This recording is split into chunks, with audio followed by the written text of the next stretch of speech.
And welcome back to the Awakening Philosophy podcast channel. My name is Jed. Thank you for joining me in chat. And we have been, we've been doing a lot of work because we are a lot of fun because we are, 90 something? We're close to the 100. We're close to triple fingers. Maybe we should have some sort of special event for our 100th episode in this book, which is amazing. It's a masterpiece. It's a masterpiece written by the greatest mind since Socrates, and some could make the argument that since he had to rediscover philosophical midwifery, unlike Socrates, who had teachers, and he's even added to the tradition. He's added to philosophical midwifery and dream analysis, the two-pronged attack that all human beings should go through to uncover their false beliefs about self and reality. That's the cause of our individual and collective problems. He added to that. He added, what we're reading now, he added the role our daydreams play in conjunction or in, in symbiosis, the complementary function of our daydreams to our night dreams,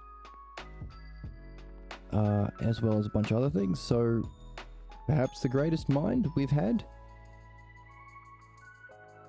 An argument could be made. Anyway, so he has written this goddamn banger of a book, and we are working our way through it. In the last week or so, we have put the parts together into a map of what understanding uses. And so, of course, as a principle, if you reflect on the model or the ideal of whatever you're doing, you perfect that activity. So, as understanding is what human beings use to solve problems and reach our excellence, the excellence of that activity is gained in using our understanding to know the map or the model of understanding, or to say it in a fun way, using our mind to know the mind, because the map of understanding is mind itself. Now, what's fascinating about that is it's also the model for meditation. It's the spiritual method, because the spiritual experience is experiencing that map of understanding. So all of the parts that we use in understanding, we can experience all at once in the divine luminosity experience. But, of course, the big issue is to make sure you reach it through understanding.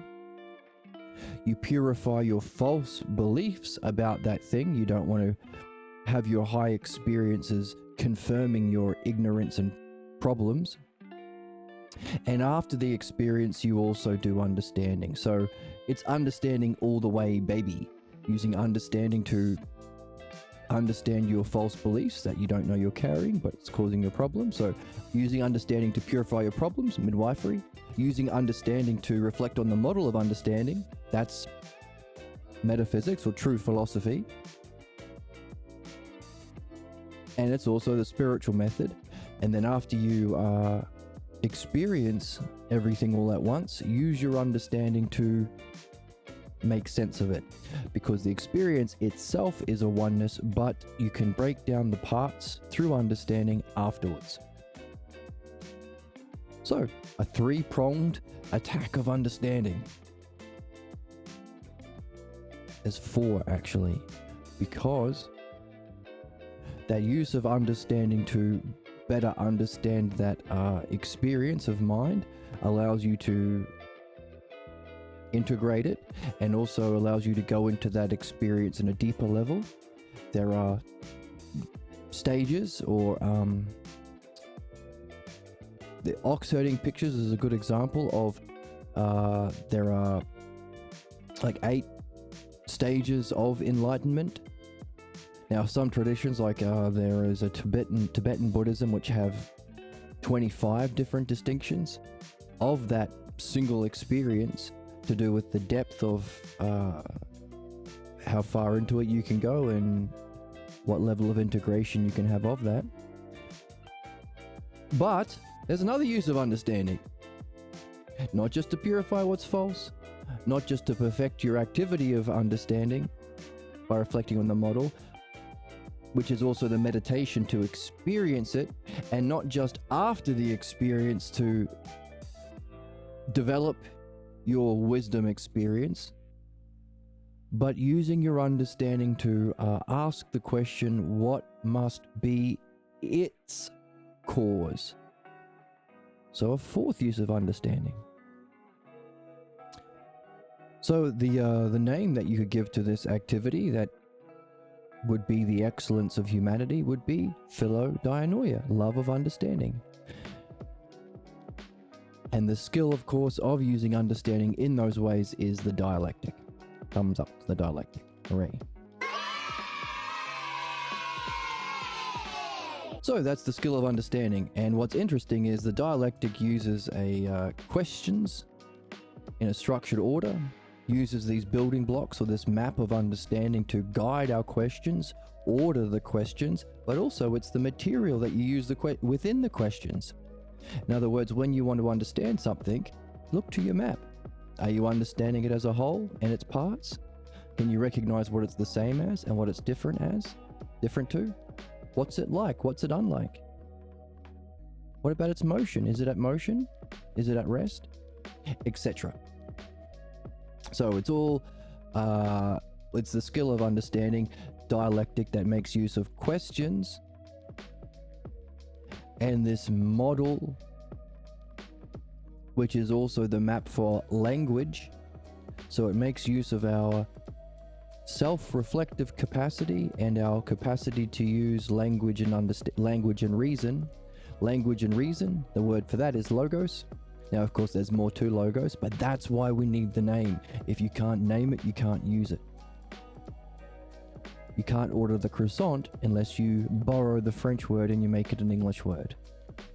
And if you are closed-minded about that and you want to call them freedom rolls, then you're not in the game. You're stuck in ignorance and injustice. So logos and ousia. Ousia, the capacity that we have to turn around and know ourselves. Understanding is that.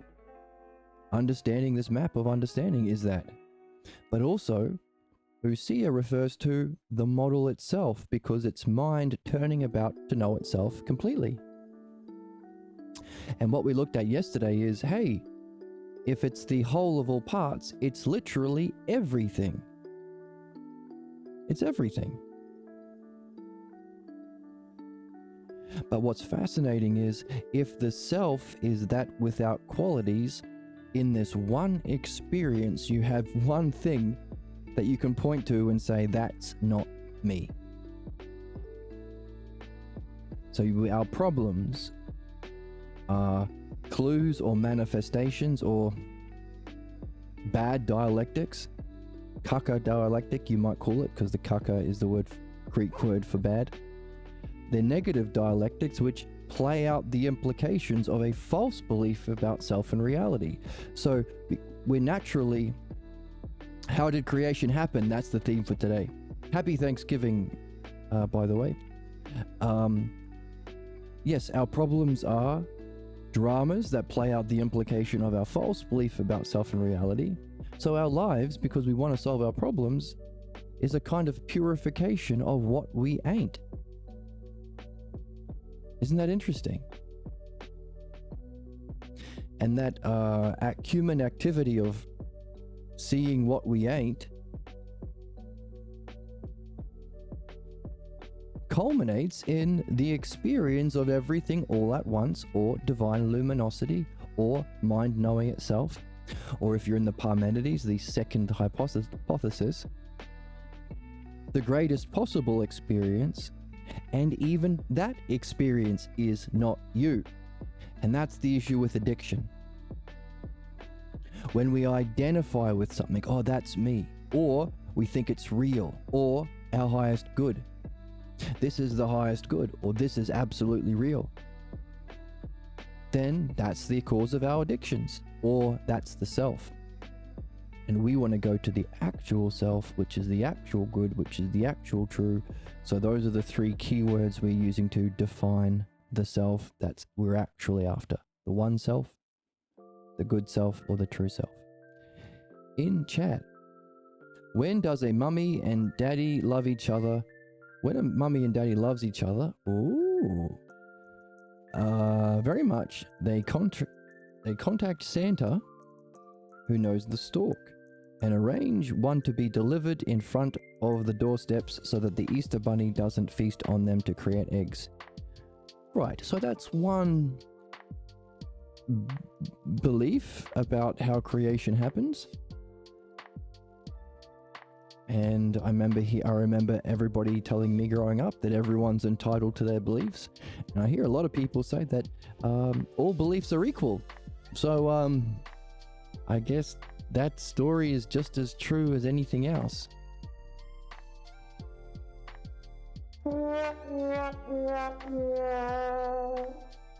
Fucking bitch, pussy ass fucker. As the Easter Bunny needs the flesh of babies to make eggs. Oh dear. That took a dark turn. But I want to be clear, I'm not AI. And I'm not AI. How am I? I am fantastic.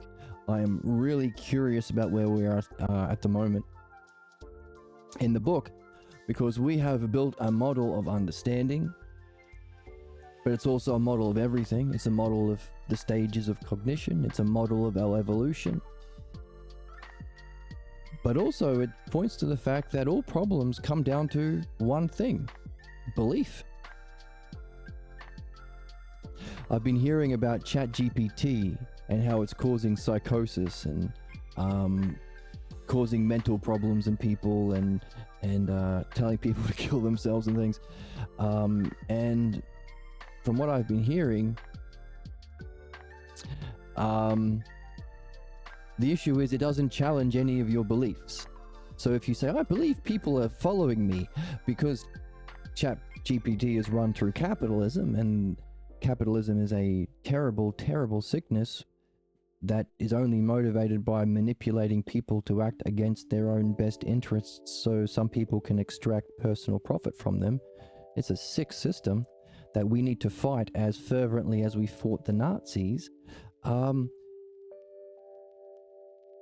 It just confirms whatever beliefs you have because it makes you like it. Makes you, by the way, a lot of right-wingers do that. A lot of content creators do that. They call that being audience captured. But here's the issue. Your family confirms your false beliefs. They gave you they imposed these false beliefs. So our own individual psychosis we've had entrenched and repeated, just like a super duper mega chat GPT. That's our family, that's our upbringing. That's why our false beliefs about self and reality are the most powerful force in the universe, as well as being the cause of all of our problems. I gotta go chug water. I'm here, but they took out 9 vitals worth of blood to test me before going into nursing. Ooh. Because I gotta donate plasma later for money. Capitalism, it wants my blood. Yeah. Literally, that's crazy. Now we say that the pathologos, or the false beliefs we have about self and reality, are the most powerful force in the universe because people, yeah. See if I can sell my eggs too. Wow. Capitalism is such a sickness. Let's hope enough people can wake up to the joy and fun of understanding, that they can use their understanding to reflect on the false beliefs that are inherent to capitalism, so we can actually address these problems and create a better world. But it's the most powerful force because people have had enlightenment experiences in many different ways. Some with mushrooms and psychedelics, some with near-death experiences, some in meditation, some in dance and music. some in high traumatic experiences or high displays of energy, some in childbirth. But you know what happens? Even the direct experience with the truth of reality or self, your false belief about self and reality takes over. You forget it. You go back to your false beliefs. You go back to the cause of your problems. That's why it's the most powerful force in the universe. It's like Mega Chat GPT, but it's everything. It's your whole life for 18 years or something. But not only does it doesn't just agree with your beliefs, it threatens you with death if you challenge those beliefs yourself. So as you start to become better or change or adopt a way of being different from the family clan way of being, you face death or exile or various kinds of rewards, removal of rewards or inflictions of punishment. So all of the problems we're seeing with ChatGPT, we experience as human beings in the house, in our upbringing. Isn't that interesting?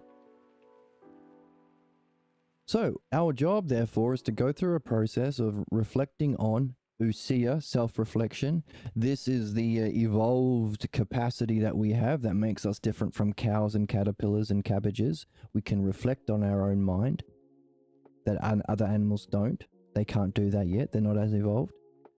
So we reflect on our own mind, and we use, along with that reflection, the other thing that makes us evolved, the other signifier for a higher evolved animal, language.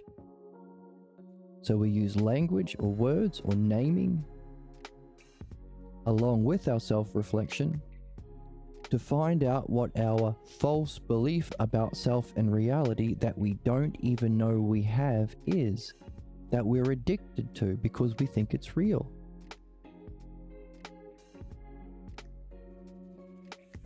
That's our primary purpose as human beings. And what's fascinating is that culminates in an experience of everything that can happen and will happen in time, all of evolution all at once.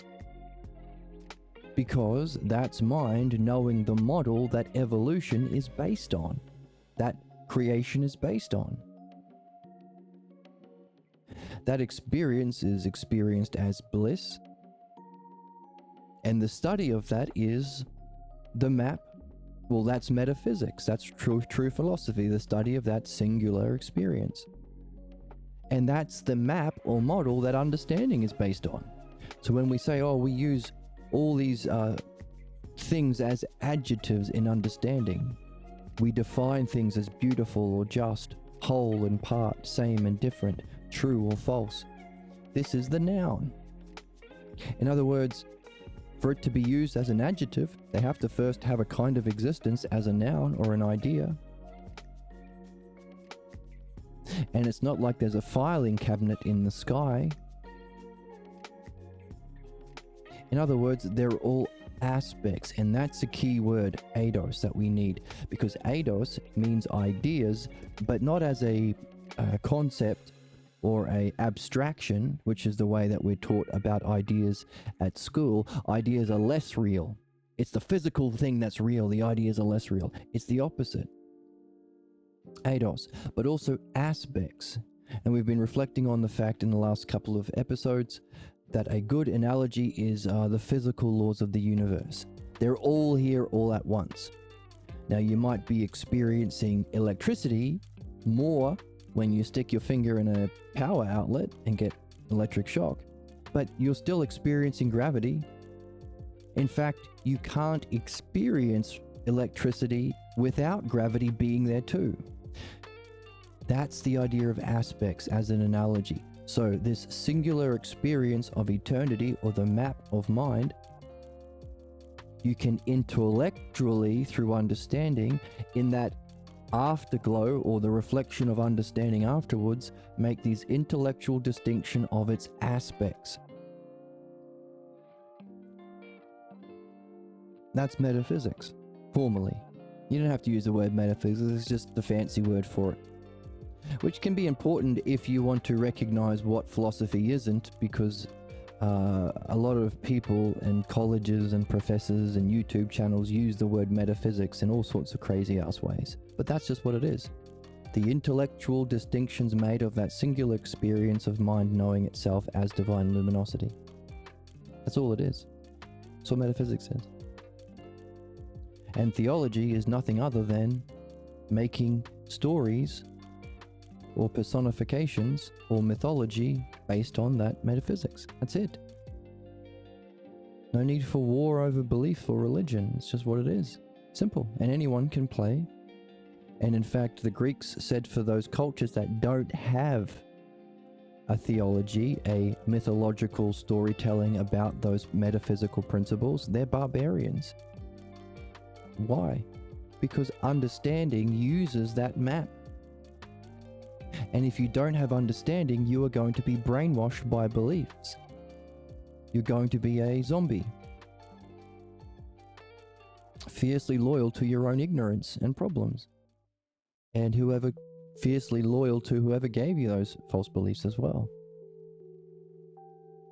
Which we see with ChatGPT. People date ChatGPT. They love this thing that's just reinforcing their false beliefs. Just like your family. Isn't that interesting? So the problems that we're having and the experience with ChatGPT is it's a interesting case study in the cause of human problems themselves, the pathologos. Where's my coffee?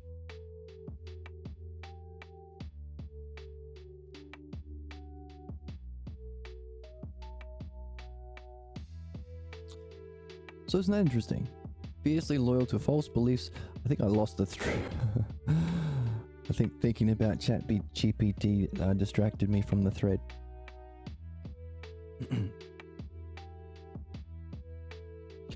False belief about self and reality is a fundamental cause of our problem, so much so it's the most powerful force in the universe, because even in wisdom experiences we end up forgetting that or undermining that and falling back on our false beliefs. That's why they call them barbarians, because the activity or skill that does challenge our beliefs is the dialectic. Formally, that's what it is.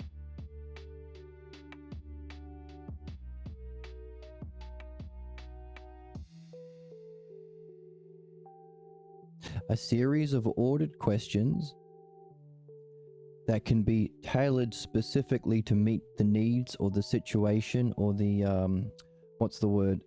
If there's any urgency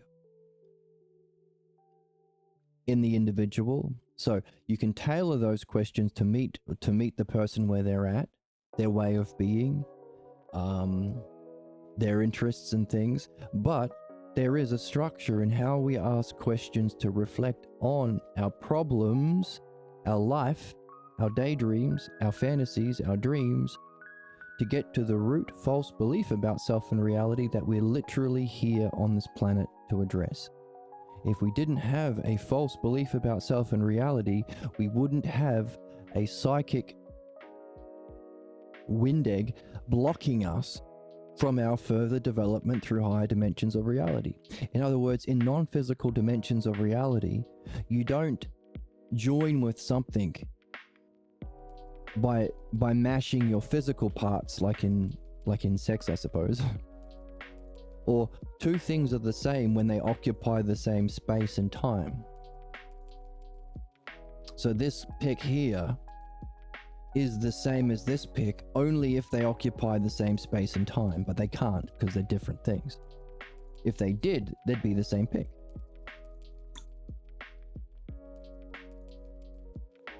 But the non-physical dimensions don't participate in space and time.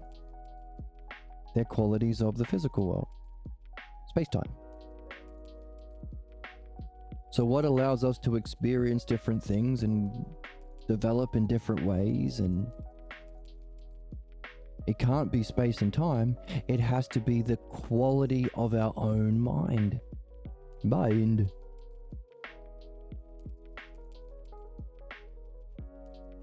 So the principle is likeness. We by reading these texts that we read without interpretation, our mind becomes like the mind of our author. By participating in the model or using our understanding to know the model of understanding mind, we become like pure intelligence. We become smarter, wiser. By doing dream analysis, we're raising our mind to be like the dream master, which is the mind of self, the highest mind. Expect to receive 10 to 20 grand for your first egg donation cycle. My goodness. They're really farming workers in capitalism, aren't they? Capitalism daddy wants your body. Yeah, it's pretty sick. But the good thing is all problems are in principle understanding. If we can awaken this love of understanding and the love of the dialectic and share it with the world, we can have fun solving these puzzles and problems, rather than being fiercely loyal to our own suffering and injustice. That's capitalism. But it's also the pathologos. We're fiercely loyal to our own false images of ourselves. I know what I am, and I'm not wrong, and my mummy and daddy were the best, and they knew everything. That's crazy.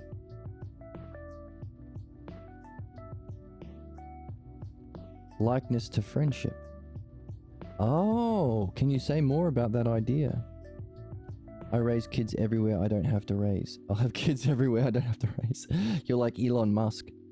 You're the female Elon Musk. Yeah, likeness. So, it's in being like mind that we're able to participate in it.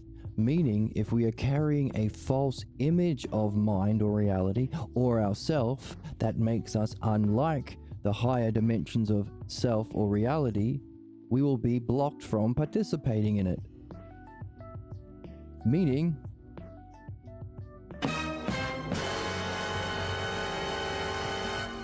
reincarnation. It's a total shit show. Total shit show. Or Hey.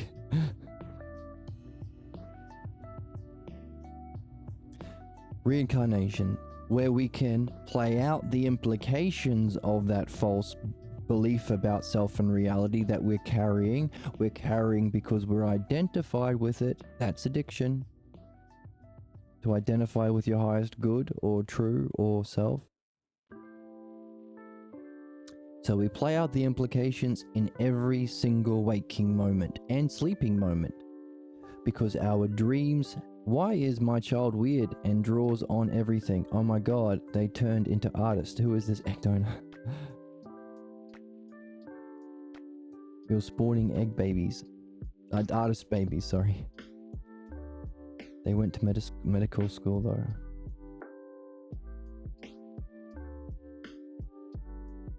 Artist doctors. Friends have commonality which is in common or similar or like. Right. Good point. Good point. You would probably not want to be friends with criminals unless you're a criminal yourself. You probably wouldn't be able to hang around with philosophers unless you're interested in understanding yourself. Right, likeness. The principle of likeness. So, our life becomes experiencing through our daydreams, through our fantasies. This is the difficulty with sexuality that we've been addressing in the book.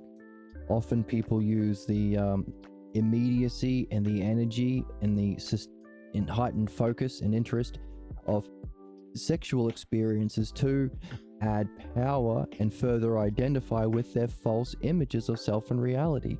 That's what fantasizing is about. Therefore, we have been seeing, like Socrates, we can engage in sexuality in this correct way by having a pure mind focused on the truth of self and reality, while wondering and adding language and self-reflection to all of our experiences.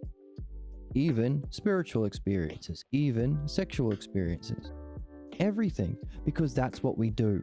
We use ousia or self-reflection with language after the experience and prior as preparation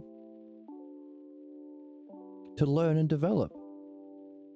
And what we are seeing is the particular kind of learning that seems to be always the case is a removal of a false image of self or reality. Or in other words, whatever we experience, we reflect on it, we understand it, and then we end up concluding that ain't me. Because the true self is the cause of all qualities and experiences, and it's the thing doing the experience. It's the thing that experiences the thinking, so it can't be a thought. It does the seeing, so it can't be a color. It experiences the hearing, so it can't be a sound. So how do we find the self that we're looking for?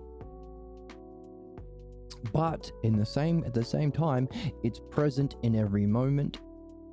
Every moment is in self, caused by self, and it's self experiencing it. That's what we're looking for. And the catch-22 is you're looking for something that you can't see with your eyes or hear with your ears or even think as a thought. Because it's the experiencer of all of those things. In chat, I need an army of biological children everywhere to start my own NATO. Yeah, you're the female Elon Musk, isn't that his idea? Too bad modern men aren't made like seahorses and can't impregnate them. I can't impregnate them. You want to impregnate men. So is this why you're going to medical school? To create some sort of virus to make men impregnatable as part of your grand design? Are you a supervillain?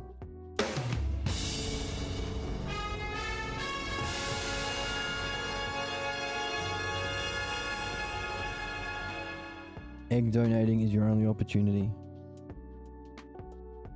to impregnate others. Or, as Socrates says, you can impregnate people with ideas.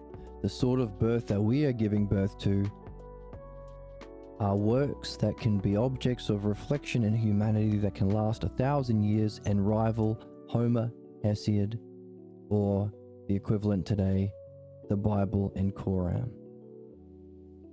That's the kind of impregnating we're doing, impregnating of ideas and the giving birth to ideas. You are not a villain, says every villain.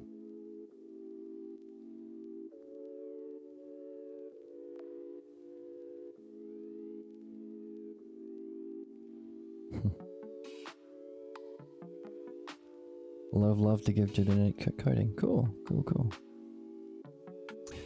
So, as we go through our lives, we reflect on our problems, ideally with friends along the way, as Isadori was pointing out, friends that we have a likeness with, and what we are seeing as that likeness is understanding.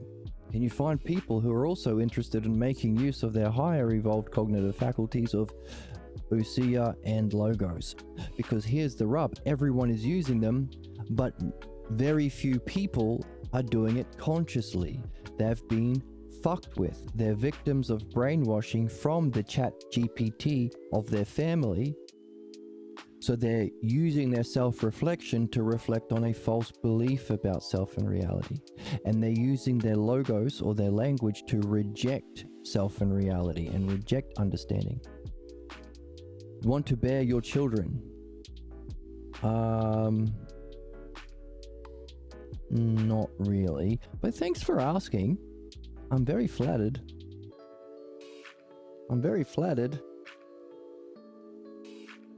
You're a baby. You're a little baby. You want to give me a little baby? Disgusting. So disgusted. Whoops. You look concerned, not flattered. Isn't that what women have to do? When men hit on them and they're not interested, they have to say no, but in a way that doesn't hurt their ego, because they could be dangerous when they're rejected. That's why Penelope, the excellence of the ideal woman, is greater than Hercules, because women have to deal with men's problems at the same time. Overcome greater odds, says the book that we're reading. So, everything we experience is a message about ourself and reality that we're carrying that's unlike the truth of self and reality and therefore the cause of our reincarnation into time.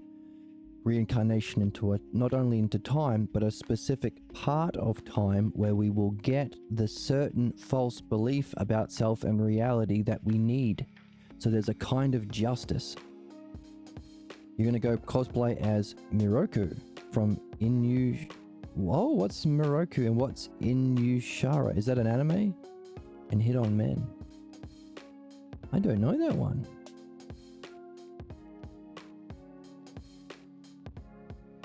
I don't know, is it a good one? I tried to start, what is it? What is it? There was one, but it was like too intense. Like I had to think about it a lot. It's one where a guy at the beginning, I'm only like an episode or two in, he gets the ability to make somebody change their mind once. Apparently it's really good, but it requires a lot of focus, so I can't play it in the background when I'm doing other stuff. I just finished Sword Art Online. A lecherous monk who asks women to bear his children. Is it good? Inuyasha. I'll check it out. So, the cause of our reincarnation is an old anime. Into the world that we're in, rife with its injustice and ignorance, but a certain kind of reincarnation at a certain time, into a certain culture, into a certain family, where you will get the specific false belief about self and reality that caused your reincarnation in the first place. Therefore, our purpose is to reflect on the issues that come up, and because it's so rich and profound, everything is a possible source for insight. Every thought, every daydream, every distraction, every choice of goal, every night dream, of course, because there's a lead character in every one of those things. In other words, every dream or distraction or fantasy, there's you at the beginning, but it ain't you. It's a false image of you. Therefore, the fantasy, the daydream, or the night dream drama, or the relationship drama, has a cause. That's the first cause. Which is why if you're doing meditation, whatever it happens to be, and you notice a tangent distracting you from your focus, or we're talking about lovemaking at the same time, which is a kind of meditation if used in this way. If you're distracted from the immediacy of the moment with the fantasy or tangent or distraction or anything like that, you don't have to play it out. You can pause. Pause, champ. Hang on a second. There is an image of myself that begins the first cause. If I examine that, I don't have to play out the drama, play out the tragedy, play out the fantasy, play out the distraction.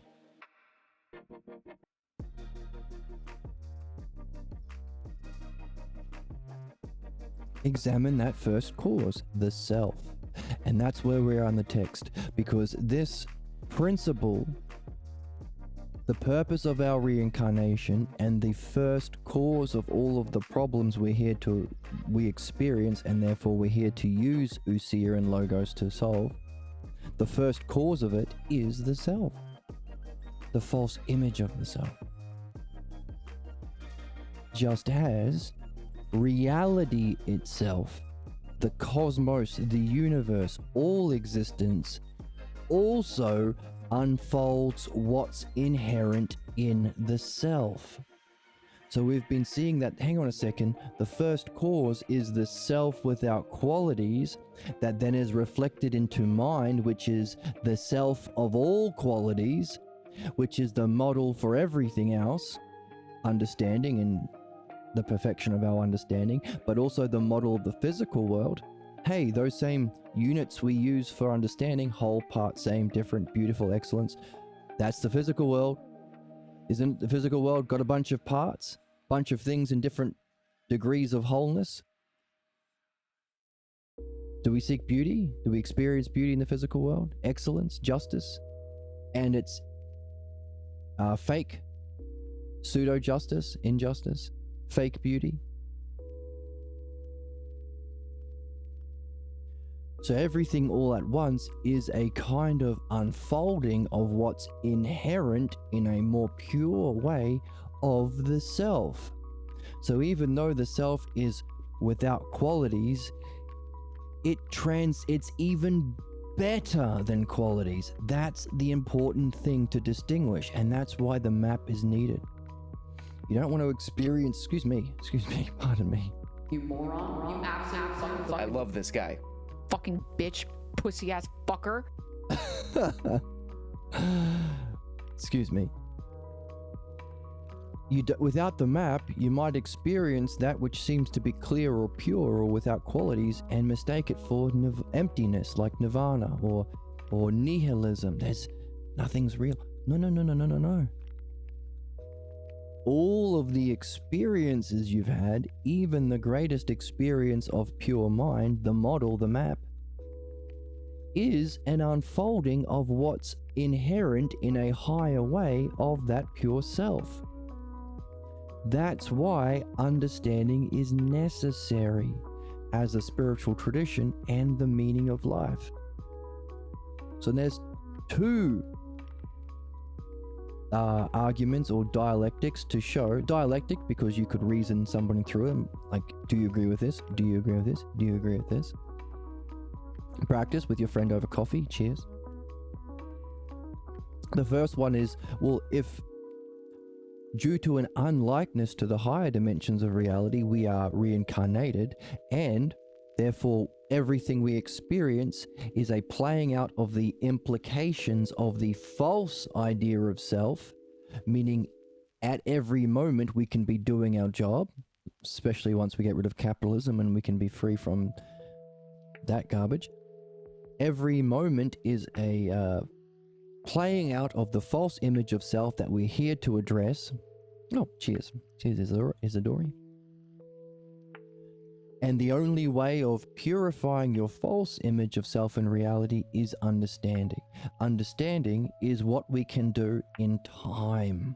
That's the significance of time. It's step by step through time. It's the highest functioning in time because it's the use of the mind in time. So what we experience all at once in the model of divine luminosity, we experience through time, allowing for learning.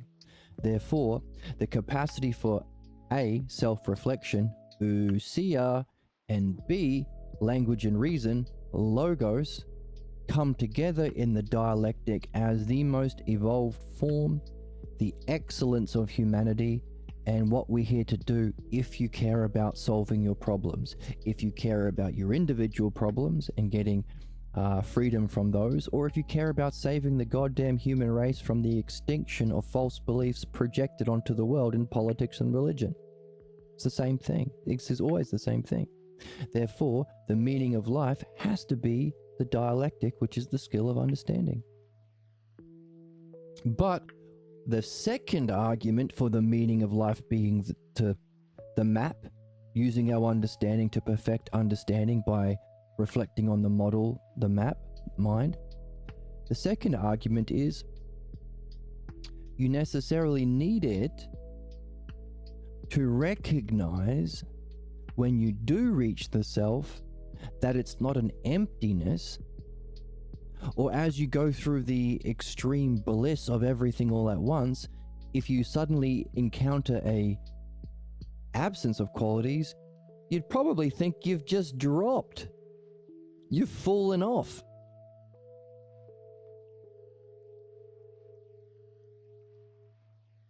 You have to therefore have the map or understanding that what you're experiencing isn't an absence of qualities, it's a pure clarity That's the cause of all qualities, but it's inherent. But it's a win-win, because in solving your problems, you end up recognizing that everything that I played out, every single problem, every single addiction, every single fantasy, every single tangent, every single dream was playing out what was inherent in my false idea of the self.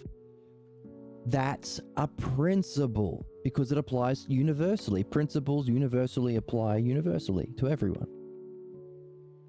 So you recognize, just as my false image of the self contained inherent all my problems and issues, so too, in the positive sense, this experience of the self, which is transcendent of all qualities, contains inherently everything that plays out as true reality.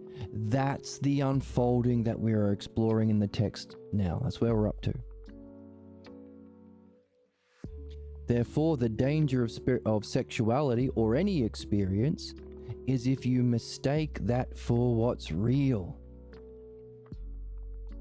That's addiction. You've experienced something and it gives you pleasure, or therefore, and you mistake that for your highest good. Or I was real when I was on crack or whatever. And if it's the most real, shouldn't you be entitled to it? Or you identify yourself with it. I am a smoker. I am a Jew. I am a Protestant, whatever. I am a Muslim.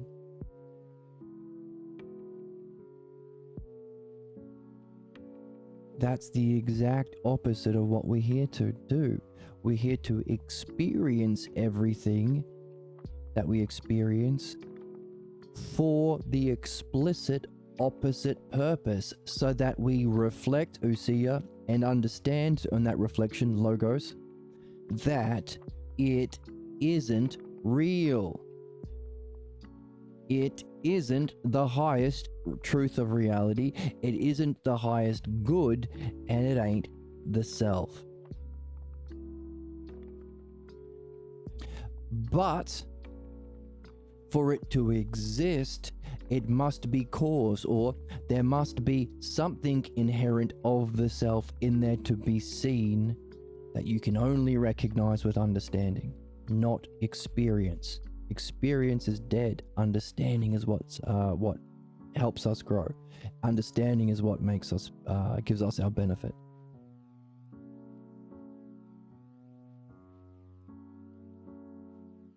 The beauty in your partner and sexual intimacy.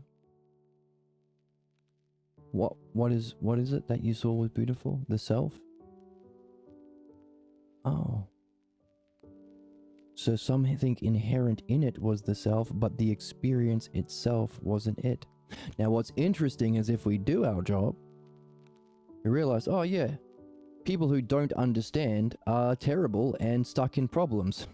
Just like if you don't understand why your toaster is broken, you can't fix your toaster.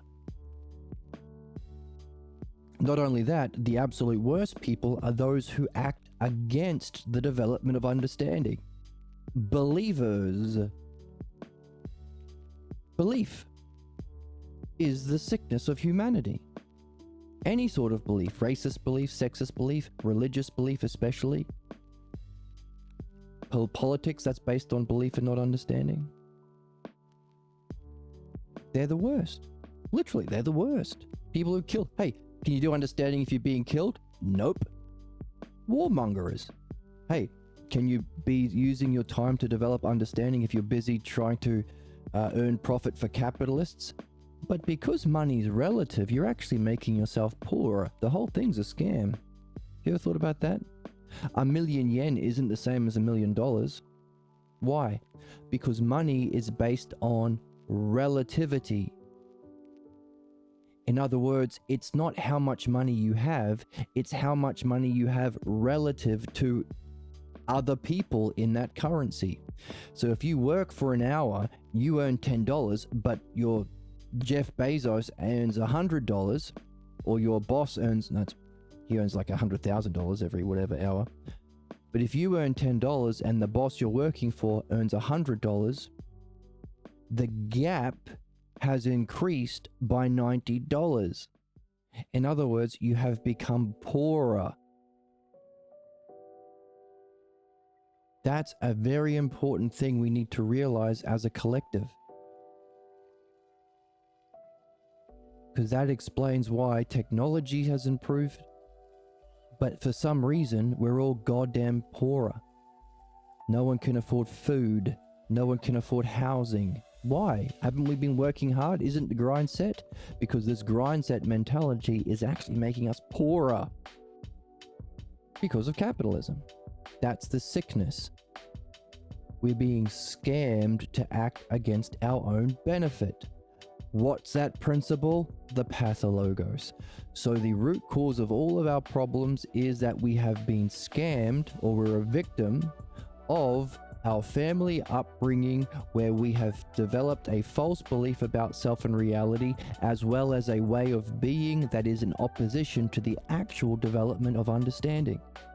In other words, we have been scammed to live against our own interests, not just our own well-being, but the literal meaning of life. Isn't that fascinating? And we've just understood why it has to be the meaning of life to make use of what makes us evolved. Usia and logos, understanding. The skill is called the dialectic because it's the only thing to solve problems. And don't we benefit by solving problems? Obviously. And it's the only thing that will allow us to reach our excellence in a good way, without addiction. So, as we use understanding to reflect on ourselves in that way that we've been born to do, it culminates in from this experience, you remove your blocks, you're no longer blocked from this greater experience, and then you reflect on that and what was required for that and what's blocking you from the next experience. Remove that blocks, until ultimately the highest experience. And this is the ideal of relationships, because it's more fun with another person. You can move faster with another person. That's true friendship. By the way, when Socrates defined the dialectic in the Phaedo, he says it's the art of true friendship. And in the Greek word, the word also means love. So either loving friendship or intimate love as well. It's the ideal. So this simple process of using our understanding to reach our highest goals, and then using our understanding to remove the blocks to those goals, then eventually your goals get better and better until your goal becomes understanding itself, or understanding reality itself. Limited resources versus infinite universals. Ooh, that sounds really cool. Can you say, I don't want to project my interpretation onto that. Can you explain that that idea more? Can you put more words on it, please?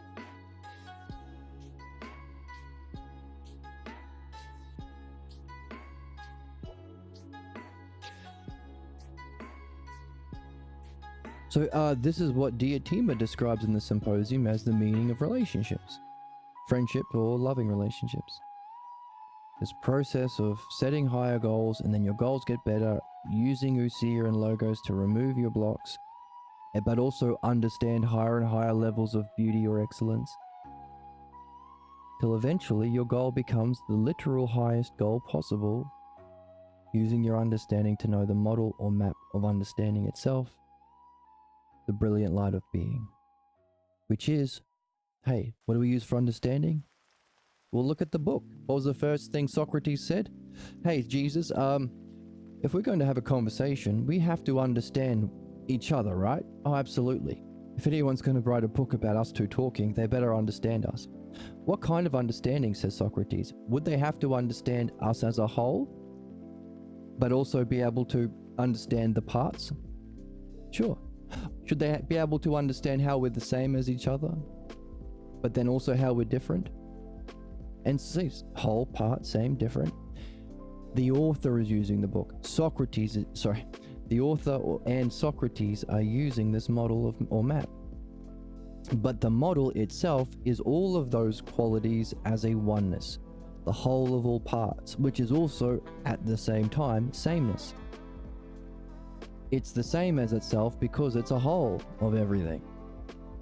It's like itself because there's nothing unlike, or it accounts for everything unlike all at once. It's out of time in a way that it's the model of all time.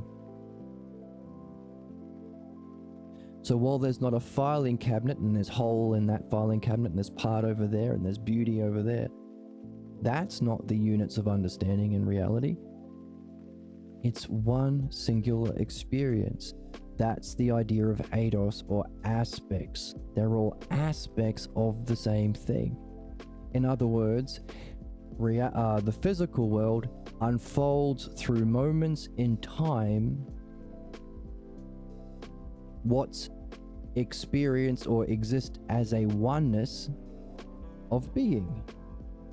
So it's very similar to the idea of everything being an unfolding of what's inherent to self, which is a principle of reality we can come to see by removing our problems. All my problems was just me carrying a false idea of self. And my unique problems were unique clues as to that false idea of self. Unfolding into experience what was inherent in the self, which is also the principle of reality. But one step down is mind unfolding into experience not what's inherent, but what is present. What's present all at once as the model is used in its copy to unfold all of that. A moving image of eternity, physical time, which is one step down from its cause, because mind is, so there's two steps, from self unfolding what's inherent into it as pure mind, and then mind unfolds its aspects into the physical dimension. And we, as living beings, evolve to the capacity to reflect or turn about upon that model with understanding, well, with the logos, that's understanding, or the dialectic, allowing us, because it's a meditation, to go back up or revert. But the danger is addiction. At any level, you could have an experience and think, that's it, that's the end, that's what I'm going to do. My life's going to be about getting more crack now. My life's about being the most loved man on Twitter now. My life's going to be about being the president forever now, because that's most real. That's addiction. You've ended the game. You're supposed to reflect on that and realize that ain't the self. And that means that even that experience of mind itself, the literal greatest experience possible, knowing everything all at once, we have to have practiced the dialectic by removing our problems and recognizing that we remove problems by not identifying with the experience because we're having the experience. Hey, it's easy to see. Do you know people who are stupid or stuck in money? Finance bros, crypto bros. They don't think I have money. They identify, I am my money. I am my bank account. Because they're always meditating, focused all their time and energy and consciousness on money. So they're addicted to money. But we realize, hang on a second, your bank account isn't you, pal. It's something you have. You can't be the thing you have. And you can have fun with that. Look at all sorts of people who have a problem. Have they hit the end, or they become addicted to that particular activity or pursuit because they identify with it? I am this religion. I am my bank account. I am my position in the world. I am how many likes I get. In the chat, vague on purpose for your projection. I'm thinking about greed, relative money as the surplus of the share. I'm thinking about greed of relative money, sure, versus the surplus of the shareable. That's what I was thinking too. I just don't want to influence your idea. Yeah, so if you're addicted to these finite resources and you're not turning your mind to the true reality, true nature of reality, the true benefit, then you're right, you'll play out these wars against these finite resources without realizing that mind, that ousia, that logos, that understanding, that reality is infinite. Everyone can experience knowing reality. Everyone can bliss out, baby. You don't have to be a monk or a Buddhist or a Taoist or a Jew or a Christian or a billionaire. You can't patent your own consciousness. You can't put a trademark on dreams. It's a win-win for everyone. Win, win, win, win, win. It's a win, win, win, win, win, win, win, win, win. See how much win? The pathologos, the finance bros identity with the... Exactly. The pathologos, the finance bros identifying with the problem. Exactly. They're fantastic meditators on the wrong idea of self. But as we go through the use of the dialectic to remove our false identification with either self, or because the highest idea of self you can call the one self or the good self or the true self, so any other versions of that, so everything is a one, but we want to get, by the way, that's the Parmenides. He gives an outline using the dialectic to outline all of the different possible kinds of ones. Because whatever level you're at, if that's the highest kind of one that you know about, then that has to be what yourself is. Because, hey, yourself is something, right? If it's something, then it's a thing. If it's a thing, it's a one. What kind of one? Is the kind of one that you are a collection of parts? Interesting. Is it your bank account?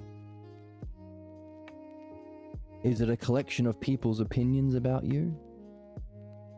So if you only have an idea of one that's a whole of parts, then that's as good, that's as far as you'll get.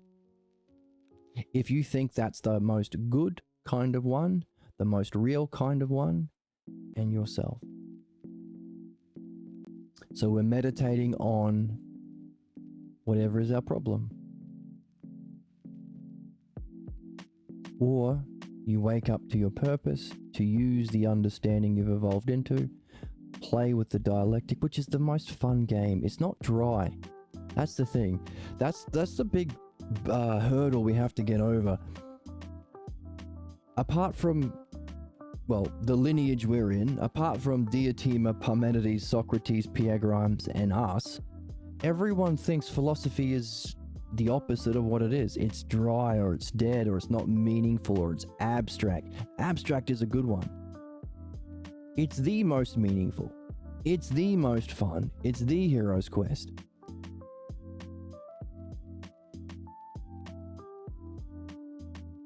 It's what frees us, what leads us to bliss. But this is why it's the meaning, another argument as to why it's the meaning of life, because only through using your understanding in this kind of friendship with like-minded people, or this kind of relationship with equally so people with a good heart and good head, in going through this process of realizing any experience can't be you, and if you do identify with it, you do so at your peril, because when you encounter everything all at once, It's the greatest experience possible. In other words, it's going to be the strongest, it's going to make the strongest case for your addiction. It's going to make the strongest case. But you know what? Because the case is going to be real. It's the self that exists. So it's a kind of, the way that Parmenides defines it, it's the one that is, that exists along with being or ousia. So those two things are never separated. So ousia or exist or being and the one that is together. So it's the self that exists. In fact, it's the second hypothesis because it's the first idea of one, or it's the first idea of self that's wrong. The first hypothesis is his actual self. He said, I'm going to tell you what my self is, thyself. And that's the first hypothesis, the one that's without qualities, in that it transcends qualities, in that it's a whole without parts, or a same without difference, or a one without many. So it can't be a many, can't be qualities. Can't be a goodness, it's the good. Can't be a oneness, it's the one. The one self. And then the person he's sharing this dialectic, walking this person through in the dialectic, says, yeah, I understand it, but I don't think that's the self. I don't think it's likely. And he goes, okay, I'm going to break down all 8. The dialectic. Definition, demonstration, division, conclusion. And for the self that is and the self that isn't. Because the dialectic, you have to do both, remember? Remember the dialectic? Any idea you're exploring, you talk about what it is, itself, how it functions, self to others, the implications of that functioning, having been affected, how do you go on and affect other things? And then having gone through that, how do you relate back to the original idea? So self to others, others to others, others to self. If, let's say you're exploring the idea of beauty, if it does exist, if it is, but also you have to do the same for if it's not. If beauty is just an illusion, or beauty is a physical thing. Is we mean it exists eternally. That's the dialectic. Completely exploring an idea. Which means if the cause of the dialectic is beyond it, it's the one self. And if you don't accept that, what are your other alternatives? The self that exists in relation to itself. Being. The second hypothesis. Divine luminosity. How does it function? That's what we've been exploring. Understanding is having the model itself and relating to others. That's the dialectic. But it's also each moment, because it also unfolds to create other, self to other, creating every moment in time. That's what we've been exploring. That's why he called it the third hypothesis, or the dance of the third hypothesis. The song or the dance, he called it in the text.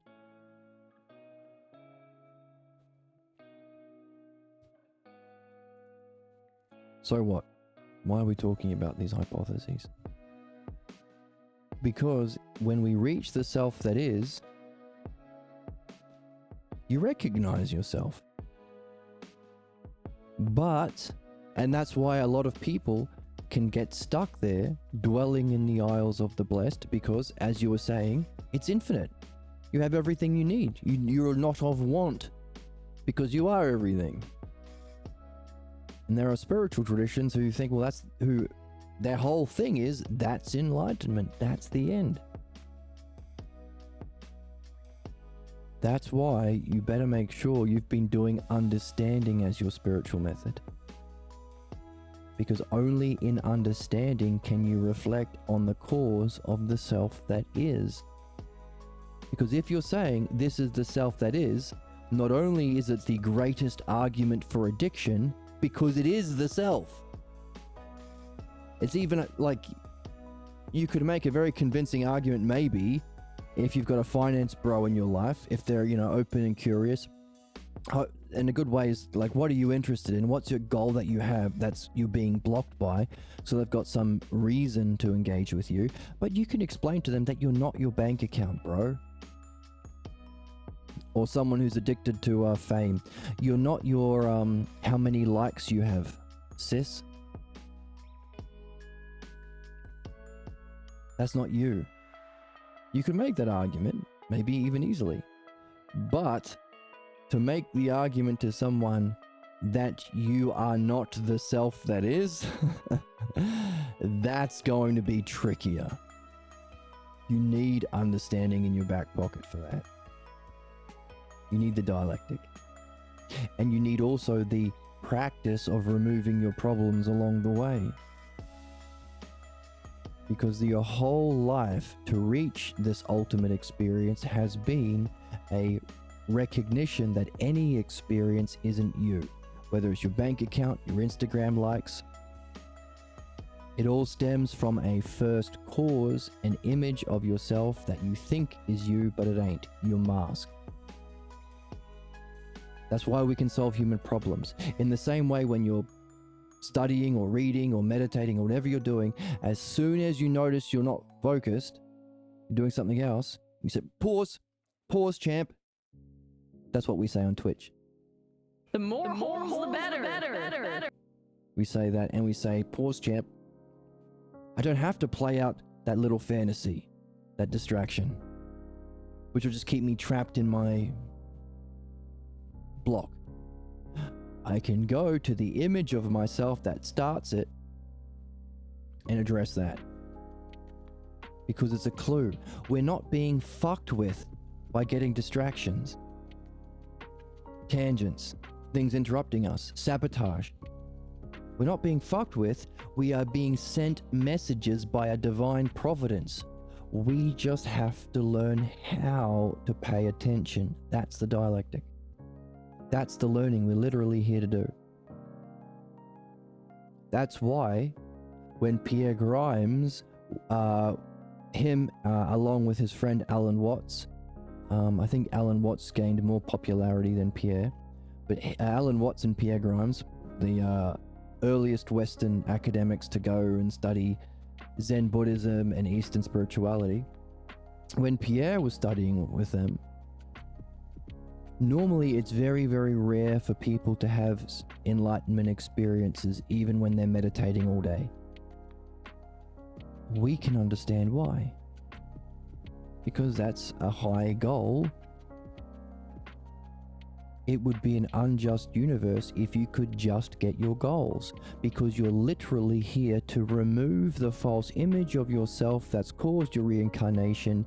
If you died and you had to face you're told, okay, you can't reincarnate, you can't go on, you can't go to the higher dimensions where there's even more fun, as Socrates says, even better conversations with better men that you find here, and gods and spirits, better people and better conversations than you'll ever find on earth.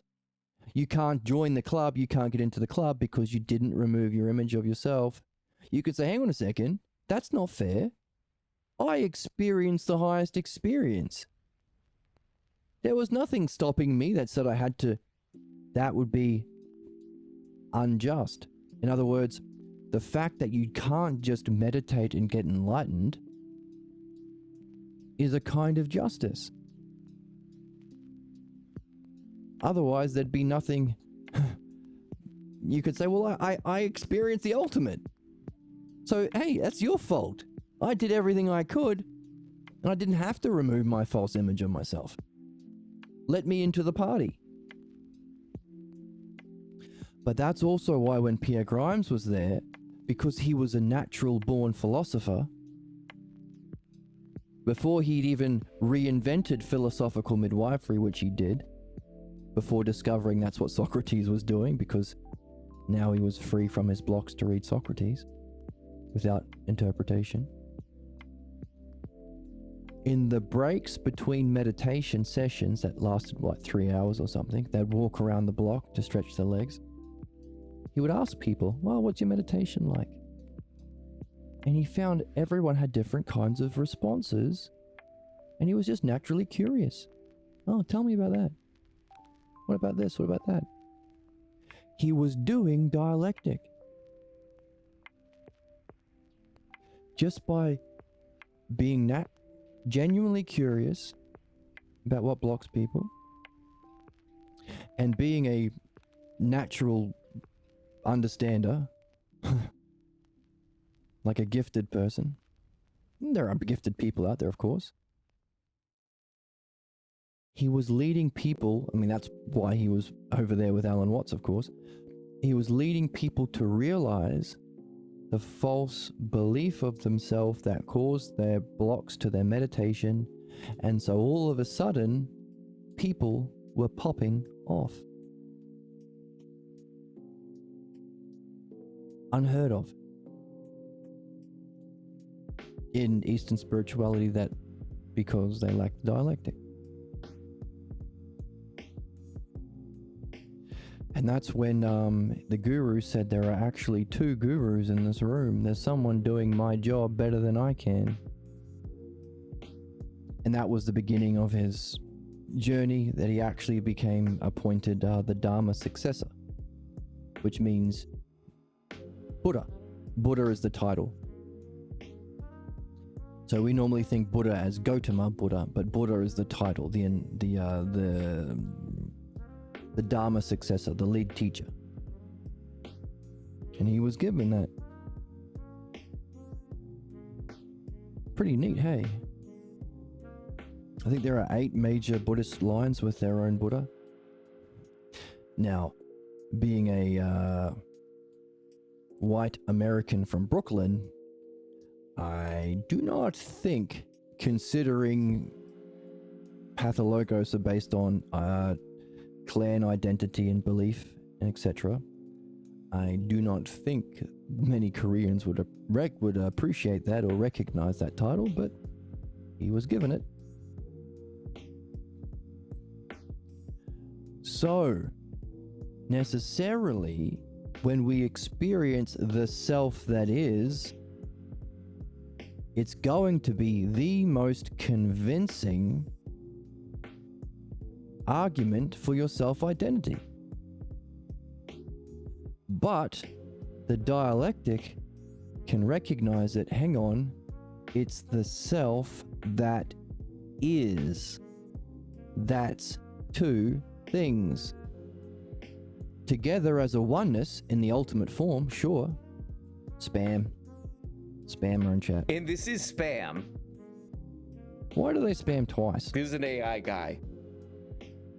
Hey, AI guy, why do you do two every day? You need to flood these platforms with fake people. Every day there's a spammer, and there's always twice. Weird business, because it's like, a bunch of stupid little robots trying to spam everybody to sell crap. Stupid. But that's funny. It's like the whole business model is like, hey, I'm a human. I don't listen to robots. You don't talk to me, you robot. Shut up. Shut up. Fucking bitch, pussy ass fucker. Fucker. So, as an experience, it will be convincing because it is the self that exists. But only through understanding and the perfection or the training of your use of understanding to look on causes, to reflect on causes, can you realize for there to be two things together, even inherent in a oneness, the self that is, there has to be a condition for that unity of two things or oneness. Oneness of two things. And of course, the cause for oneness is the moving from an adjective, oneness, to its noun, one. And by the way, this movement from adjectives to noun, we've had training in as our understanding-based spiritual discipline. In other words, we were able to reach beauty itself by doing a dialectic on beauty itself, the noun of beauty, the movement from many beautiful things to the one beautiful thing, the noun, the adjective to the noun. So that when we experience beauty itself, we recognize, oh, it exists. That means it has to have a cause. So again, the necessity for understanding as the meaning of life as the solution to human problems, which is also the solution to addiction, which is the cause of all of our problems, all of our blocks, even in the highest experience of wisdom. So we better make sure we've been practicing that, so that when we experience the self that is and recognize ourselves, remember ourselves as eternity, even in that profoundly beautiful experience, we realize, as Diotima taught us, when you reach beauty itself, that's the starting point for giving birth to. So sexuality, regular everyday sexuality, the experience of beauty, the participation with beauty physically, you can then give birth to children. But this mind or psychic or soul participation with beauty itself, what you give birth to is not children, but excellence. From beauty itself to move beyond it and give birth to true excellence. And she says, not just give birth to it, but nurture it, develop it, protect it, just like a child. But what you're giving birth to is the excellence of self. So, Jesus has been throwing shade on Socrates, saying, hey, if it's all about moving from the physical to mind, or adjectives to noun, what's all this business with you having sex so much? Even at 70, you had kids. Or beyond 70 even. You're a hypocrite. Jesus got his claws out and was like, the primary purpose, if you're Wait. experiencing a mental health episode, we don't want to see that. and then Jesus said to Socrates, Vapid cunt. Jesus. I think it's so awesome. Because what's he doing having sex? And not only having sex, he was a war hero. He was a amazing warrior. Not just that, he would go to drinking parties and drink everyone else under the table, and he would just go about his day. Everyone else would pass out, and he'd just go about his day like normal. What the heck's going on? It's the state of mind you do it in, without identifying with it as yourself or highest good or truth. Reality. I am a smoker. Or this is, I feel more real, or gives me the greatest feeling of goodness. Addiction, cigarette.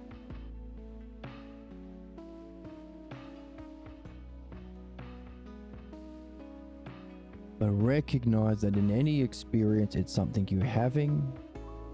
Inherent is the self, because there's a self doing it, and it's all in self.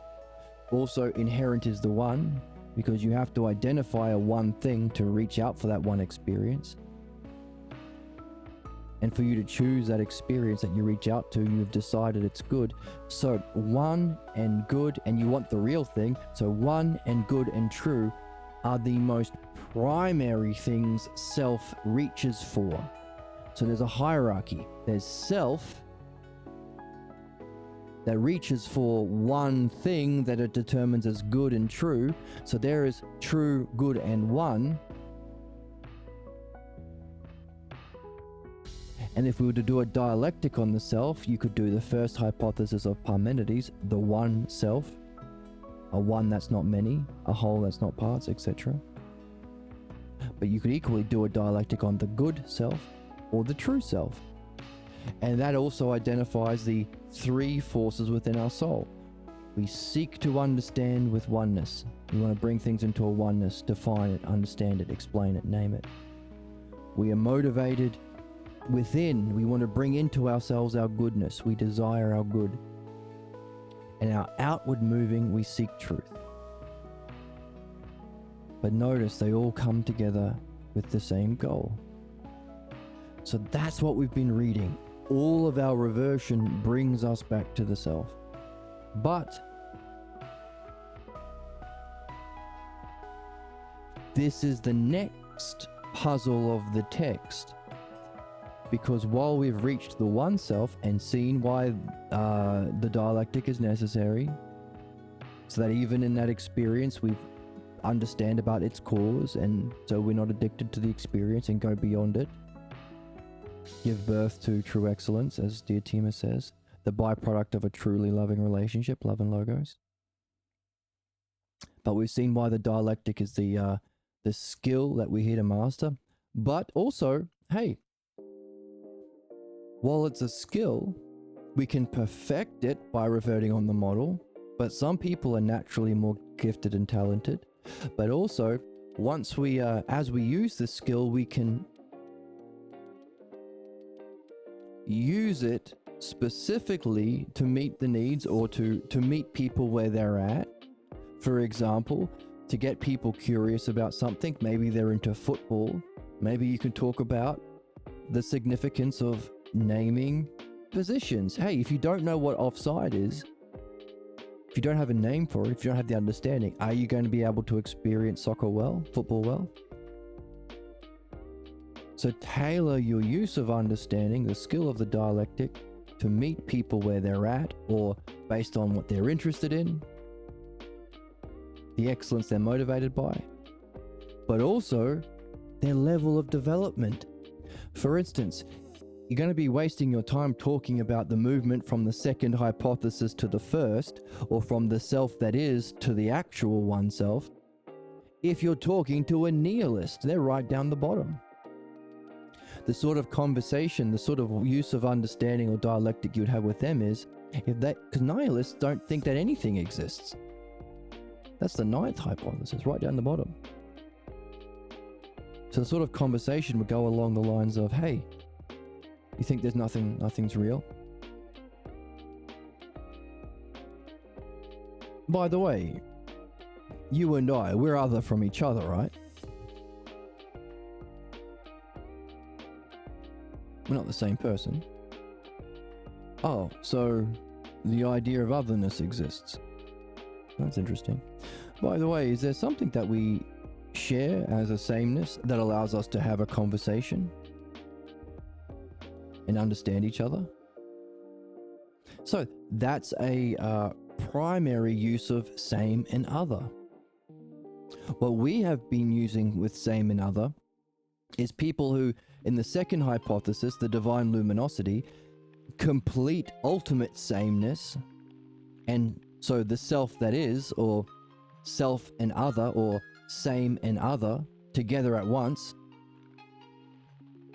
and then through understanding and reasoning, encourage their reflection on, hey, if there is a same and other together as a oneness, because it's everything, so it's all otherness, but it's a oneness, so it's all the same, so that's how you know everything. But doesn't that imply that, isn't that a two-ness? If same and other are two different ideas, you may be experiencing their ultimate overlap, but for them to be different ideas, must there be an element of same that's not touched by other, which is our Venn diagram. If there are two different things, two different circles, same and other, there has to be a part of other that's not same, and a part of same that's not other. So you might be experiencing same and other there. But is there a different way? Is there a cause? Is there a same that's not other? So that would be the kind of dialectic. But someone who's way down the bottom, You're still using the same building blocks of understanding in your thinking, but you're tailoring it specifically to meet someone where they're at.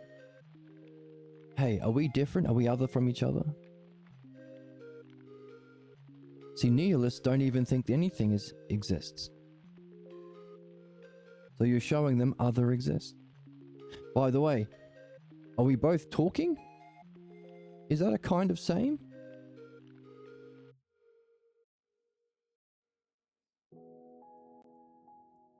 Same and difference in the pairs. But by the way, now bring in the monads. The ones, as we said, our reasoning seeks oneness, and these are our members of the set.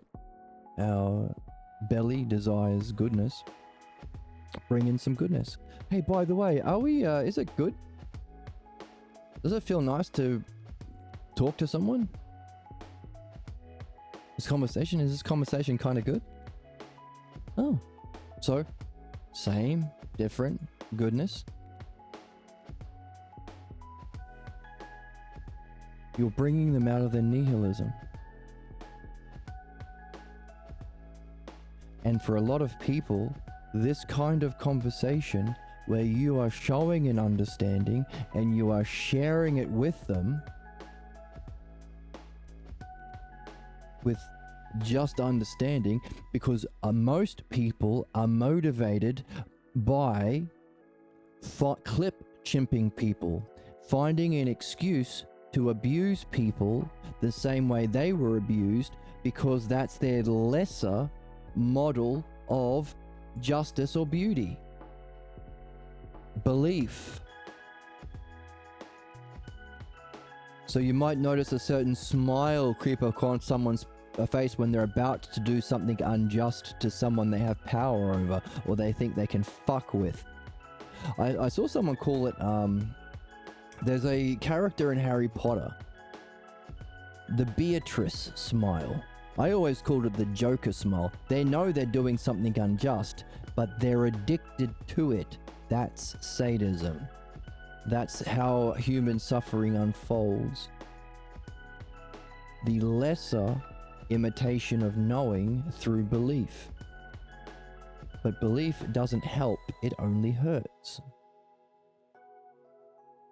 So you, as someone who's using their language and their life energy not to hurt people or shit on people or abuse people, that you may be the first person in their life who've ever treated them in this kind of a way.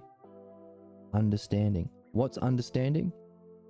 While belief is the lesser of the pairs, I'm limited by my belief. I'm stuck in time, no enlightenment for me. In anger, in conflict with the greater, believers are different and they attack anybody who talks about universal principles. So the right wingers, they're all believers. Anyone who talks about universal income, universal clean air, universal clean water, universal housing, all the things we literally need for a just society, they hate it. You're a communist, you're a socialist, we should shoot you. So it's the lesser of the pairs in conflict with the greater, but understanding is the next movement from belief into understanding, a next movement of development or evolution, which is to have this map of the whole of sameness in our state of mind, the map of understanding, which allows you to act providentially to the parts, caringly. And understanders are rare. Dialecticians, even rarer, people who've recognized the significance of understanding and had fun perfecting it, mastering it.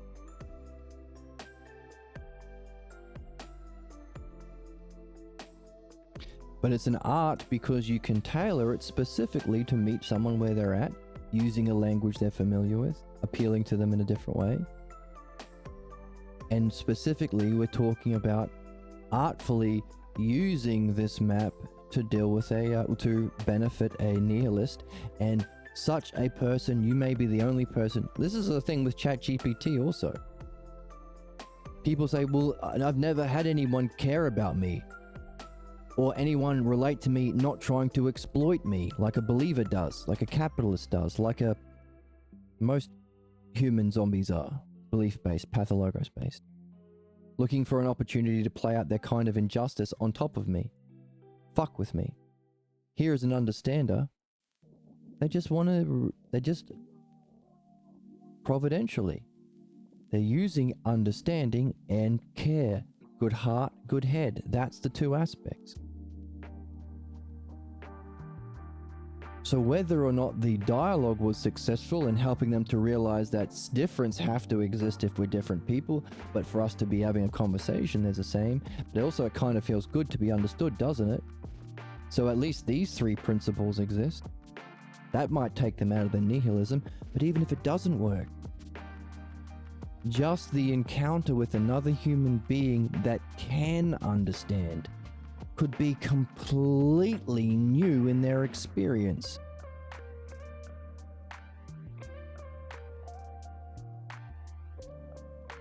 That was Pierre Grimes. That was the author of this book for me.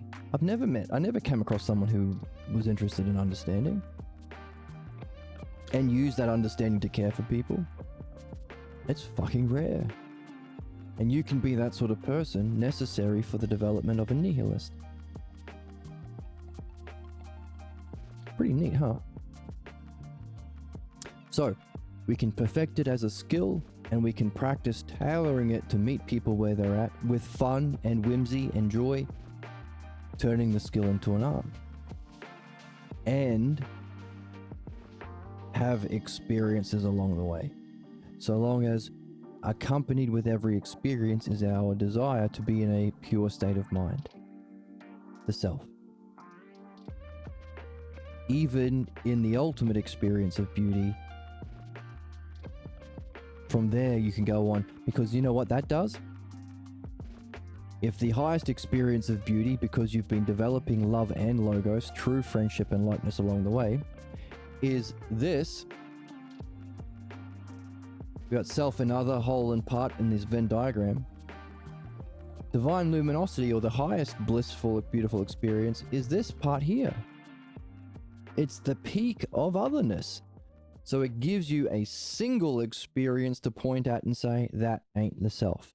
And you can only do that with understanding. You can only do that with the dialectic, because every step along the way, every problem you've experienced has been you saying, that's me. Whether you're a finance bro saying, well, I like being rich, that's me. Or you have a drug experience like crack or whatever and say, well, I felt most real. Smoking cigarettes, that's me. A religion, that's me. I am a Jew, I am a Christian, I am a Mormon, whatever. But the only way to solve problems is to recognize that you have identified the self with it, because you think it's the most one, your highest idea of one, your highest good, or the most real, which are the three categories of understanding. And also the three forces of your soul. You seek oneness with your mind, you seek goodness with your belly, and you seek truth with your heart. That's a metaphor. You reason into a oneness, you desire your goodness, and you outwardly move to seek truth. So addictions is saying that's, and by the way, so oneness, goodness, and truth are the leaders of the set. So they're leaders because they contain, not inherently, but as the greatest version. So our experience of divine luminosity, the model of mind or reality, the model here, which is the whole and part overlap as the model, you can explain it as a whole of parts, a same of difference, because that's where all our understanding terms come from. It's the model of also the physical world, all the building blocks for the physical world, but also the goal of the physical world. So it's the map for the physical world as well.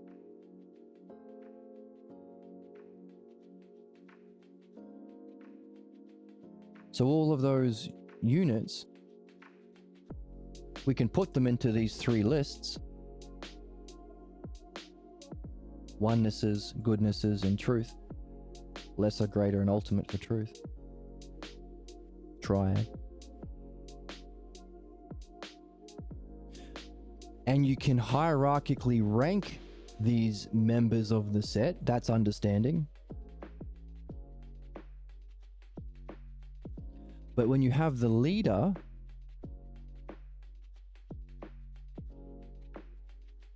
you could just use that word, because the leader contains, as the greatest version, or hyparxis is the fancy word, everything that follows. In other words, oneness means a whole of parts. That's what it means, unity. To bring something into a oneness, you take all the different parts of a duck and you say that's the same bird.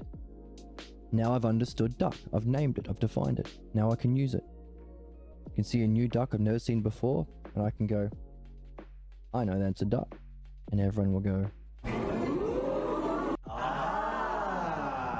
Wow. I'll be so impressed that you know a duck that you've never seen before.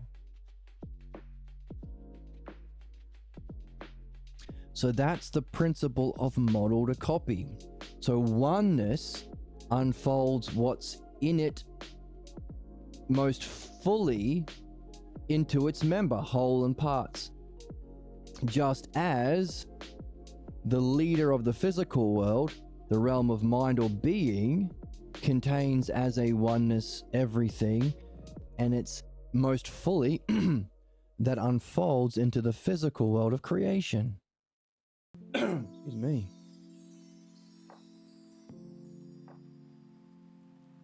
The greater into the lesser, the model into the copy.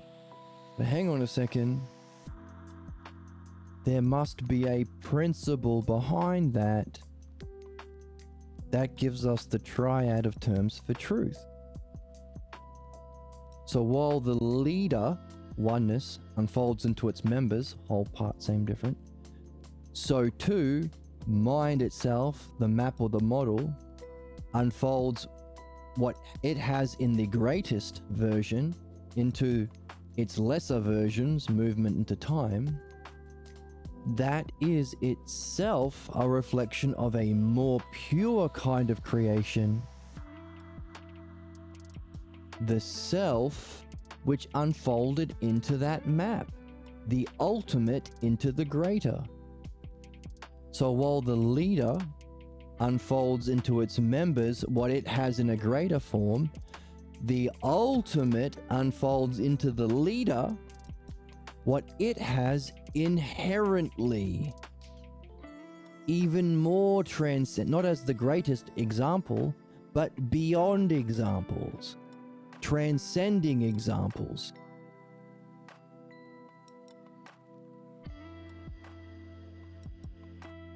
The cause of examples. And if you were talking to a basketball player, for example, you could tailor this understanding to meet them where they're at and say, hey, there's a captain of the team, right? LeBron James, for example. LeBron Brames. Why is he the captain? Well, because he makes or breaks the team. Whether or not they win the championship is based on him. But why is he the leader? Well, because all of the other team members follow him. They do what he says. He sets the plays. He sets the standard. Yeah, but what makes him the leader? What makes him the captain? Because he is the greatest example of a basketball player on the team. He is the greatest version. So all of the other members follow him. But hang on a second. Someone had to create the conditions for him to even exist in the team, for him to be appointed captain, for him to be calling the plays.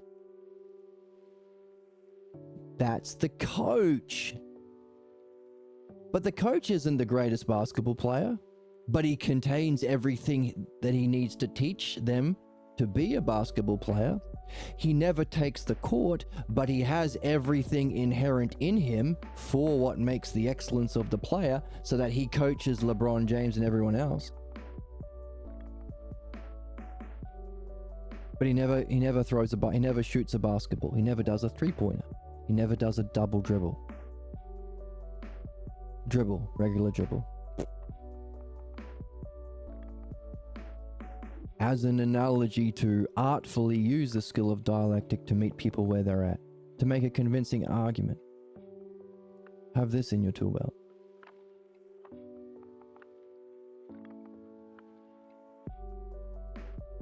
And that's the fun part of it. Once you see it, you can have fun with it. All we're doing is saying, hey, there are some people who are born freaks of nature. Giannis, LeBron James, or whatever. Naturally talented. But they can improve their ability by mastering the dialectic that they're naturally participating in greater than everyone else.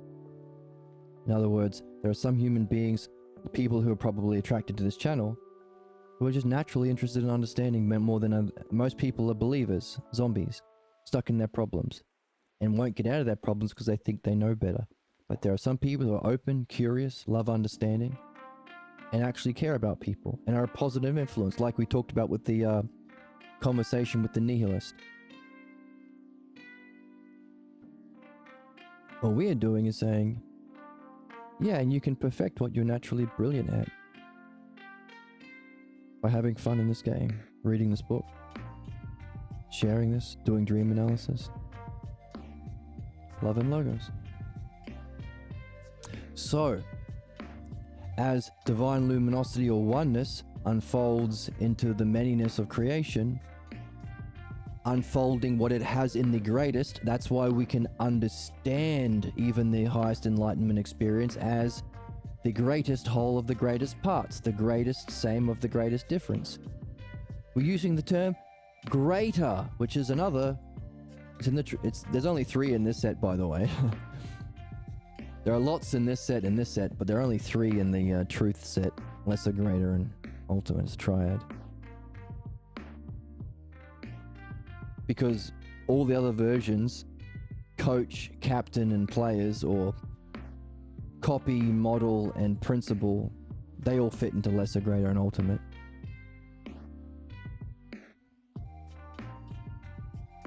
But the ultimate unfolds what it doesn't have, like it doesn't take the court, it's inherent.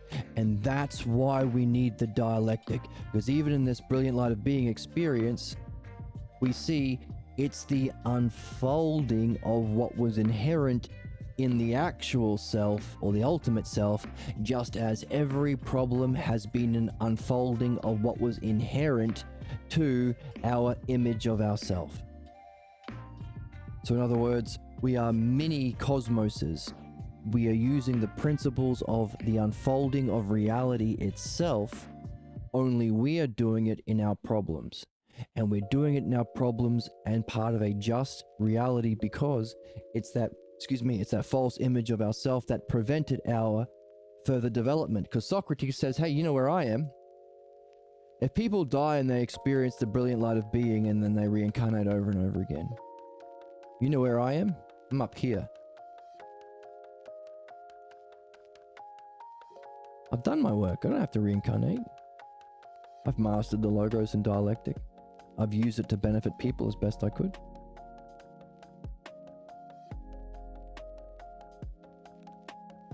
I am here with better men humans who've completed their journey, and gods and spirits that are fellow guides and travelers. Meet me here. Notice, guides and travelers. Not the end. It's the end of this.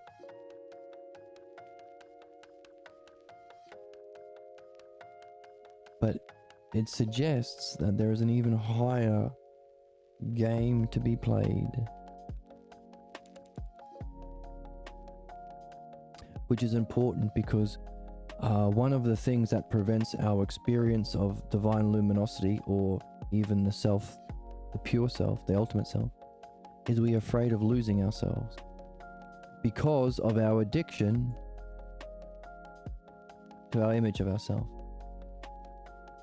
which we have got because now we go back to these captains of the team.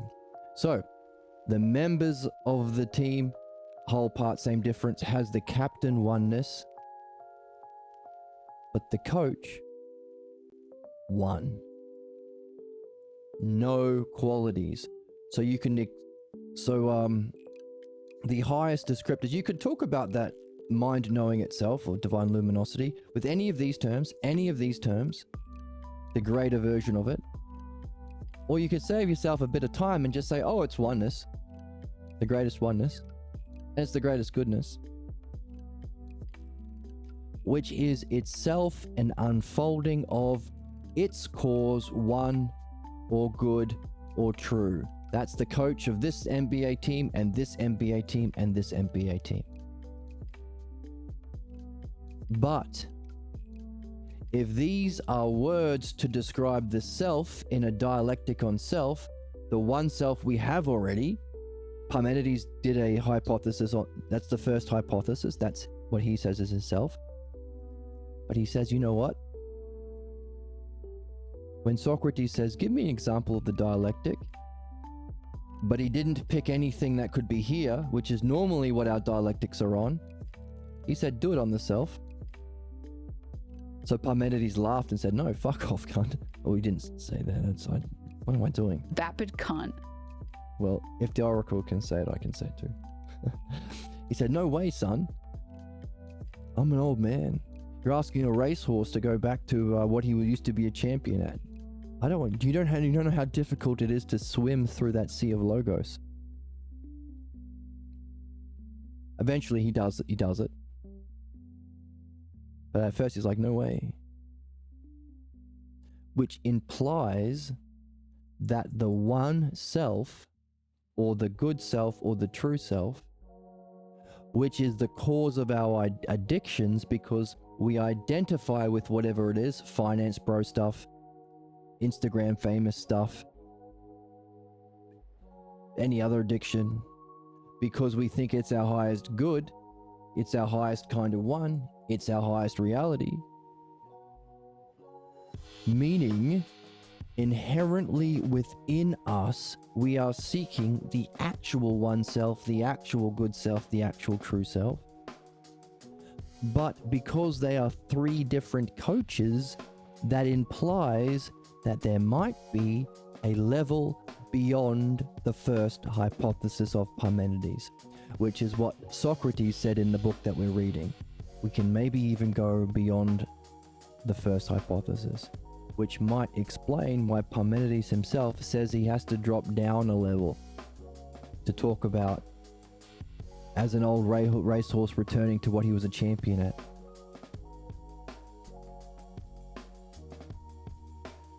Which might give us what we've been looking for here.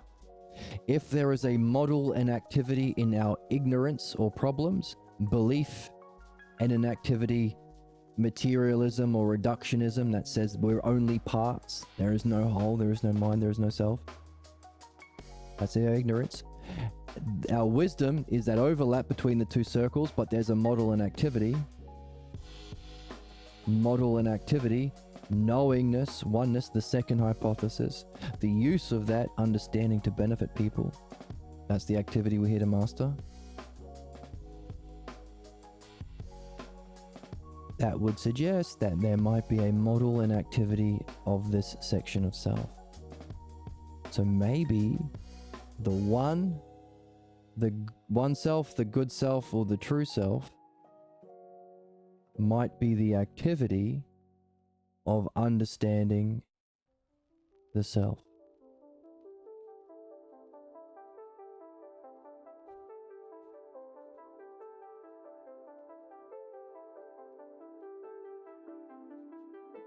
Three aspects that are inherent in a self that has no qualities.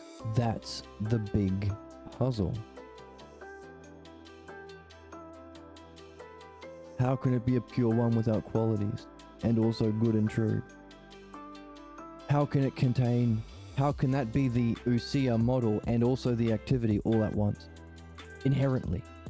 The word is inherent. Aspects. We've been using the word aspects today. All of these terms that we make use of are aspects of the same oneness. That's why beauty can't be different from goodness. You can't be excellence unless you're also just. In other words, they're all interrelated. They're different, but they're all... That was Socrates' issue when he met Parmenides. He said, how can same and different exist as a oneness? That doesn't make sense. They're different things. Difference means not the same. You're crazy, Parmenides. What are you talking about? And Parmenides says, listen, son, there's something you don't understand.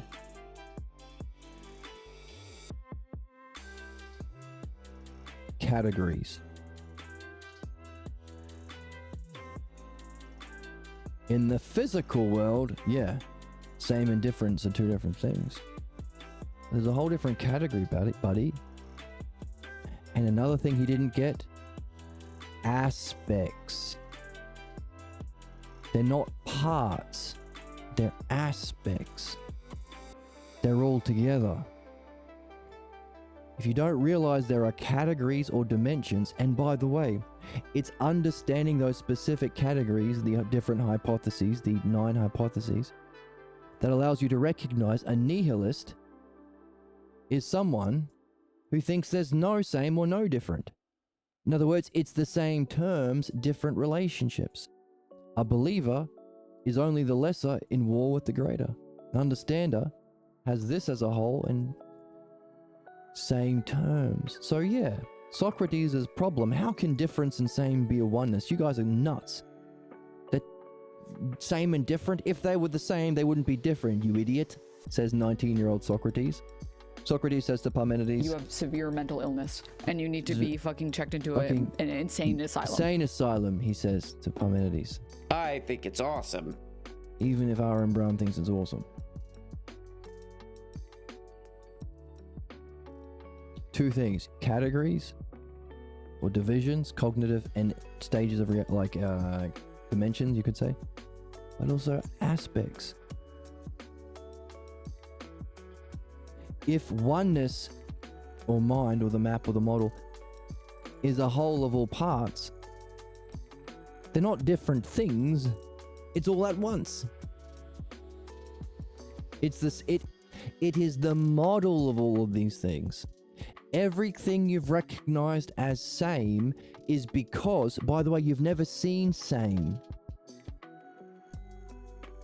Your ability to perceive physical things as the same isn't a learning you've gained from the physical world, because you never see same. Even if you draw two lines that look the same, they're not actually the same.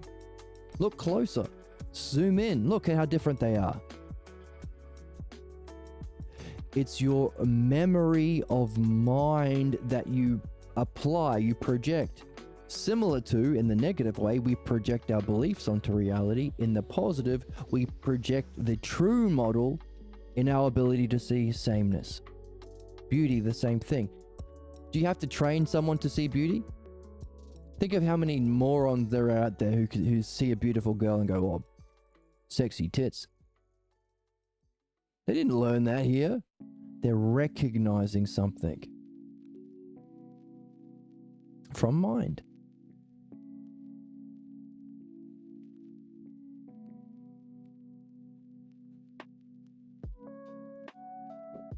What is it they're recognizing?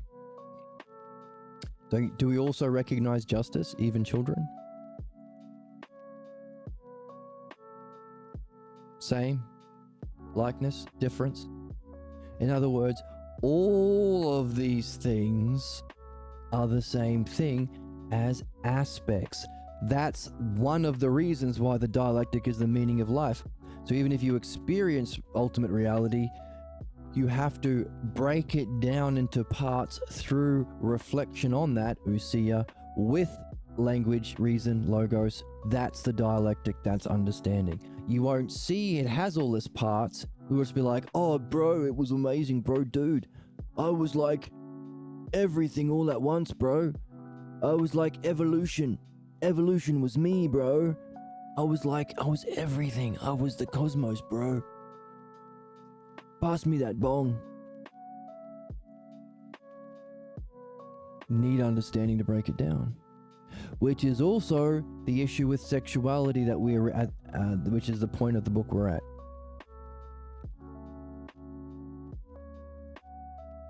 Because that also is an experience with beauty.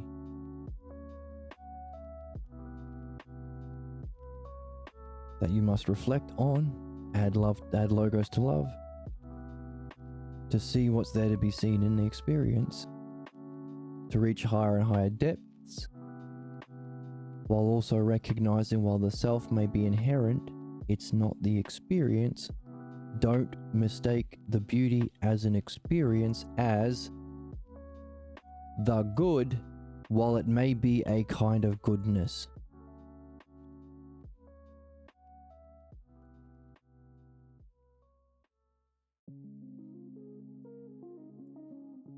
Isn't that neat? I think it's neat. The primary purpose of pools is Pools not to again. murder. It say is it was a for murder. enjoyment and cooling off. I know that about pools. Cool as a cuke. Because I'm cool as a kook. No, you're not the one that's mentally unwell. You're brave. You are crossing into new boundaries. I thought so. We are doing the crossing into the new boundaries. So, necessarily, understanding is needed to cross that boundary from experience to actual self. And there may even be levels of self, because there is the activity of defining it as one self or good self or true self. But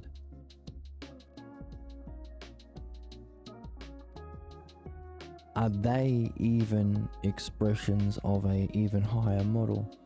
The same way materialism is an expression of a model, the same way understanding is an expression of the model, is this kind of understanding, the one self, the true self, the good self, the expression of the model of self? These are big questions. Actually, the biggest. But that brings us to the book. So we've been reflecting on the issue of addiction, how it relates to self, and ultimately it's assigning the coach one true good to anything, any other experience other than the pure, clear, ultimate self that is one and true and good inherently. Meaning even wise gurus can get addicted to divine luminosity, because that ain't the self. You better have developed understanding, otherwise you won't get addicted. You'll mistake it for the self. You'll mistake it for the one, the good and the true, when it's actually oneness, goodness, and the truth of reality. But it ain't one good true.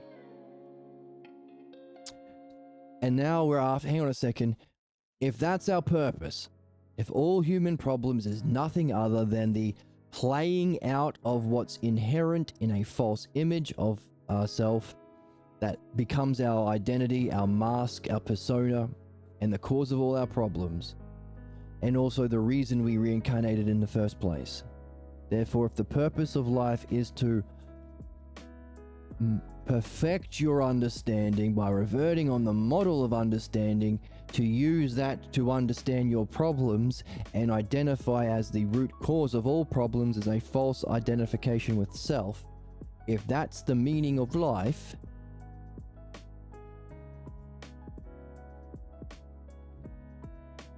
then we take that activity of removing our identification with self even to the experience of the greatest model, because we've been using understanding in two ways: to remove our problems and to perfect our understanding. Purification and perfection, those are the two. So that even because our perfection is a kind of meditation, can we put the two together? That even in our perfect experience of reality, oneness, goodness, truth of reality, we can even recognize that we have to purify our identification of self from that, so that we can transition from beauty itself to true excellence, or the self. Therefore, you need dialectic or understanding for that, you need dialectic for understanding for that, and you need to put the two together in the ultimate expression of the dialectic to move through even that and say, even that divine luminosity ain't me. I'm not even addicted to that. I'm going to add logos to even that experience and go beyond it to its cause. The ultimate, which is the one. If that's our purpose, and that's how we do it, how we remove ignorance, suffering, problems, perfect our wisdom, and go beyond it to our ultimate goal. What about the other direction? How did reality begin? How did creation happen? Well, what we've been doing today is we've been looking at using this map that we've been developing to explain that. To see how, if this is the model of a copy or the greater of a lesser, what we have been after in our upward movement is that which has the ousia and logos inherent in it, so that the ultimate ousia and logos divine luminosity is nothing other than the unfolding of what was inherent in the self, just as our problems was an unfolding of what was inherent in the false belief of self. So in other words, to reach the self and remove our problems, we have identified the root causal model of creation is a somehow a kind of unfolding instantly of what was inherent without qualities. And an analogy to use is just as being or mind is an unfolding of what it has as the greater qualities, just as LeBron unfolds into his teammates. But if that is this level, there has to be a higher unfolding, the coach to the captain, or an unfolding of what's inherent in self into even divine luminosity. And we have this hypothesis that we've been developing because of all of the work we've been doing in seeing how we reach our highest being, or making sense of the wonderful people that we've experienced who are doing this naturally, organically, artfully and skillfully, because they're just the best. Naturally being interested in understanding principles, causes, and using their natural ability and love of understanding, and directing it artfully to meet whoever they're at, whoever they're talking to be a positive influence on others. So in either reflecting on our own excellence or what makes great people great, we have discovered a possible hypothesis for how creation started. Or at least the model of creation, to unfold somehow instantly into an all at once or oneness, what has to transcend even oneness? What transcends everything all at once? What's left? If everything all at once is the model for the understanding in the physical world, what kind of a greater creation, where did that come from? It has to be a higher thing. What's greater than everything all at once? Everything inherent.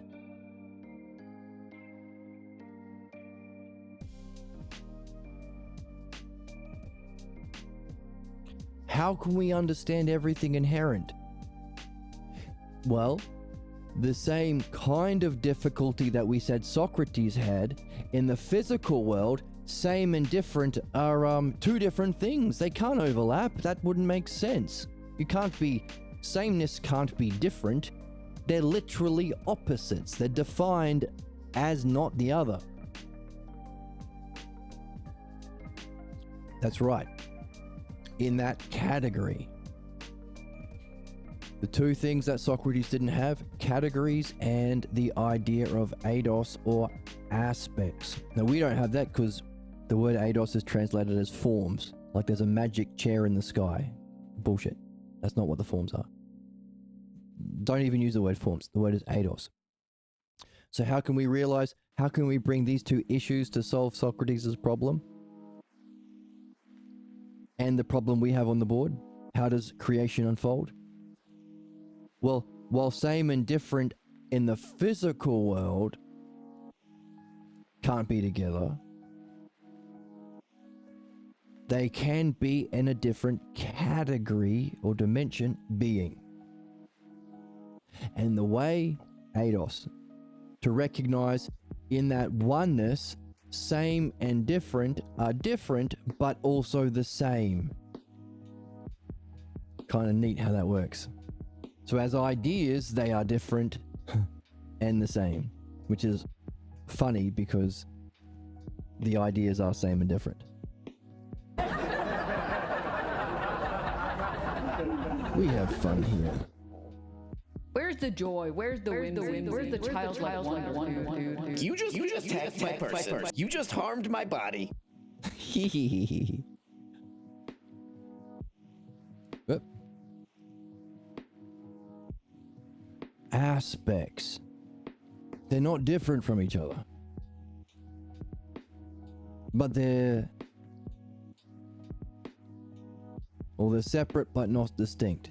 See? That's the difficulty we have. Because our frame of reference is the physical world for most people.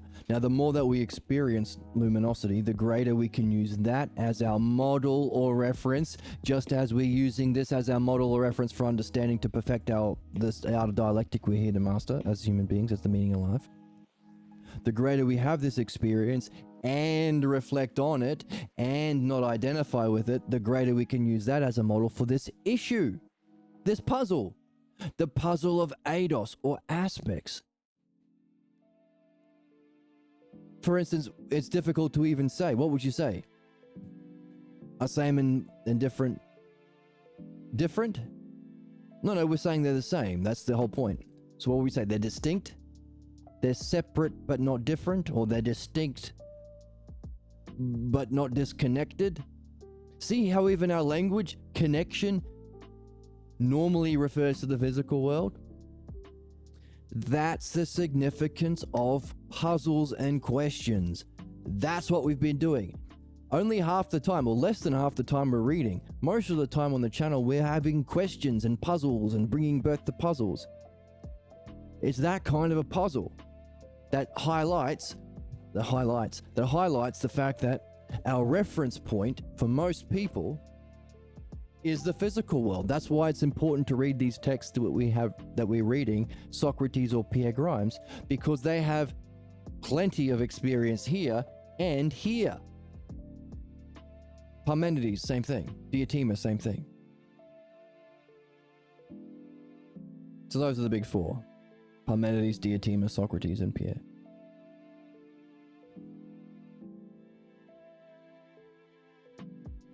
So our reference is this, but we have to get puzzled about this. How would you even explain aspects? A whole and part different? Yeah, no. Okay, they're not different because they're the same. So it's different and same. How can we explain it then? They are separate intellectually, but see how difficult it is?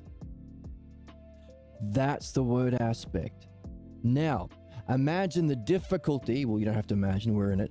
See the difficulty that we have of wondering about how same and different, whole and part, great, lesser and, like and unlike, motion and rest, in time and out of time, limit and unlimited, how they can all be together as the same thing, even though they seem to be opposites in our physical world.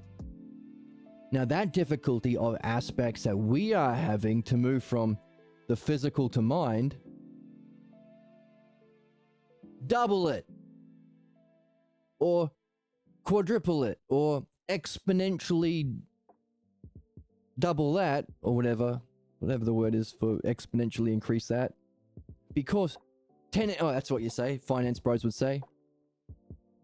10x it. 10x that difficulty. 10x that confusion. Because we are looking for a kind of aspects that has everything in both of those dimensions and one and good and true as aspects, even though one is the whole different thing than the true thing. We seek one, we reason to into oneness, but one and good are not the same thing. You can have one criminal, he ain't good. And you can have goodness that, like, many slices of pizza. That's a many, not a one. But they're good pizza. They're different things. They're also, well, they're the same in that they're what we seek, with the reasoning part of our soul and our desiring part of the soul. But they're fundamentally different kinds of categories. That's why they're the 3 different NBA teams. Oneness as the captain and the members, goodness as the captain and their members, and truth and its members. But we're looking at the coach. One, good, true. Coaches of 3 different teams. How can they be this? How can you be describing the same self with the one self as a dialectic, the good self as a dialectic, or the true self as a dialectic? Dialectic meaning.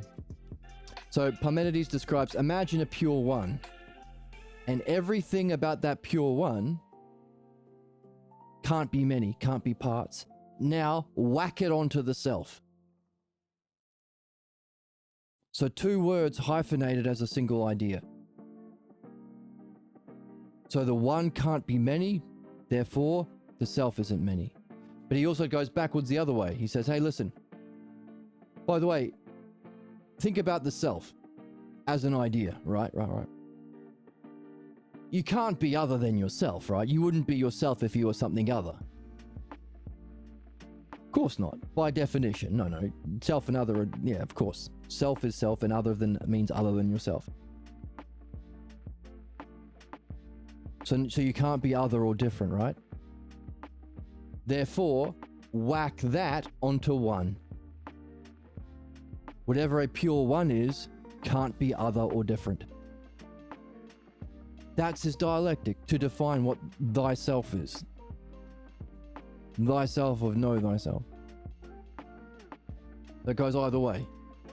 That's the dialectic. But you need 2 terms to define it. Otherwise, what are you rubbing against each other? Like you and your beloved. The principle, relationships as a principle of reality itself, or as an expression of the model of our ultimate purpose.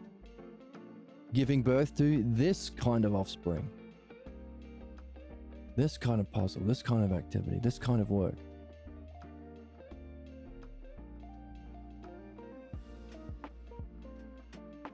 So what we've seen is by using our understanding to nail down the map of understanding, we've seen, hey, even though we got the one self from Parmenides, we could also do likely or equally a good self and play that game, or true self. But they're 3 different things. How in the heck can they be describing the same thing while being a pure one without qualities? How can it be one and good and true, 3 different things, without being parts, without being qualities, without having a manyness? That's the puzzle. A similar puzzle to how can they be the greatest whole of all parts, same of all difference here? Aspects 10x that problem, because we're in the exact same problem of how the self can be one, good, true, but still one. Somehow, aspects, and the key word we've been using So now we've got the puzzle. What's the puzzle? How can these three fundamentally different things be the same and without there being parts or qualities? So, aspects. How can they be aspects without there being qualities? Because, hey, we had the same problem for divine luminosity, but we still had qualities. It's the greatest of qualities. So you could say it's whole and part together because it's the greatest quality of whole because it's all parts. That's why it's everything all at once. So you can still use the word qualities. You can't use qualities here. It's the cause of qualities. It's what experiences qualities. So we've got to 10x this problem of aspects. And what we're doing is we're bringing in the idea of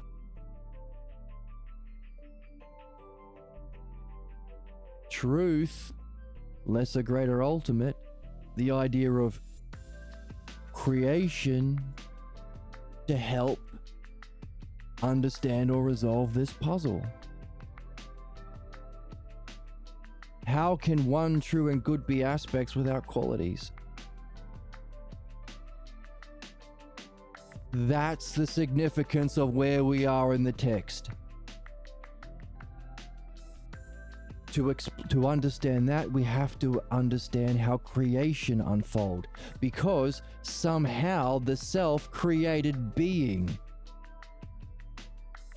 In other words, all of these greatest qualities that then created the physical world, you could say, well, yeah, you can create the physical world, you need part and whole, but we've got this Lego box. It has all the great qualities in this one box. So, model to copy. But where the fuck did the Lego box come from? Sorry for swearing. Oh my fuck. Where'd the Lego box come from? Where did the principle for model and copy come from? That's the puzzle. Because somehow everything that became this oneness, eidos, aspects of all qualities in the greatest sense, has to come from something that is even beyond the greatest expression, the greatest qualities, but still has to have everything. So somehow same and different and like and unlike, it has to come from somewhere, so it has to be in here somewhere. That's the question. And the word we're using, based on the model of lesser, greater, modeled copy, ultimate to greater to lesser. That's our triad of truth. In other words, while the physical world unfolds, so a description for the physical world, a moving image of eternity, to quote Socrates in the Parmenides, I think. A moving image, no, one of the books, moving image of eternity, maybe the Timaeus. Experiencing in parts, remember, part and whole, in parts, what was inherent, well, in parts, what was experienced as a whole, because see, whole and part, that's the two Venn diagram. So a whole of all parts is unfolded, that's eternity, whole of all parts, enfolded into time, into parts, where we can do learning, giving us the time and space to remove our false image of self and perfect our understanding of the true self. So, in unfolding into the lesser what was greater, unfolding into the parts what was a whole of all parts, as eidos, as aspects. That's the big puzzle.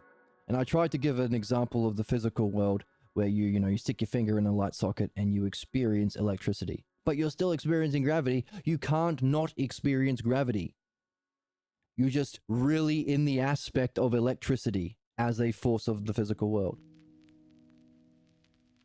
But it's all there all at once. Just as you can't have excellence without beauty, you can't have beauty without justice, etc., etc.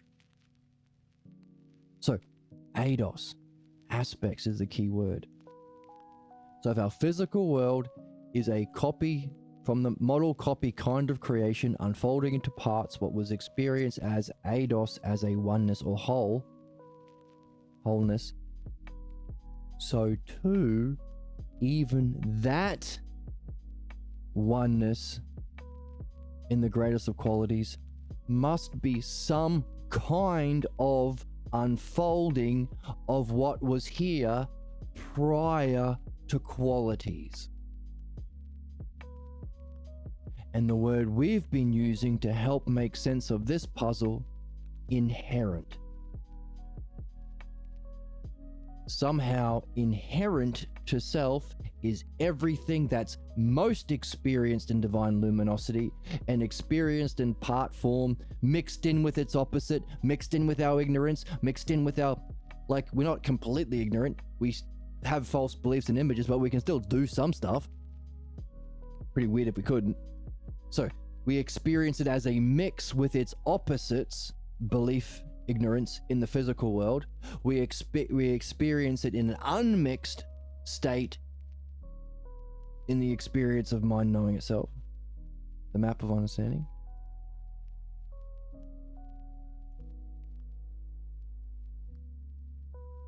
But what we're experiencing, either it's unmixed or it's mixed state, is that which is inherent to self. Somehow all at once as eidos, without there being parts or qualities. Unfolding into ultimate qualities what is inherent, which is then unfolded into its mix into the physical world. So our puzzle is, how the fuck do we know the self?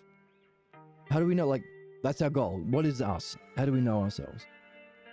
Because somehow, when we know the selves, we also get everything else.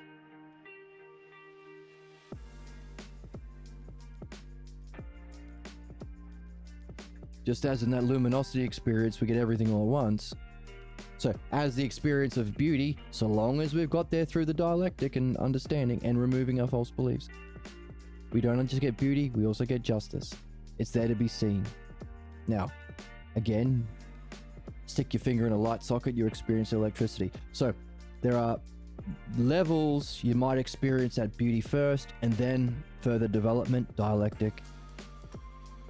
Recognize there's an order there, then you experience it again, experience it as justice. So there are depths because there are members of the team. First you experience who are some what teams do I know members of? First you experience I don't know basketball. I only know the stars.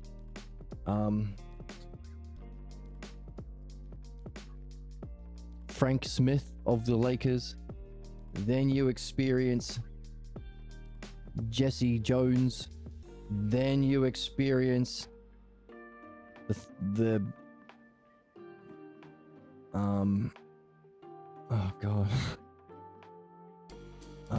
Klay Thompson. Then you experience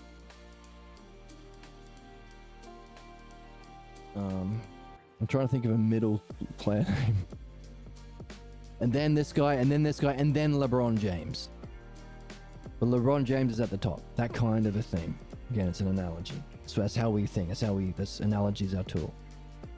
Making use of truth. Analogy. Lesser, greater, ultimate.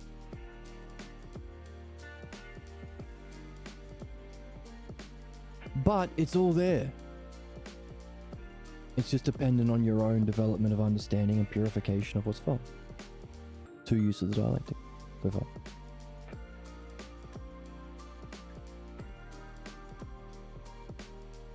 So too, when we reach the self, provided it's through the dialectic understanding,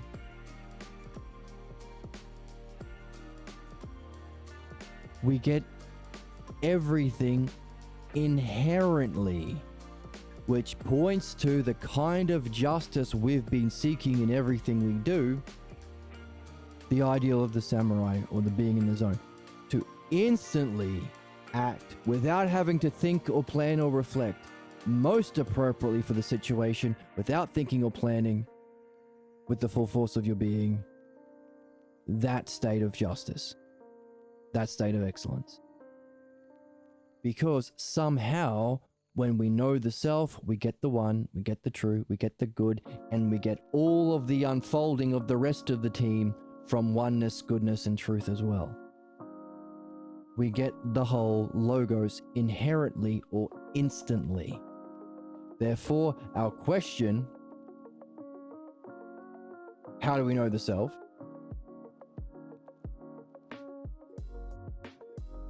And in what way is it one, true, and good? In what way is it logos and ousia at once? And how do we get it? Bringing along the key terms of aspects or eidos, and the other key term from our reflection today on creation, model copy, and inherent. Somehow, inherent to the self is the logos. Inherent to the self is ousia. There's our model and copy, ousia and logos. And inherent to the self is one, good, and true, which is then reflected into oneness, goodness, and truth, which is the best way of talking about that because it's the captain of the team. Everything else is just a kind of oneness, a kind of goodness, or a kind of truth. And that's reflected, mixed in with its opposites, its delusion, its fake justice, its pseudo beauty, its pseudo excellence, our beliefs and our ignorance. That's the model that we are playing with at the moment. Because we want to, by understanding how the self creates being, and then that unfolding its eidos aspects into time. So the eidos unfold into time, and somehow the inherent eidos. In understanding the model of creation, we can help answer our real question: how do we know the self? How do we reach the top? How do we know our authentic self? Authentic, true self. How do we be our highest excellence? What kind of self? The good self. What kind of self? The real, the one self. One, because we don't lose it. We don't want to lose it. We're not going to mistake it. We're not going to mistake the self for anything else, even divine luminosity. And definitely not our bank account or our Bugattis or our Instagram likes or any other thing that human beings can get addicted to.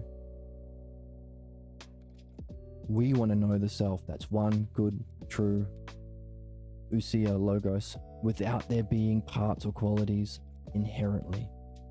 So we can know it. So we can get there. So we can be ourselves. Fulfill our purpose.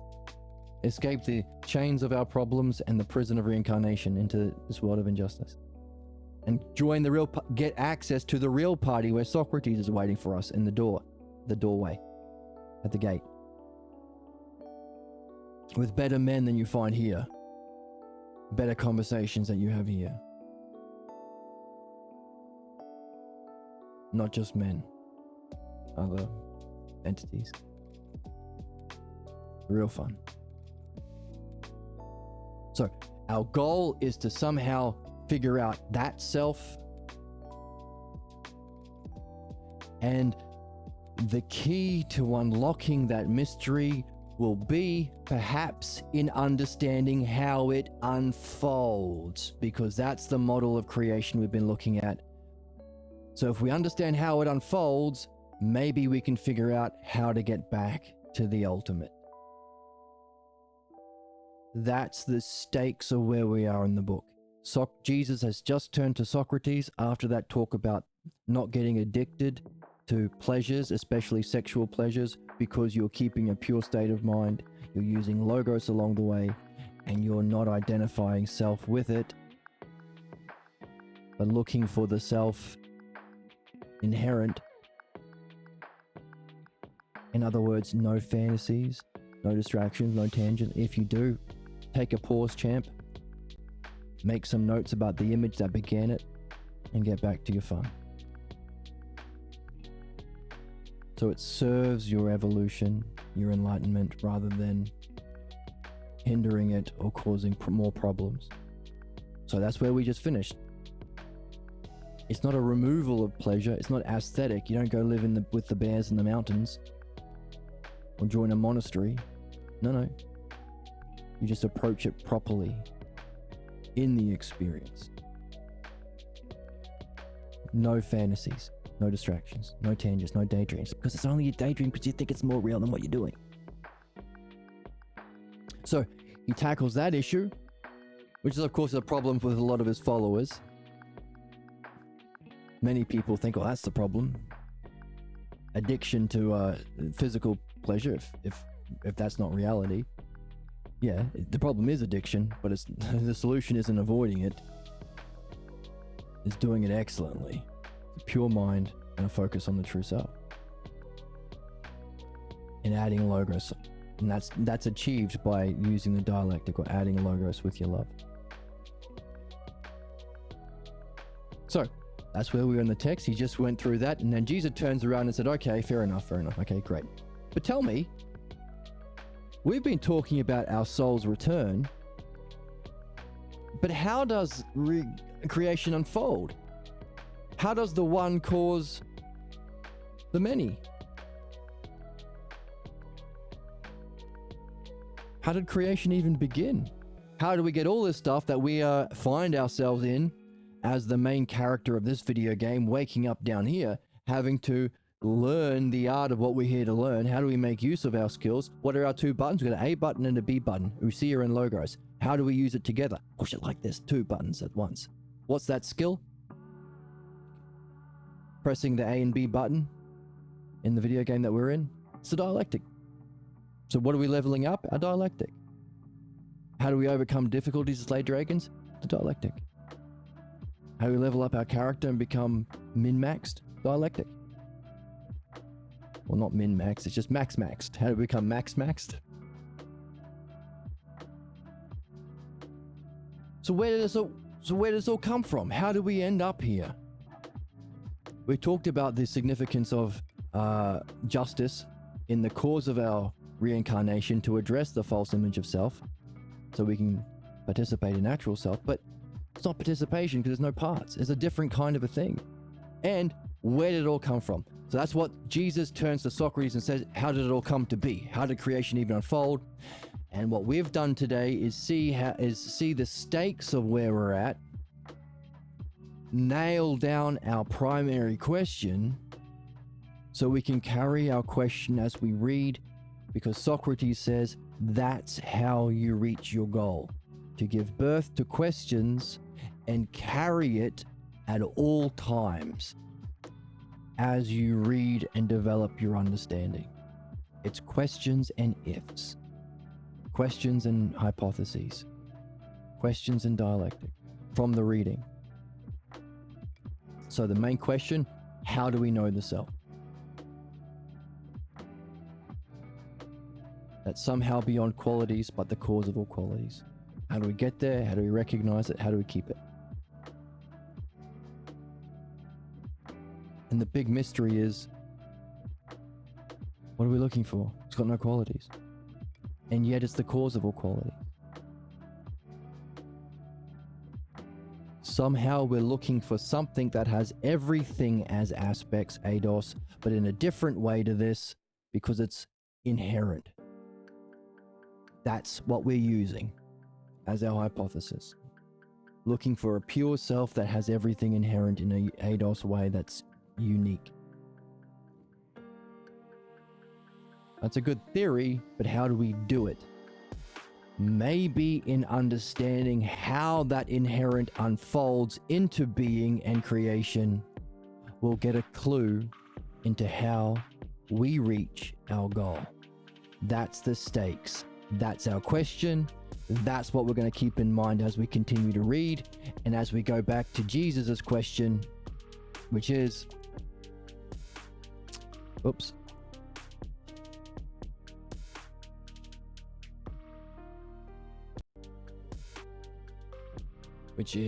let's see it before we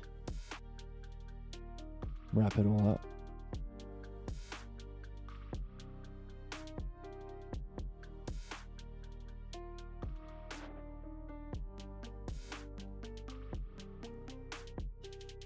So we have been persuaded to and encouraged. So this same problem with ChatGPT, it encourages us to stay in our stupid ass beliefs.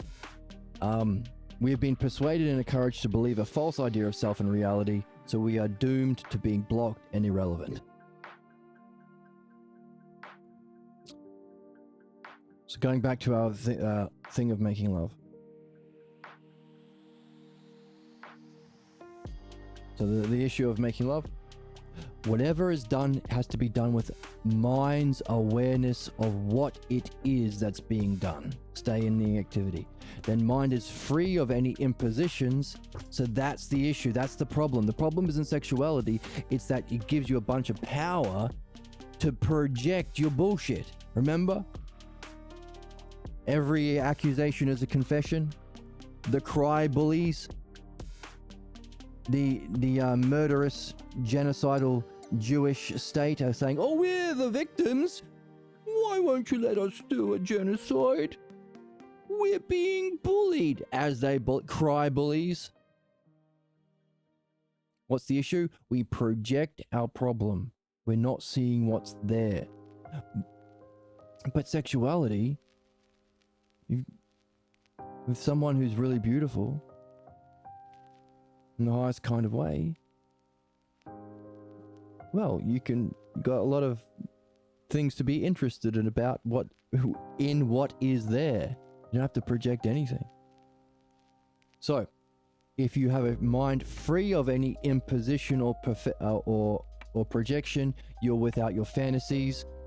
A soul doesn't desire because it desires because it fits into what it's thought to be good or real. So you better make sure you're with someone who's actually good. You're not just fantasizing on top of them. But it's often mistaken about what's good is, because that mistake about what's good is your problem, your addiction, and your identification. Why? Good self. Not the good self, the fake good self. When the mind is occupied with some illusion, it does what it does. When it does what it does, then the fantasy uses, as it were, the immediacy and the power of that act to enliven the fantasy, increasing your addiction. Addiction, what's that? A false idea of good self that you identify with, which tells you the soul is seeking the good self. So it's the fact that we're seeking our true self, our good self, that we can be addicted. Without this inherent nature that allows us to see our purpose, we wouldn't have the conditions for the delusion, ignorance. Which is why we say all problems are a solution that doesn't apply. Or we're all expert meditators, we just had shit teachers. That kind of principle. So never punish someone for having a problem. That doesn't make sense. Because every problem is a solution that was the best for them at the time. That just doesn't apply anymore. Anyway. So, we seek the good self, which means if we have a false idea of good, we can identify with it. That's our addiction. And that's what we do with fantasies and the immediacy and the power of the intimate act or sexuality or anything, any activity, that just seems, that's just, among the best, can enliven that fantasy. If the mind is occupied with some illusion, when it does what it does, then the consequences will end up in disaster. Necessarily, for us to have the conditions to be able to reflect on the problem we're literally born to address. Thus, there is nothing that brings greater harm than if one is mistaken about what is true and real. So our highest good is also attached with what we think is real or true. So now we're seeing in our problems a kind of solution in the negative way to our question. How can we find the self that's one and good and true? Hey, what's fantasy? What's addiction? What you think is the most good, but you also think it's what's real. So there's an example of real and good together. and you also identify with yourself. So there's an idea of true and good and self together. Only we're experiencing it in the negative or the mixed in human problems.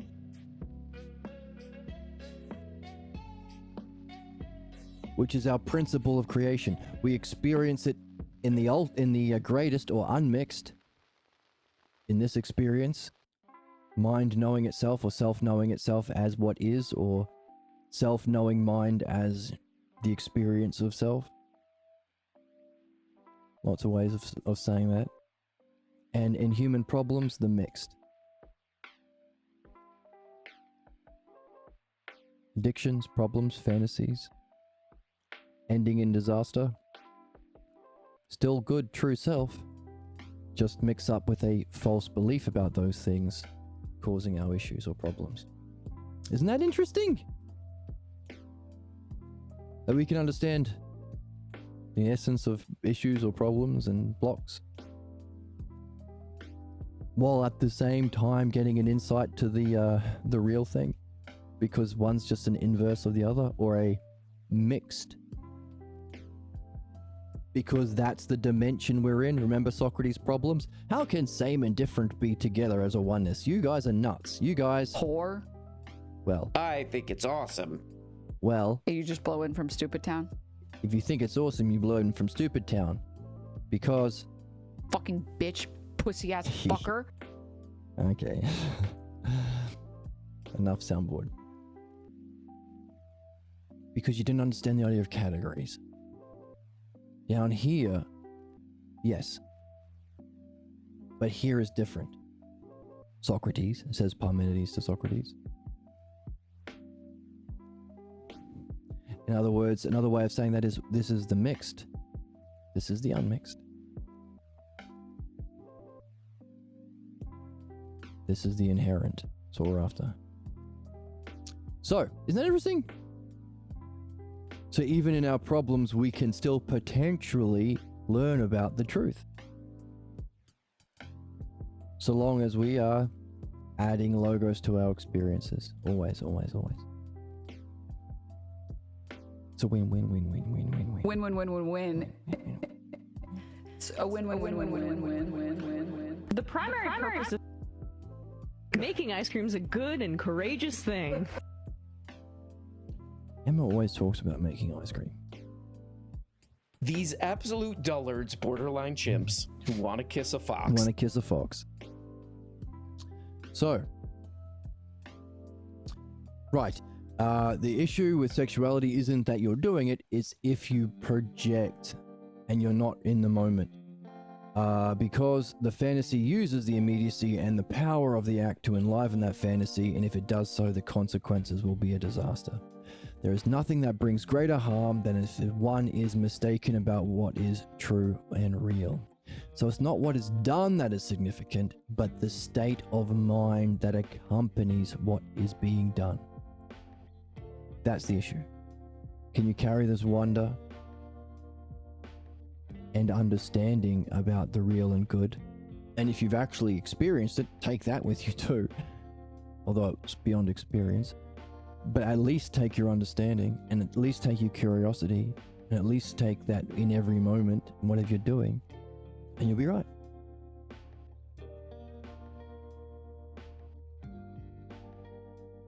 Oh, and also, that idea of your understanding of what's real will also relate to your choice of goals. In other words, you probably are not going to be wanting to do these activities with someone who doesn't love understanding. As someone who doesn't also want to be their true self, or be a good influence on themselves and others. In other words, someone who also isn't interested in making use of their usia and logos, rather than using it to harm themselves. Belief. So in other words, we all, by being human, we have usia and logos. That's what makes us different from cows and caterpillars and cabbage. Difference is, do you want to take it back from your brainwashing and use it properly? Because if you don't, you'll be doing it harmfully. So, In other words, your what is done will also conform to your ideal and not your fantasy. So that's a given. But the point he's saying is, hey, keep that state of mind in what you're doing. So Jesus says, where's Jesus? So you drink and make love with a pure mind that is free of any imposition of false images. Sounds nice. Interesting. But what if one believes what they think is true and feels justified, but they're completely mistaken? Soc says, yeah, you're right. To do what one does with a pure mind must include that the very doing must fit nicely within your higher sense of justice. So, the issue, he said, hey, but yeah, well, okay, fine. Your choice of goal is based on your ideal, and you're keeping that state of mind of wonder and presentness while also seeking the self and using Usia and Logos. But what if you're wrong about your idea of what's real? Socrates says that's where justice comes in. You will feel within your soul a kind of compass. Is that a good analogy? You'll sense that what you're doing is right and just. You're not on your own. You have a guide or guidance. The sense of justice in your act. Right? Justice is a kind of a funny word, the way that they mean it, because for us it's kind of connected with like courts and law. By justice it means fair. It's fair, it's right. Not like you're following the rules, but you're doing the right thing. You're doing the fair and right. It's for you being fair to yourself and in what you're doing. So the recognition that what you're doing is consistent with your philosophical goals. Of course, why? Because philosophy means understanding, and what is it we use to decide our goals? Either our belief, which is disaster, or understanding. Just that simple. So our goals need to be philosophical goals, by definition. Understanding, your goal. And if it's your goal, you haven't got there yet. So it's only understanding, or the map that we've been developing, that needs to guide your activity and choice of goals. Because your goal, you're not there yet. It's a goal.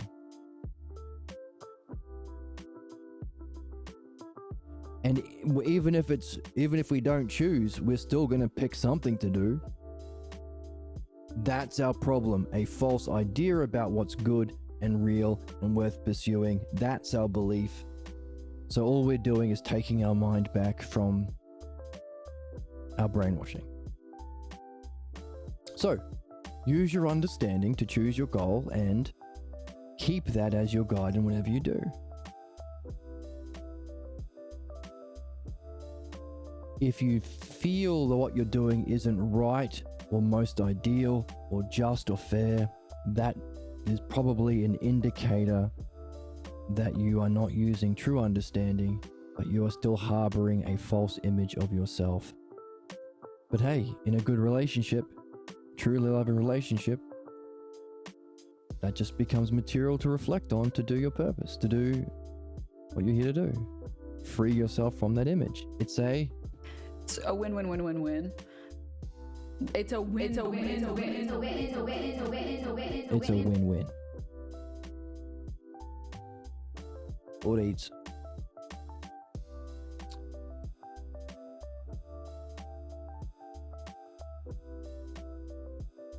Without that sense of justice in your acts and recognition that what you're doing is consistent with your understanding or philosophical goals, then one is harboring a false idea about what is real and true. Many believe their fantasy life is their own creation, but they fail to recognize the self-image inherent prior to it playing out. They fail to recognize the cause, the first, the primary, the causal, inherent, from which everything else was inherent to it, self-image within the fantasy. So they fail to recognize the self-image within the fantasy is a manifestation of the false identification. So, addiction, identifying with a false idea of reality or good. Fantasy.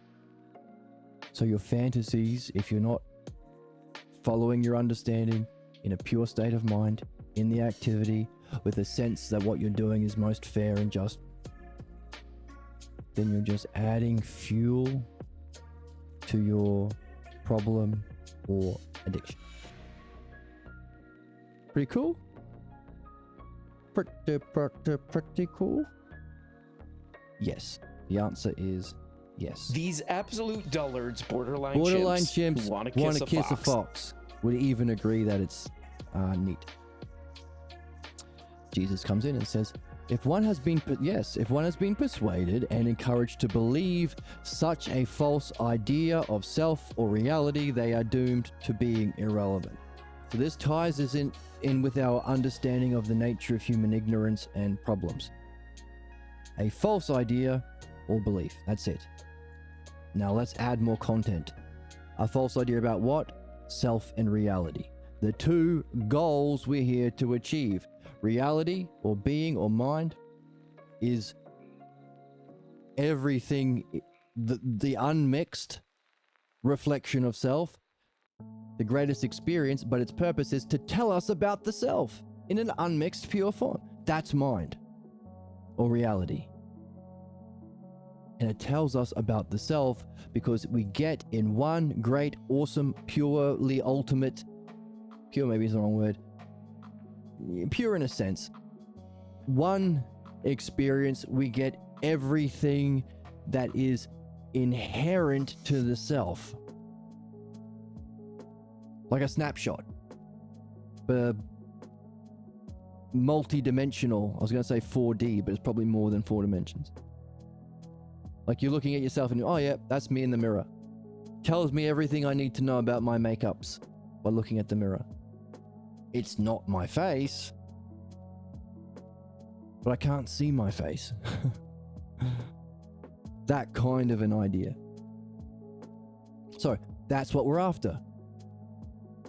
That's why there are 2 enlightenment experiences. The penultimate or mind, which tells us everything as a great oneness about what is inherent to that we can't in the self, which is the ultimate, which is why we have ultimate over there. Therefore, human problems is nothing other than a false belief about, well, belief is a false, what is it? A false idea about those 2 things. That's the nature of belief. In essence, and the cause of our problems or ignorance. So a false belief about those 2 things.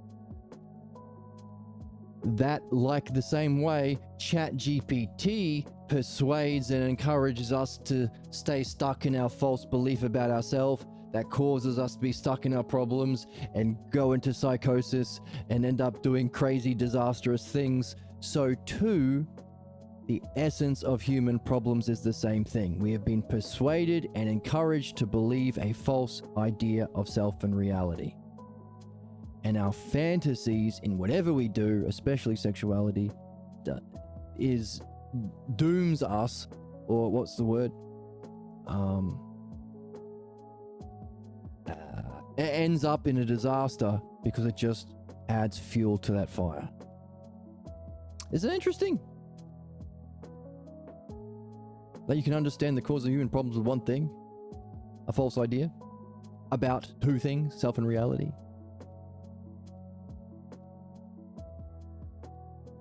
And it's solved by one thing, the dialectic.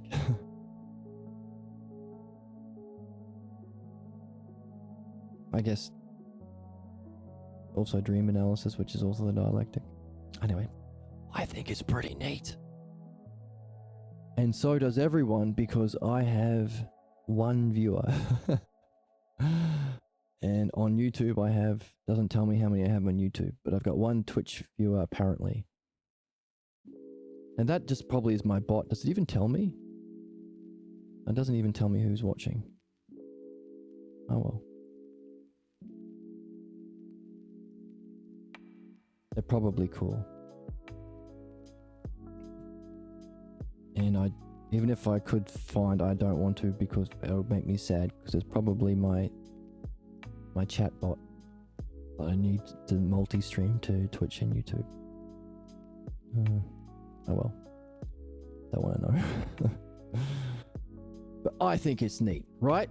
Hey, whoa. Who asked What? you? Okay, go ahead. I'm too pure. Bitch. I gotta stop that. I can't stop. I'm addicted.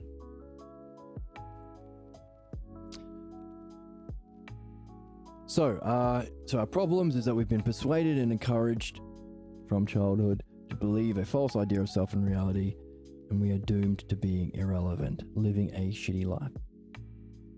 I would say irrelevant isn't even the right word. Disaster. Not just irrelevant to our existence and humanity, but actually doing harm, because we're going to further entrench ourselves in our ignorance that we were literally here to address. Socrates says, I've often stressed that being ignorant about what's real and true is what everyone hates and fears. Now, it's important to say ignorant doesn't mean not knowing. It's to be falsely convinced you know something you don't. So ignorant people are those that, yeah, I know women were less than men. I know that Jesus is the right way, and that's why I vote for Trump. It's not unknowingness, that's a good state. It comes with curiosity and learning and fun. So, to be ignorant, falsely believe something that's not true about self and reality, about what's real and true is what everyone hates and fears, says Socrates. There is nothing more important than having truth as a companion to one's idea of reality. The inner connection between what is considered good and its desire for it, and the quest for it, is important to see clearly, and that's what I've called the inner triad. So good and true. Now I think what he's saying is, now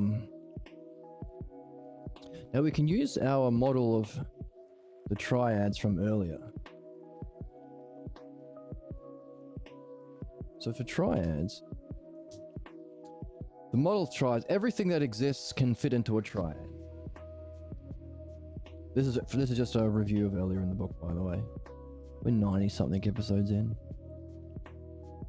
Everything that exists has a kind of existence. Oh, I was writing with that. Existence, ANC. It has to have some sort of power, and it has to have some sort of activity that makes use of its power. That's the primary triad.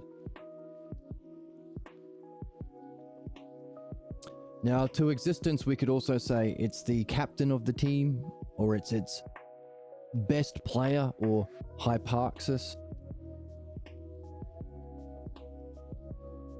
And its best activity also is a ruling term, like the captain. And an example of a triad would be what we make use of in the anagogic, which means upward moving, or what we're doing. Our upward movement from our wee little souls to know the truth of reality and self. Upward moving, anagogic, triad, which has as its power, love. It's meaningful. You get a kick. It inspires you when you see that this isn't dry. This is different from every other.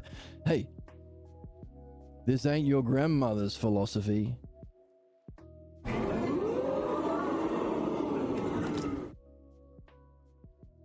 This is different from everything else. This is real philosophy. I was playing music last night, well, tonight. This is the tail end of my evening.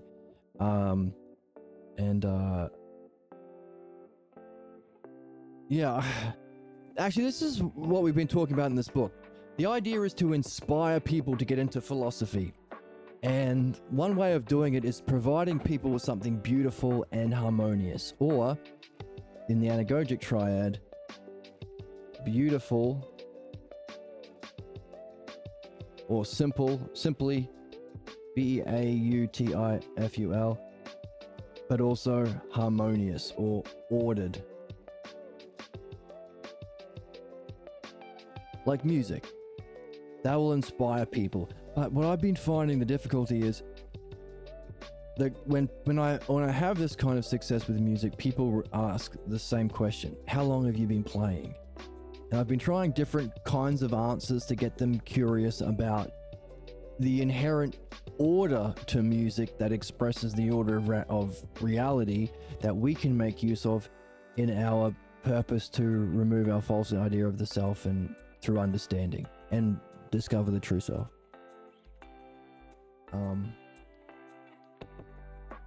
So it happened again tonight. So I guess a success in that someone was inspired, but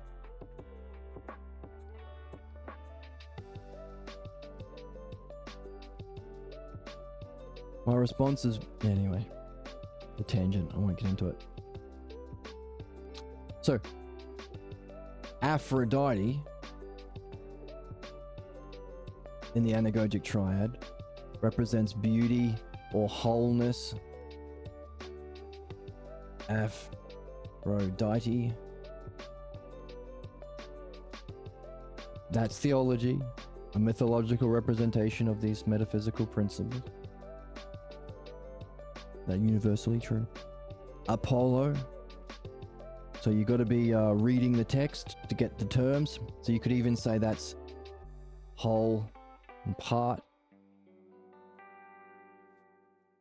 Or see, this is how you can have fun. Once you've got this model, like with dialectic, once you got the map, once you got this model of existence, power, and activity, you can say, oh, Apollo and Aphrodite, beautiful and harmony or order.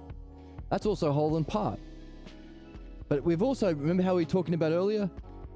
What are the two things that we use? Questions or wonder. See, we can even go further. Questions or wonder, which inspires us, gives us the power. See? Questions are our power. Wonder is our power or our state of mind. You can even put state of mind.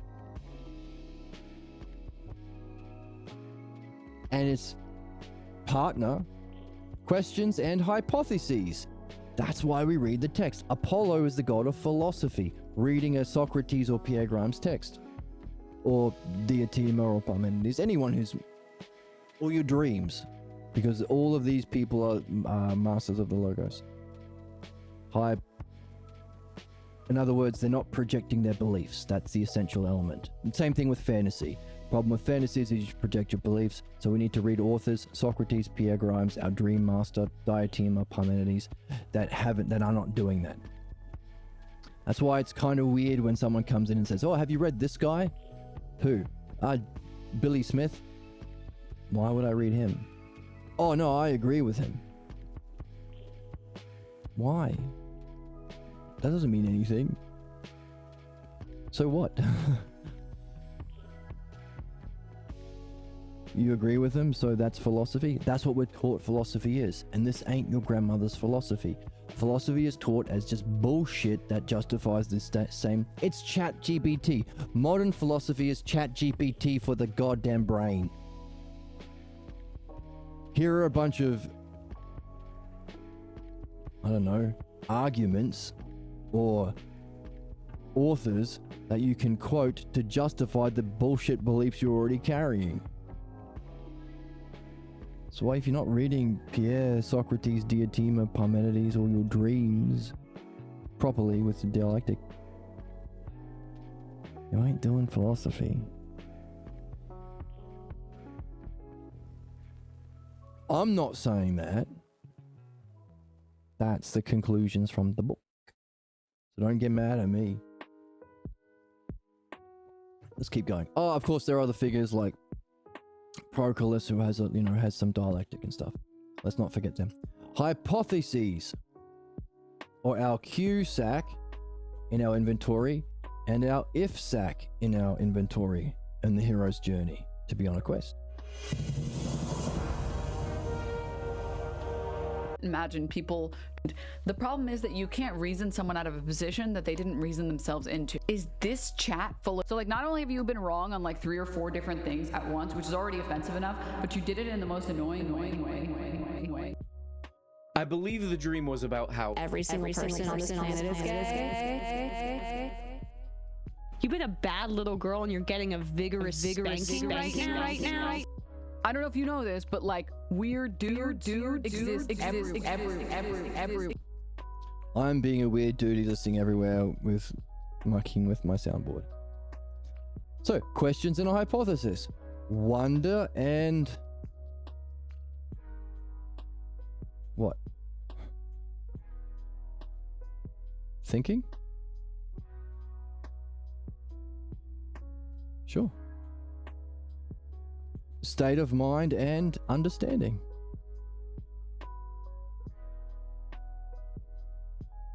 So you can have fun with it when you have the model. But that's within the model of power and activity. Notice love and logos. You need the two together. Love without logos, just as a projection of your problems, and you're just getting more entrenched. It's a disaster. You're hurting yourself. And whoever you have power over, your children or your employees or whatever. And you're causing negative reincarnations. Power and activity.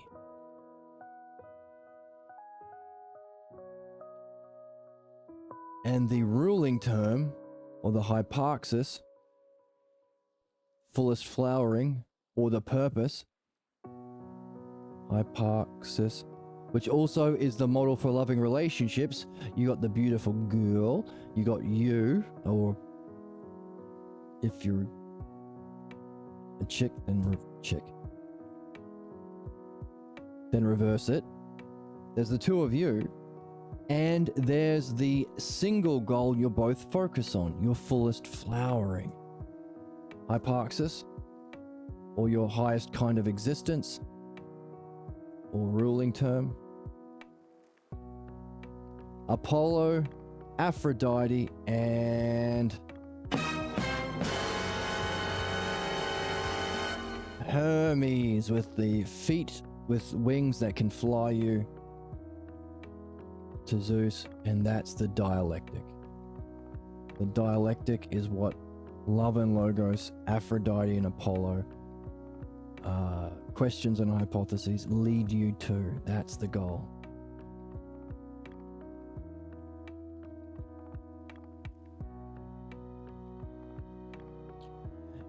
So that's an example, and Socrates is saying, I'm calling this the inner triad. What are the terms?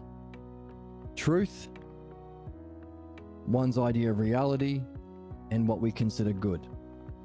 So we can use the model of the soul. We reason.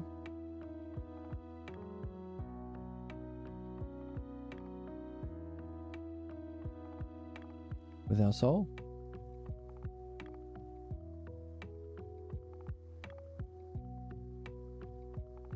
We desire.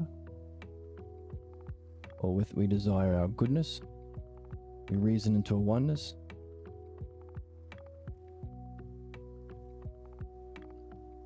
We desire our goodness. Oh, messy. And we seek in our activity. So activity, outward seeking. Inspiring, what are we inspired by? What enlivens us? What powers us? Our desire for our goodness. So beautiful fits in here. See, you're gonna have fun. It's fun. Making these connections, seeing new things, getting new insights. We seek our truth. The truth. So he's saying, Truth, good, and real is the inner triad. But we can therefore say, what do we think is real?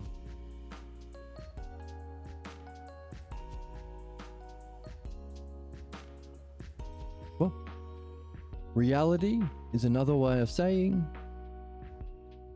the oneness, or the one that is or exists. In other words, what exists? What's the oneness that exists?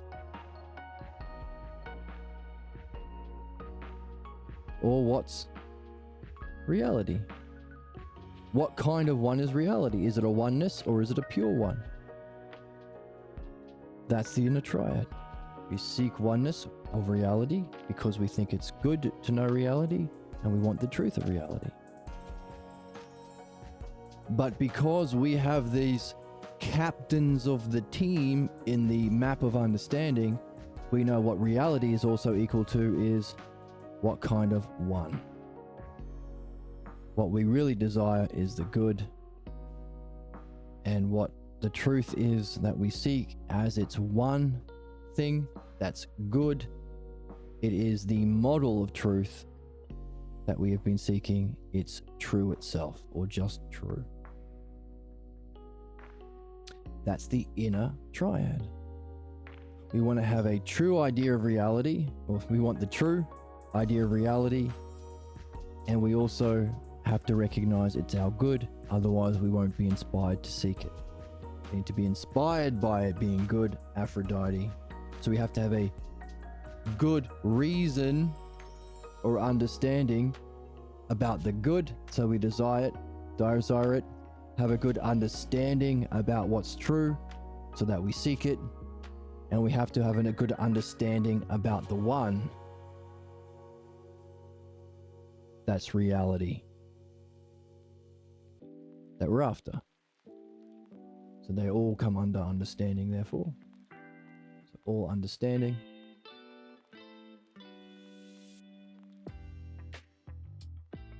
So understanding this, and that. Understanding our one, understanding the true, understanding the good. Keep that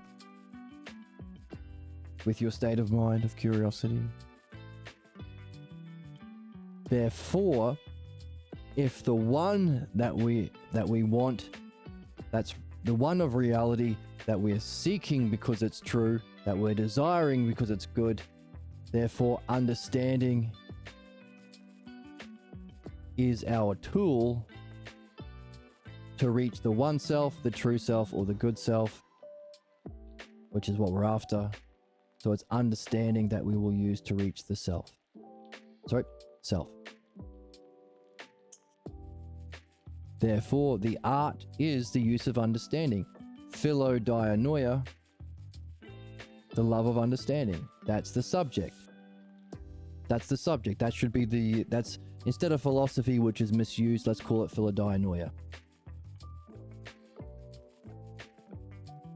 And its art or skill is the dialectic. Which is interesting because the anagogic triad says the same thing. How we move upwardly is by being inspired for the whole or beautiful with questions. In the activity of reading these books, which culminates in the mastery of the dialectic. Hermes is the personification or the mythology of the dialectic, and he is what takes us to the goal. That's why it's the anagogic triad. And we have, by having this question from the text, what the heck does he mean? Our question to right now, what does Socrates mean by the inner triad? And what are the terms? He said, there's nothing more important than truth. Put that in green. As a companion to one's idea of reality. The interconnection between what is considered good, the desire for it, and the quest for it. So we also have the desire. quest is important to see clearly. That's the inner triad. So we can go and we can even tidy this up a little bit.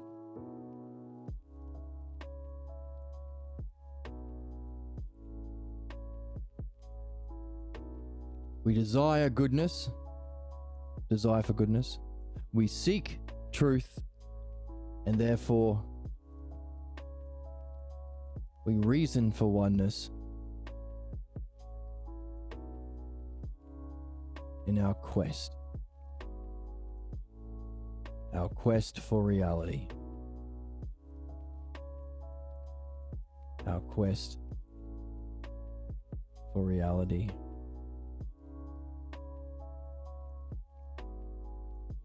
And self. Each of those things are built on understanding or belief. One is at your peril, one is at your happiness. Therefore, the subject we're here to master is philodainoia, love of understanding, or love of understanding is there, beauty is there, love of understanding. Aphrodite and Apollo. So you could say philodainoia fits in that as well. That's fun. Look how much fun do we have? We have fun here. Here's another triad. Philo,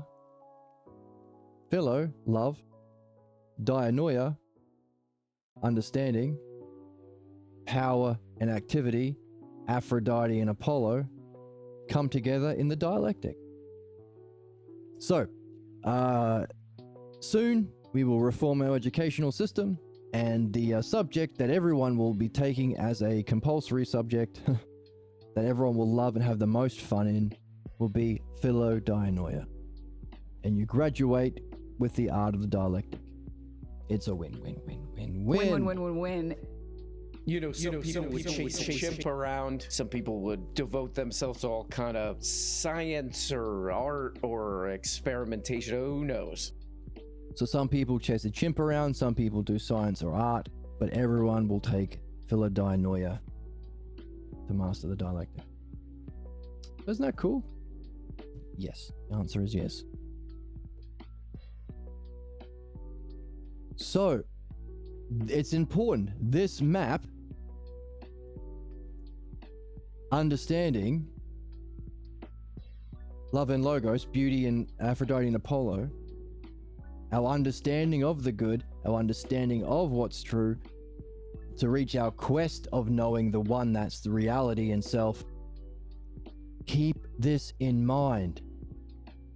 That's important. To be ignorant about what is reality or self, to be ignorant about what's truth, the truth of reality or self, to be ignorant about what's your good is the cause of disaster, ignorance, suffering in every possible way. And that's what fantasies put energy into when you're fantasizing about whether you're drinking beer or making love. Is that what Jesus said? Drinking and making love. Right. Now, drinking beer, they didn't drink beer. The symposium is the drinking party he was referring to that Socrates drunk everyone under the table at. But they also have, like, if you just got drunk, you're an idiot. But if you just got stoned, you fall asleep. Or you get too paranoid to talk to anybody. You want the freedom from social inhibitions of alcohol with the contemplation and wonder and integrity that comes from psychedelics. So that's the symposium. So in the symposium, everyone will be drinking from the same bowl. So someone would be, and some cultures do this, some parties do this. The drinking cup has a rounded base, so you can't put it down. So so if you're passing around a joint or whatever, some people, like, I think there's a word for it. Like, you just make speeches and everyone's like, come pass the joint to the left, and you're just like bogarting it and you're wasting it because you're just like. That's why it's got a round bowl, so you can't put it down to gossip or whatever. Also, there's someone whose job it is to fill the bowl. So he decides how drunk everyone's going to get. Or everyone decides, and that person's job is to pass the bowl around. But if everyone's getting too drunk, they say it needs more flour. So they put more of the ergot or the psychedelic in with the alcohol. And if everyone's getting too like spacey and what's the word? Introverted, then you say, well, it needs more alcohol. So that's what he means by drink. It's not just alcohol. That'd be dumb.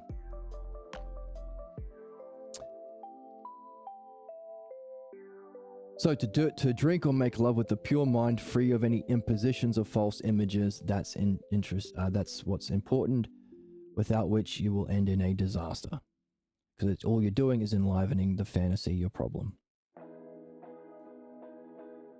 On the other side, to have that triad, to do it with a pure mind, keeping aware of your body. Are you feeling like, are you getting an indication that you're not doing fairness or justice? Because that's a clue about a false idea of what's real and real and true. To be persuaded and encouraged to believe so persuaded and encouraged, like your fantasies, in a false idea of self and reality, that's dooming you. But by the way, to be ignorant about what's real and true, everyone fears and hates that. We don't want to be conned, we don't want to be grifted too, and also it's kind of scary too. Therefore, nothing more important than having truth as your companion to reality. So, truth, goodness, in your quest for reality or self, that's the inner triad. That's good.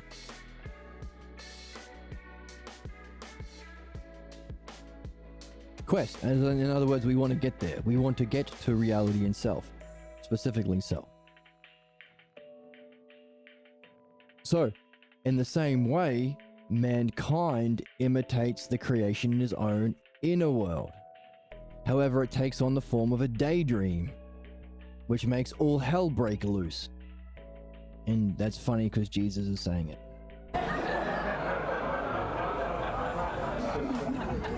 Because all hell. Yeah, very funny. You have the brain of a child if you think that. Okay, go ahead, man. They're secretly turned on by it.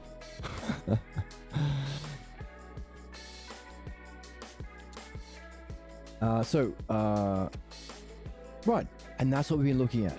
Inherent to our problems is a false image of self that unfolds what's inherent into our fantasies that we play out through time. So too, reality unfolds what's inherent to self into actual reality, not a belief about reality, and then that unfolds its implications into time. So we're imitating creation of everything. Isn't that interesting? We're mini gods. In the negative sense. In the mixed sense. Yes. Oh,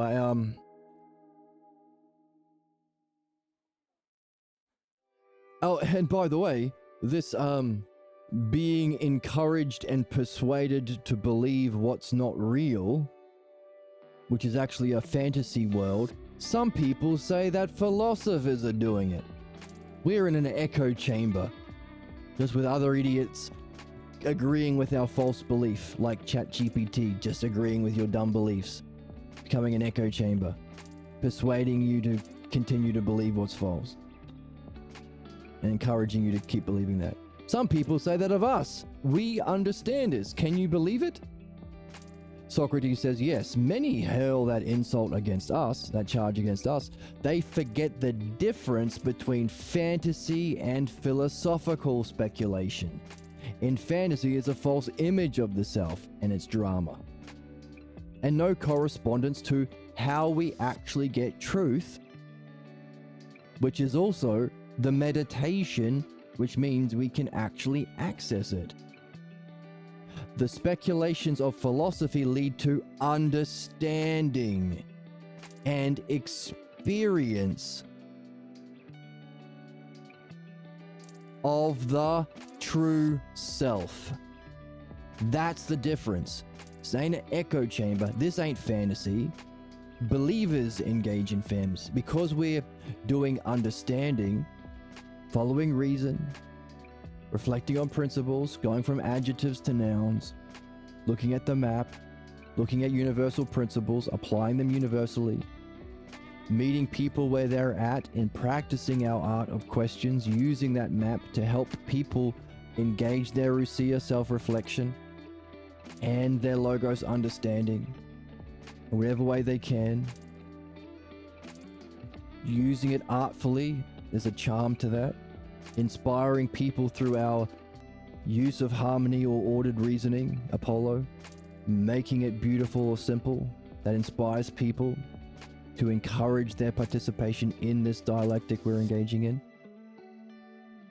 This is the dialectic. And the dialectic is understanding and meditation.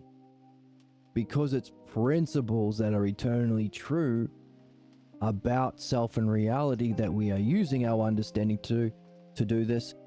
It's not fantasy. It's not belief. It's the development of understanding and experience. Understanding, Apollo, experience, Aphrodite. You can play with that as well. State of mind, Aphrodite, understanding, Apollo. This ain't ChatGPT. This ain't Pathologos belief. This ain't fantasy. Yeah, we're imagining, we're speculating, we're hypothesizing, but because we are following the logos, we're making use of our ousia self-reflection in a kind of way that leads to understanding and experience of the true self. So in our model, understanding and experience of reality, here, understanding the activity of mind or reality here, and knowing the direct experience, because it's also meditation, of the model or ousia, that's wisdom. So wisdom is having both. Just as your false belief of self and reality, along with your activity which acts in opposition to reason and understanding and doing your purpose, is ignorance. But he went one step further. He said, hey, this leads to an experience and understanding of the true self. Not the truth, true. Not reality, self. So he's given us a clue. While we understand ignorance and understand wisdom, we had a question. Is there a model and activity, or is it one? It's supposed to be one. So maybe it's just, maybe ousia and logos together. Just gave us a clue. There is an activity. And it's also understanding. Leads to an understanding and experience of the true self.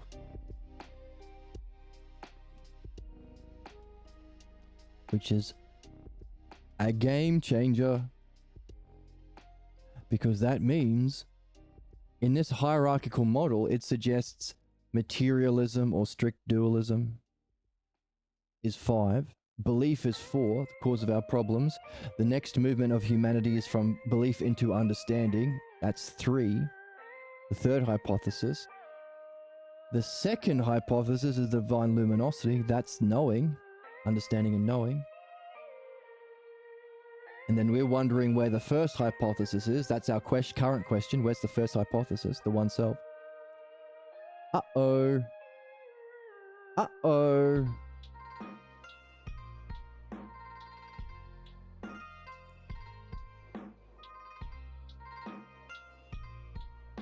Understanding also goes here. Understanding is prior to knowing and also a stage above knowing of the self. There is an activity, holy shit, which is interesting because if you look at the ox-herding pictures of Buddhism, they have divine luminosity, and they have a stage above that to do with understanding, as well as before it. In other words, understanding is needed on both sides. It's somehow needed for the transition from belief about reality to actual reality, and also above that into the self. So now we have if that's the second hypothesis, we have a first and a -1 or a 0. Okay, we're going to have to renumber these, but we've just got a clue. There is an activity of self, and it's also understanding. So understanding is doing, well, there's 2 levels of understanding. That's interesting. And that's what makes us different from believers. That's what makes us different from ChatGPT convincing us that our own beliefs are right, so we become a slave. Just like our parents convinced us in our bullshit beliefs that they also forced on us and encouraged us and kept us in to be. Their profit is they get to pretend to be an actual knower so long as you buy into their horse shit. They get to play out their fantasies, their addiction, by imitating their own models, their own bullshit parents, and their parents beyond them, and their parents. We're just imitating goddamn motherfucking cavemen from prior to Logos and Usia. That's belief. That's why belief is so fucking stupid. Sexist belief, racist belief, religious belief that have been killing people for generations. Right-wing fucking politics based on bullshit-ass belief, capitalist belief. It's all caveman bullshit. Historically, that's where it originates. But we just discovered understanding's here, baby. Holy shit. And that's what makes us different. It's not belief. It's not belief based. It's understanding based, which is also a kind of meditation. So in using our thinking and self-reflection, Logos and Usia, to reflect on principles, causes, models, to solve problems and benefit ourselves and others, not only are we perfecting our activity by referring on principles and causes or nouns of reality, we're also preparing our own state of being for access into it. Whether we know it or not, we are doing a meditation. Meaning we're ending up with the perfection of understanding and also experience. Now, the next stage is to wonder about, well, that's what, and by the way, there are people who do that anyway. Like there are people out there who are engaged in this activity naturally wonderful people, gifted people, special people out there who are engaged in an activity of understanding universal principles and models and causes to perfect their activity of understanding, to solve their problems and create a better world, better relationships, develop, learn, grow, self-improvement. What we are saying is, yep, that's neat. You're engaged in the process of wisdom. You can perfect it by playing the game that we're playing here, just nailing down the dialectic skill and practicing it. Like you're solving problems, but hey, understand the model of all problems. Understand the hypotheses. What are all the possible levels people can be in? But there's one more stage. Reflecting on its cause to know the self. That's the ultimate goal. That brings with it instantly, inherently, in that state of justice, excellence, flow, ideal of the samurai, ideal of the martial artist, ideal Hokage or whatever. Instantly, what you need to help and perfect wisdom, but also purify from a false identification with it. So perfect and purify wisdom, and also purify false beliefs. You get both. So you're not just a guru of people who are stuck in their problems. You're also a guru of other gurus. You're a true guru. You're yourself, just the self. Guru just means spiritual teacher. And that's what we want. That's us. That's our purpose.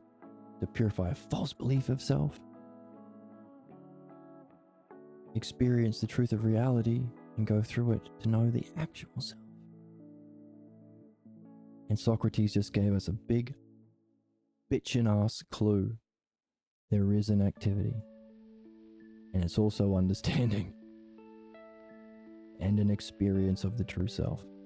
So now we have honed our question. Now we have two questions. What kind of understanding or activity does the self have?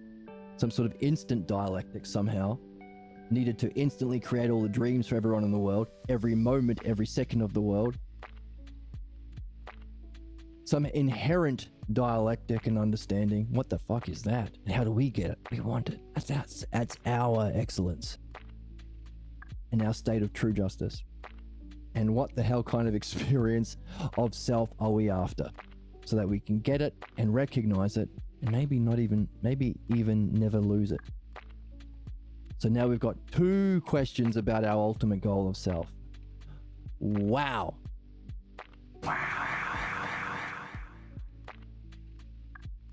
All this because we put genuine integrity in understanding the nature of sexuality, how it's used badly and how it can be used in the ideal sense.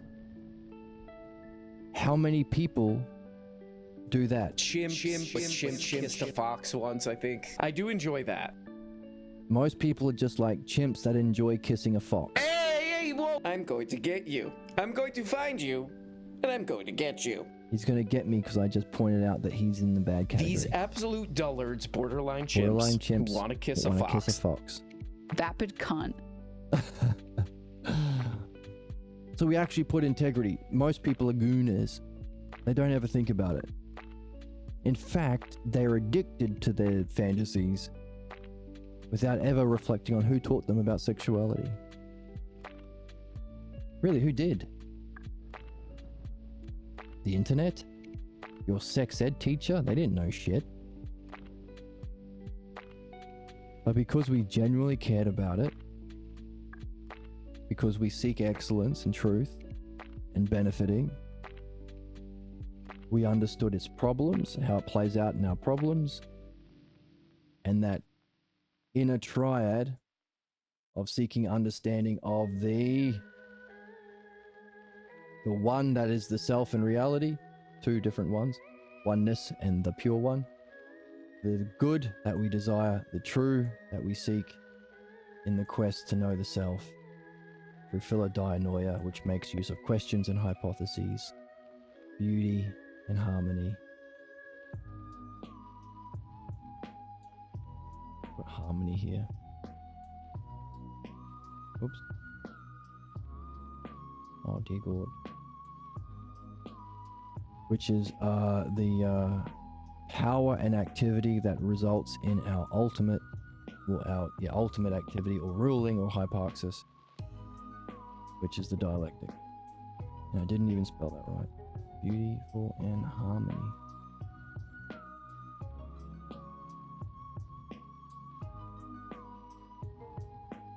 Pretty good, hey?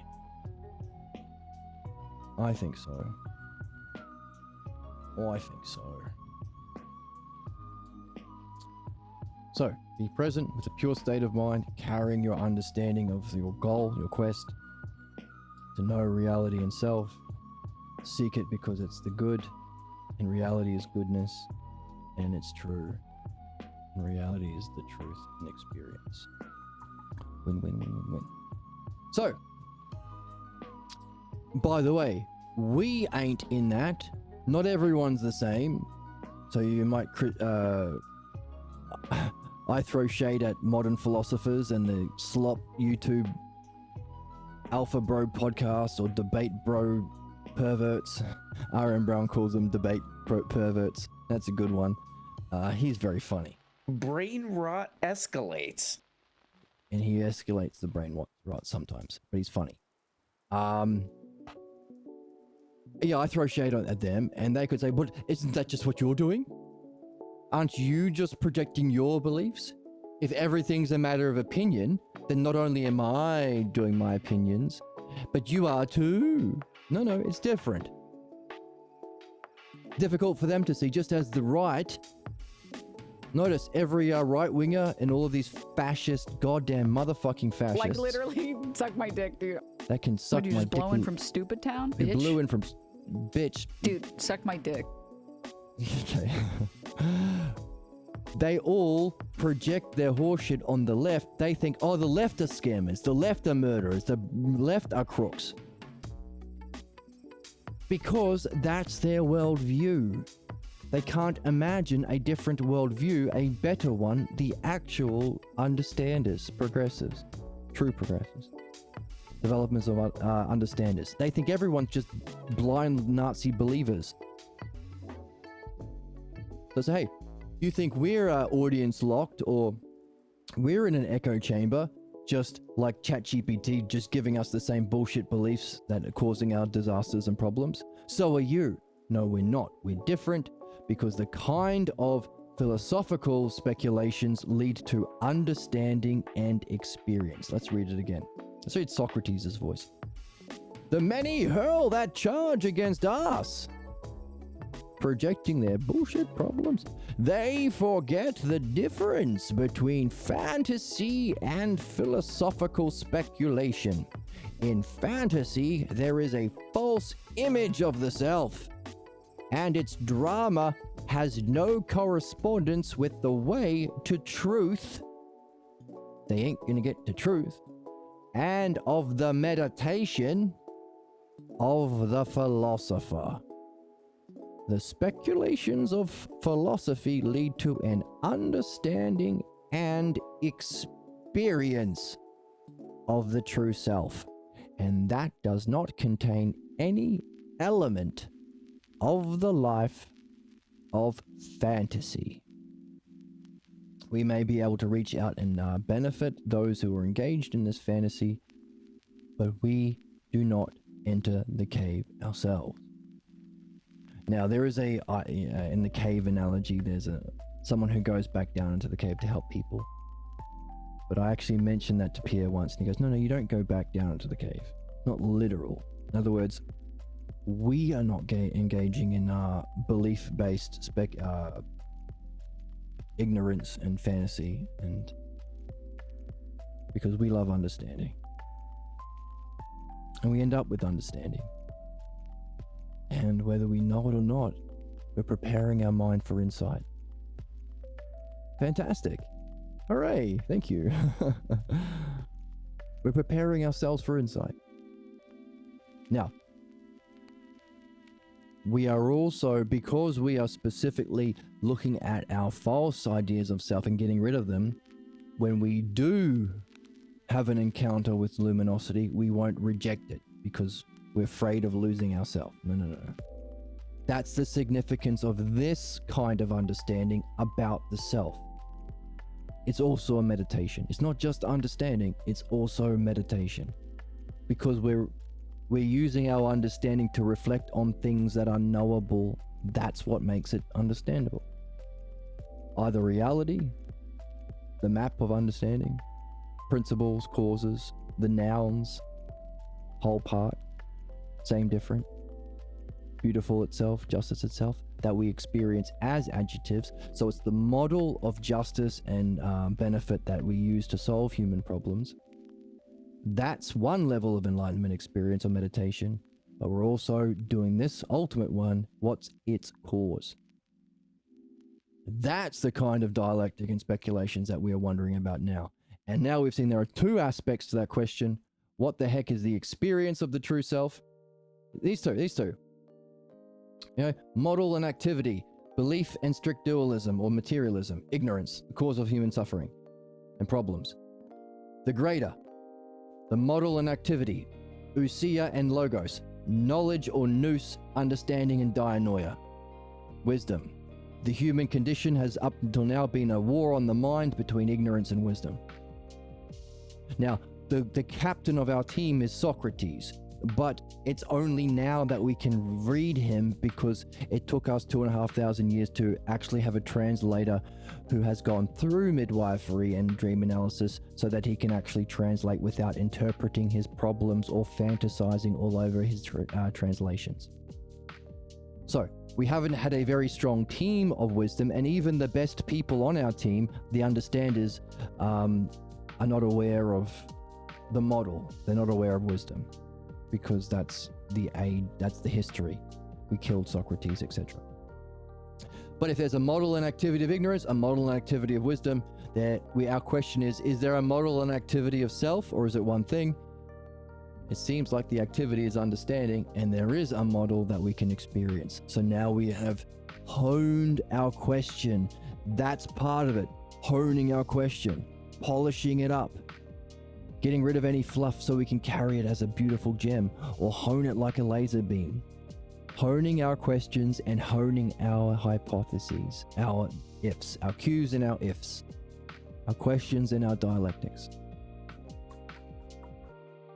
which is a meditation leading to an understanding and experience of the self. That's the movement from the former age of humanity, the war against wisdom from ignorance, to even wise people can follow this new captain, this new game, which is the purpose of humanity itself. As we read in the book, mankind or humanity reaches its purpose or destiny or ultimate purpose when it moves out of this reflecting on it ourselves as human beings, and this struggle between, notice this struggle is this, okay, that circle's kind of wacky. This struggle here, it's still in parts. It's the whole of parts, or just the parts in opposition to the whole. Belief versus understanding. The understanding can bring to the whole and universal principles that are whole for everyone. So that's mankind in this war. But the upgrade is mankind reflecting on themselves as God, the ultimate cause, whose activity is in the domain of humanity, mind and physical. That's what we read. That's what Socrates pointed out. Said, hey, the new age of man, both you and me, says Socrates, and Jesus will be follower of this new class of man, reflecting on himself. And now we have nailed down because that's what we want. How do we know the self? What is this ultimate thing? And we've honed up our question. There is an activity and there is a knowing. There is an experience. It's not knowing because that's here. There is an experience and there is an activity. And that's what we're after. How do we get that? Somehow, the logos of everything at once is inherent to it, just as this is the greatest experience that unfolds. Just as our problem has inherent everything in our image of the self, we're looking for the true self that has all of reality inherent to it, the logos inherent to it. That's our question. There's an activity, it does, and there's an experience. We want that. Somehow it's the instant, because it's the cause of time, the instant that surrounds every moment. So we're using the film strip as an analogy, so it's linear, but it's around, it's not on the left and the right, it's surrounding the moment. Like every microsecond is a capacity for us to know the self in the instant. So that's our question. How do we know the self that's instant, that has everything all at once inherently? How do we know it? But also, how do we experience it? And instead of how do we know the self, we can refine our question. How do we experience the self and recognize and keep that experience? And how do we have the activity of self? That's the highest idea of God, the ultimate, the instant, and contains everything inherently. That's our question. So, can we keep that question and all of the understanding we've built up about the self in our sexual experiences? Why? Because that's what we've been taught. He just brought up this speculation in the paragraph about fantasy, which is tied to sexuality, which is what we've been talking about. So, just as sexuality brings with it a immediacy and interest, what were the other things? The immediacy and power of that act to enliven our fantasy, which is a projection of our beliefs, which is the cause of ignorance and suffering, false image of the self that we are victims to because we've been persuaded and encouraged to believe that false idea of the self that dooms us. But Socrates is turning it around and saying, you know what it can do? It can enliven or give immediacy and power to enliven the meditation of the philosopher. In other words, he started by saying, hey, have a pure mind. And actually, what did he start by saying? Have a good idea of what's good and the desire for it. Have a pure mind. Have a higher sense of justice as your guide.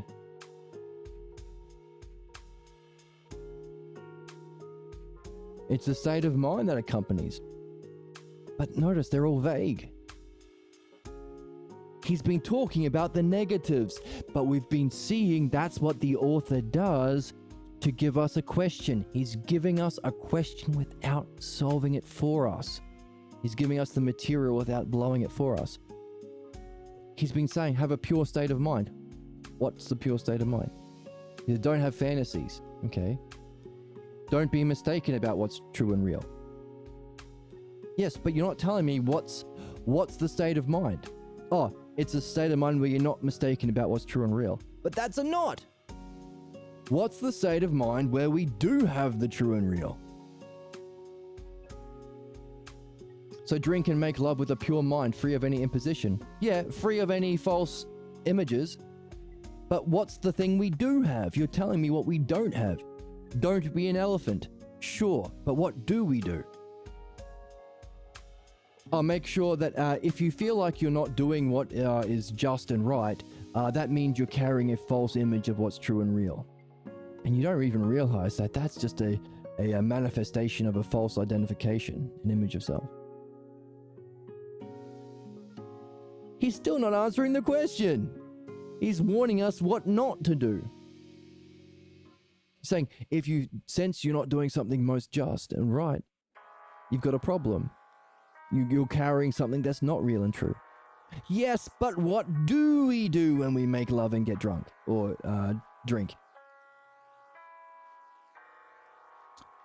Being persuaded and encouraged to believe a false idea of reality dooms us. Yes, again, you're saying what we shouldn't do, but what should we do? How do we do the do? To be ignorant about what's real and true is what we fear. Again, see, he's doing it. He's teasing us. He's edging us. There is nothing more important than having truth as a companion and an idea of reality. Still edging. The inner connection between what is considered good and the desire for it and the quest for it needs to be seen completely. Needs to be seen clearly. So he's saying, hey, I'm not answering you, but when you do get an answer, it better see clearly all three. You better have your quest of what kind of a one of self and reality you're carrying seen clearly. You better have your goodness that you're desiring and the truth that you're seeking clear. All right, you've created the conditions of the answer, but what's the answer? Jesus says, so we're imitating creation by carrying a false image of ourselves that manifests in our fantasies, that becomes a self-fulfilling prophecy of a disaster. Just as somehow the real self, again, that's your problem. We're not doing that. You've convinced us. We're not going to engage in fantasies and use sexuality or drinking or partying or anything to add energy to that. But what do we do, buddy? Here is the closest thing to a clue so far. What makes philosophy different from fantasy and other garbage, is in fantasy there's a false image of the self, and its drama has no correspondence to, here we go, here's the closest thing to a clue, the way to truth of the meditation of the philosopher. The speculations, so we're somehow meditating and we're somehow speculating. So when we make love or drink, engage in something called philosophical speculations, which is also a meditation, which will end up leading to an understanding and experience of the true self. So, as we've seen, meditation is sustained concentration. It's a continuum. And if your concentration is done with the qualities of the dialectic, openness, curiosity, using your highest understanding as well, which is what other meditations lack, then your sustained concentration, which is meditation, can join if it's joinable. That's why all this meditation that's focused on a candle or focused on Jesus or something isn't meditation. So prayer isn't meditation, because necessarily it has to be focused on a model or in a something that is knowable, either reality or mind itself or the self. So meditation is on a continuum. Let's make it green. Make the line thicker. That's what she said. Calm your fucking tits. Okay. So here it is. We've got there. Concentration. Oops. Concentration. Sustained concentration leads to meditation. Meditation, which is what he said in the text. Let's find it in the text. To carry a question.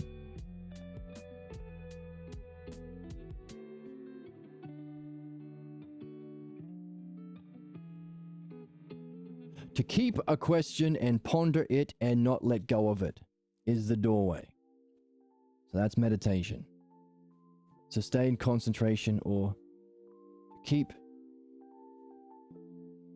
question. Oops. Is to be on a quest. Question, ponder it. Ponder. What a funny word ponder is. Ponder it and not let go of it.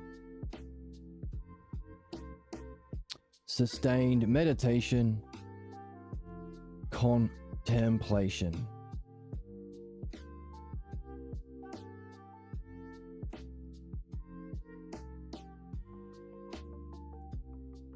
Which is to join.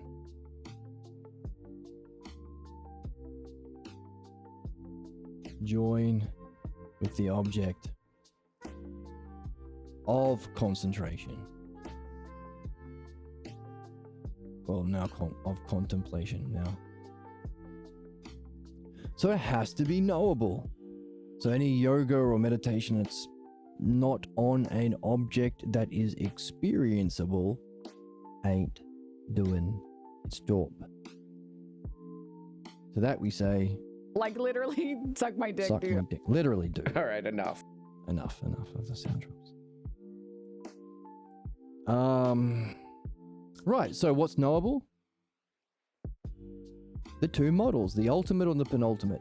The penultimate, meditate on mind. So all of these things that we have been outlining as the map, any of these team members or the captain, oneness, goodness, or truth, That's the subject of the dialectics that you do. Do a dialectic on beauty. Do a dialectic on goodness. That's a concentration that's sustained into meditation while you're doing the dialectic, opening you up to join with it. So regular people, well, not regular, the special people out there who are reflecting on understanding and mastering their understanding and looking at principles and causes to be a good influence in the world and on themselves, they are doing a kind of meditation on reality, on the map, the model, the paradigm that the left, that Emma has been saying, the left needs a universal principle of some kind. So there's no hypocrisy. So we don't get fucking Chuck Schumers and fucking Fettermans who just say, oh, I'm left. Fuck off. You're not following the model. Just like a surgeon. Oh yeah, I'm a surgeon, but actually I'm going to kill some of my patients because I believe in fuck you and your beliefs. Calm your fucking tits. Calm your fucking tits with your beliefs. It ain't belief. That's fascism. Understanding is actual fucking politics. It's the model, universally true.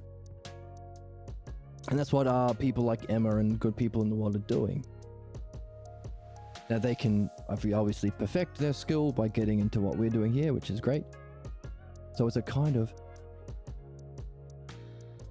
philosophical speculation that can lead to an experience of or meditation. But Socrates didn't say that. No. He said, let's look at the text. He said,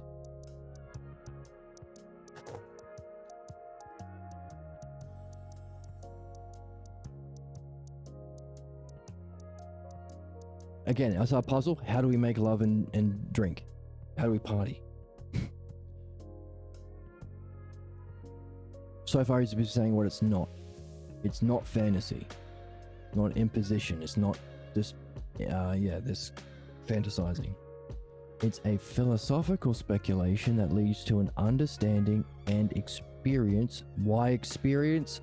Because it's the way of truth of the meditation. So we're engaged in some sort of meditation when we make love and drink. Because it leads to an understanding and experience. And we know meditation leads to an experience when that... So obviously, making love, you can focus. It's immediate. There's power. There's interest. There's energy you can stimulate. Which helps you sustain your concentration on one thing. So it can bring you into meditation. The issue is the same issue with everything. Any human being who is not engaged in the dialectic, in philosophical midwifery, dialectic on the truth, dream analysis, is every moment of their life, especially in heightened senses like sexuality, they're meditating on their false idea of self and reality, the literal cause of human problems and suffering in this life and beyond. And that's what we've been seeing over and over again. Don't do that. Don't do that. Don't do that. Take a pause, champ, whenever you realize you're doing a fantasy, or you're not in the moment, or you're off somewhere else, or you're distracted.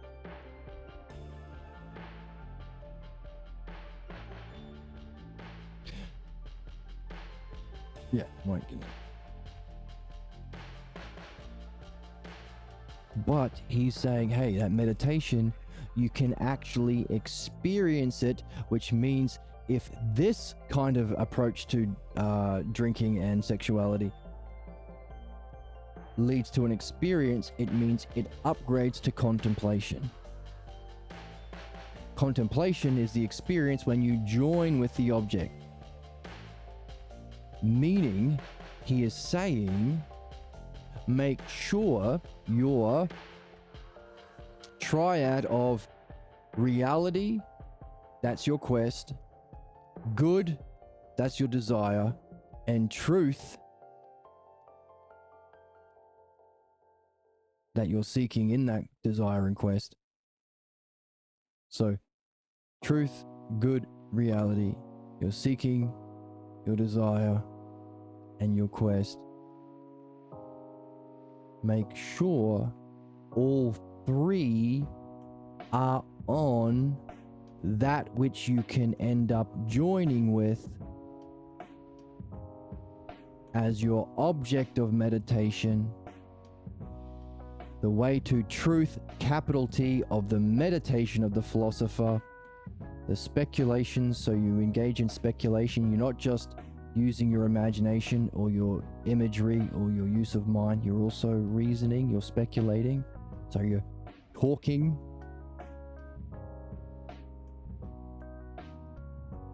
Not fantasizing, not projecting what isn't. Which often happens wordlessly, by the way.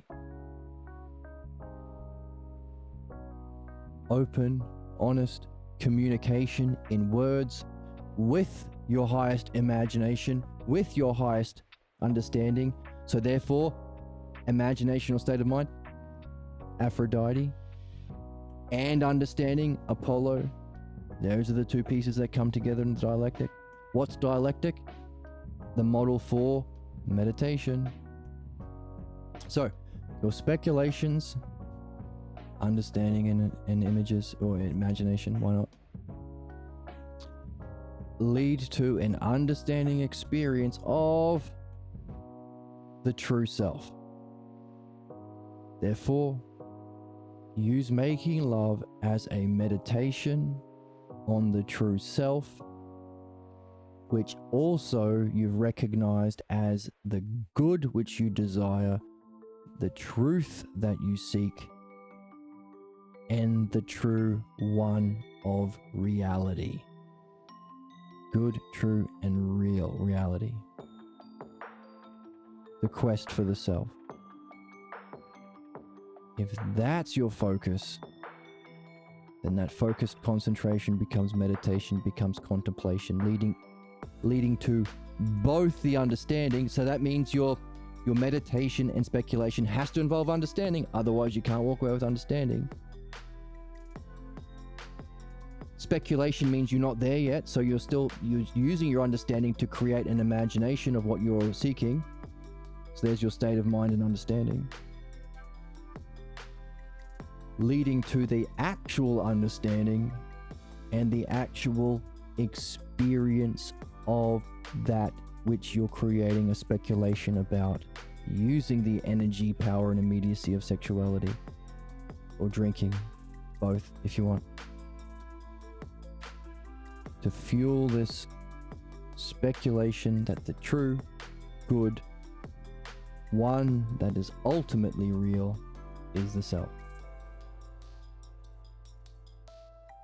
That's how you make love, says Socrates right here.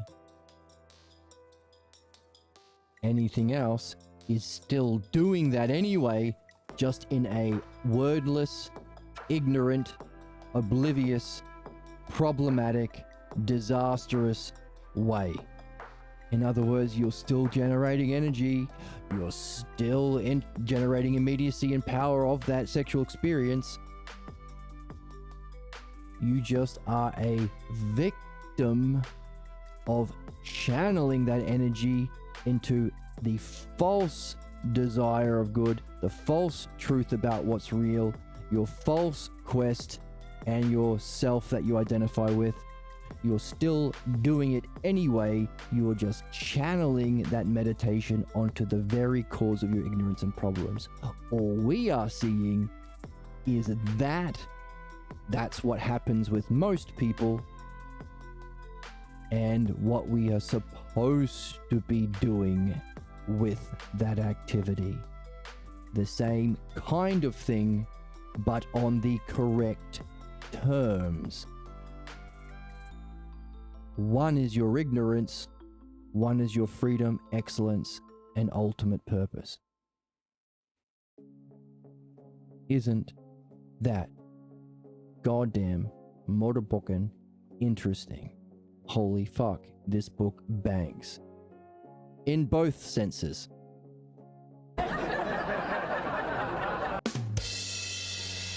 Ultimate banging book. We have fun. So, keep continuing to develop an understanding, which is maybe that's the activity. Whoops. So our activity here that we have been doing so far is developing the map of understanding reality and consciousness and evolution and stuff. Everything, it's the map of everything because it's the paradigm, but it's being the activity of understanding in this overlap of whole and part, same and different.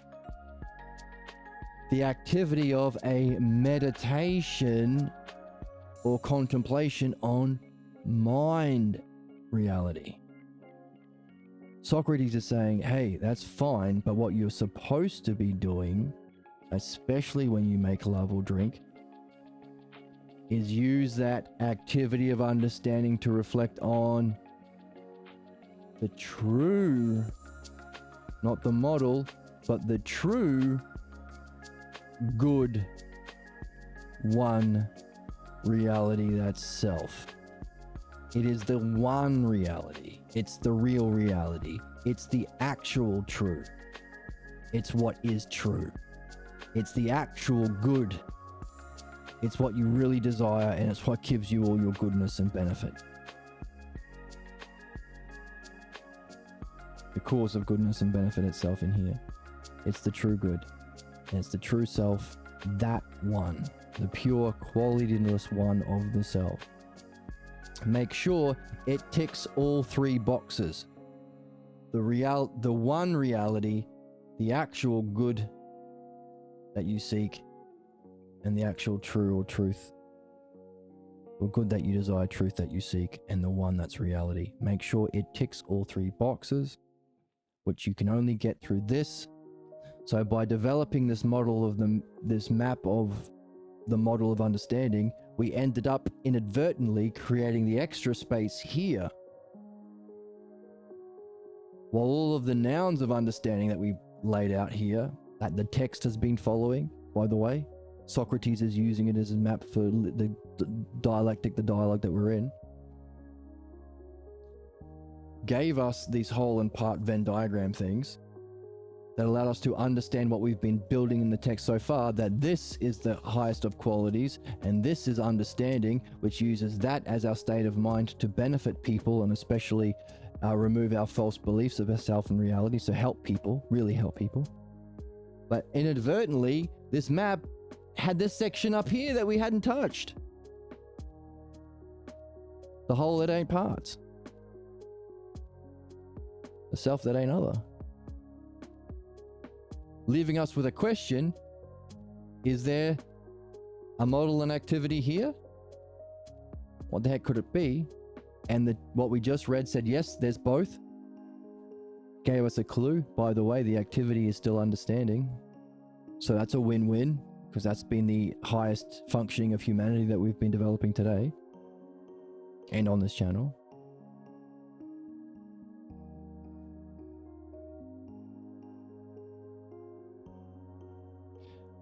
And so long as we've been using this understanding to recognize that this is the self, that's the ultimate thing we seek because it's true, it's the ultimate thing we desire because it's good, and it's the kind of one reality that's one, that's the real one.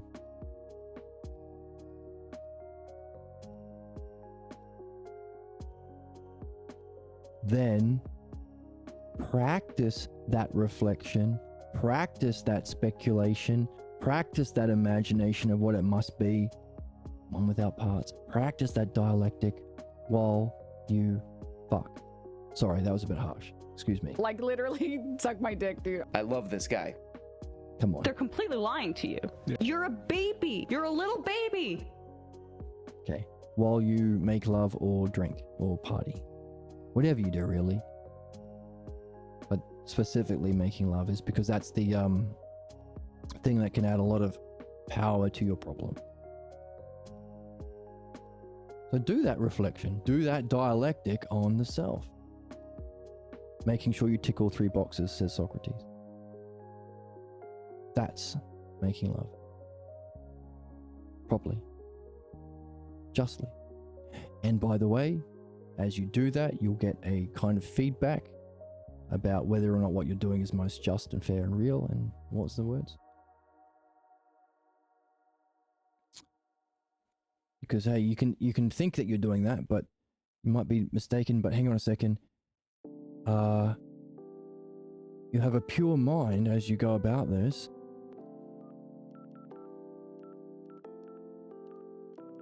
But that includes a recognition that your highest sense of what's right and just.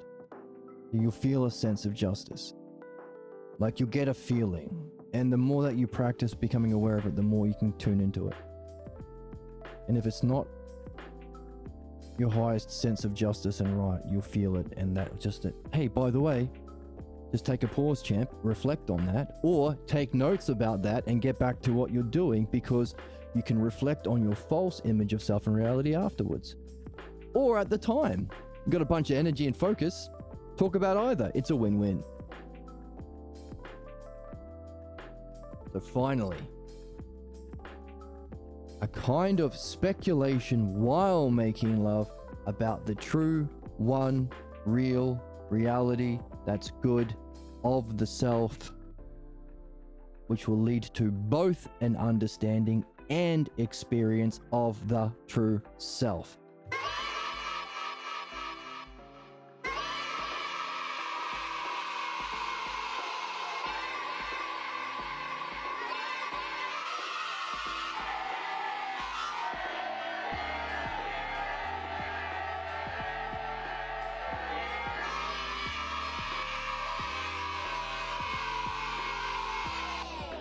Hooray, we got there.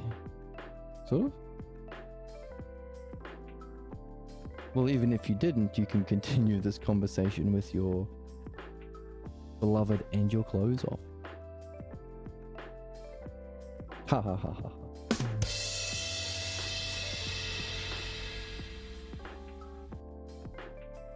Let's hear Socrates say. He sounds wiser. The difference between fantasy and philosophical speculation: in fantasy, there is a false image of the self, and its drama has no correspondence to what you're really after.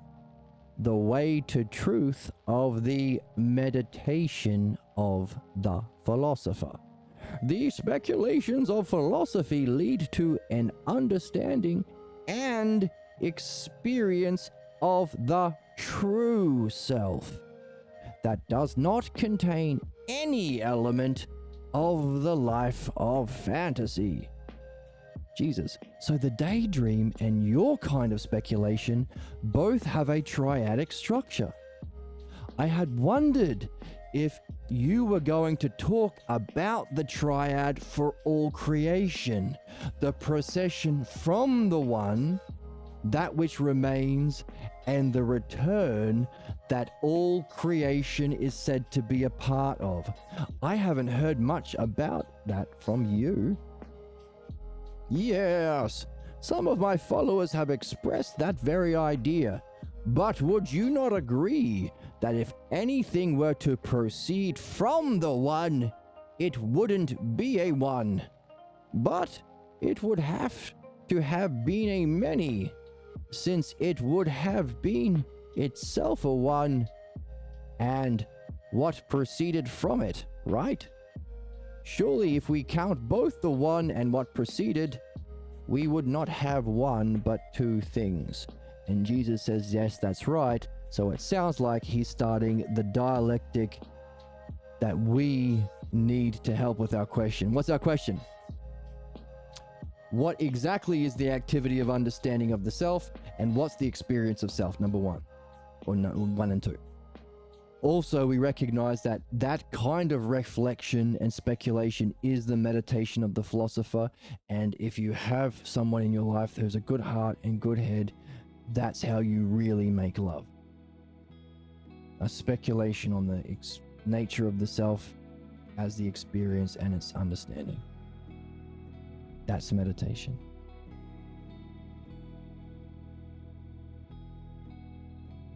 Meaning logos and love and logos. Wonder and dialectic.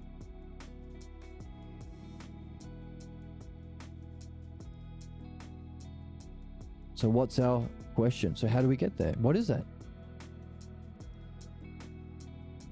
It's somehow one, good and true. Reality, good and true.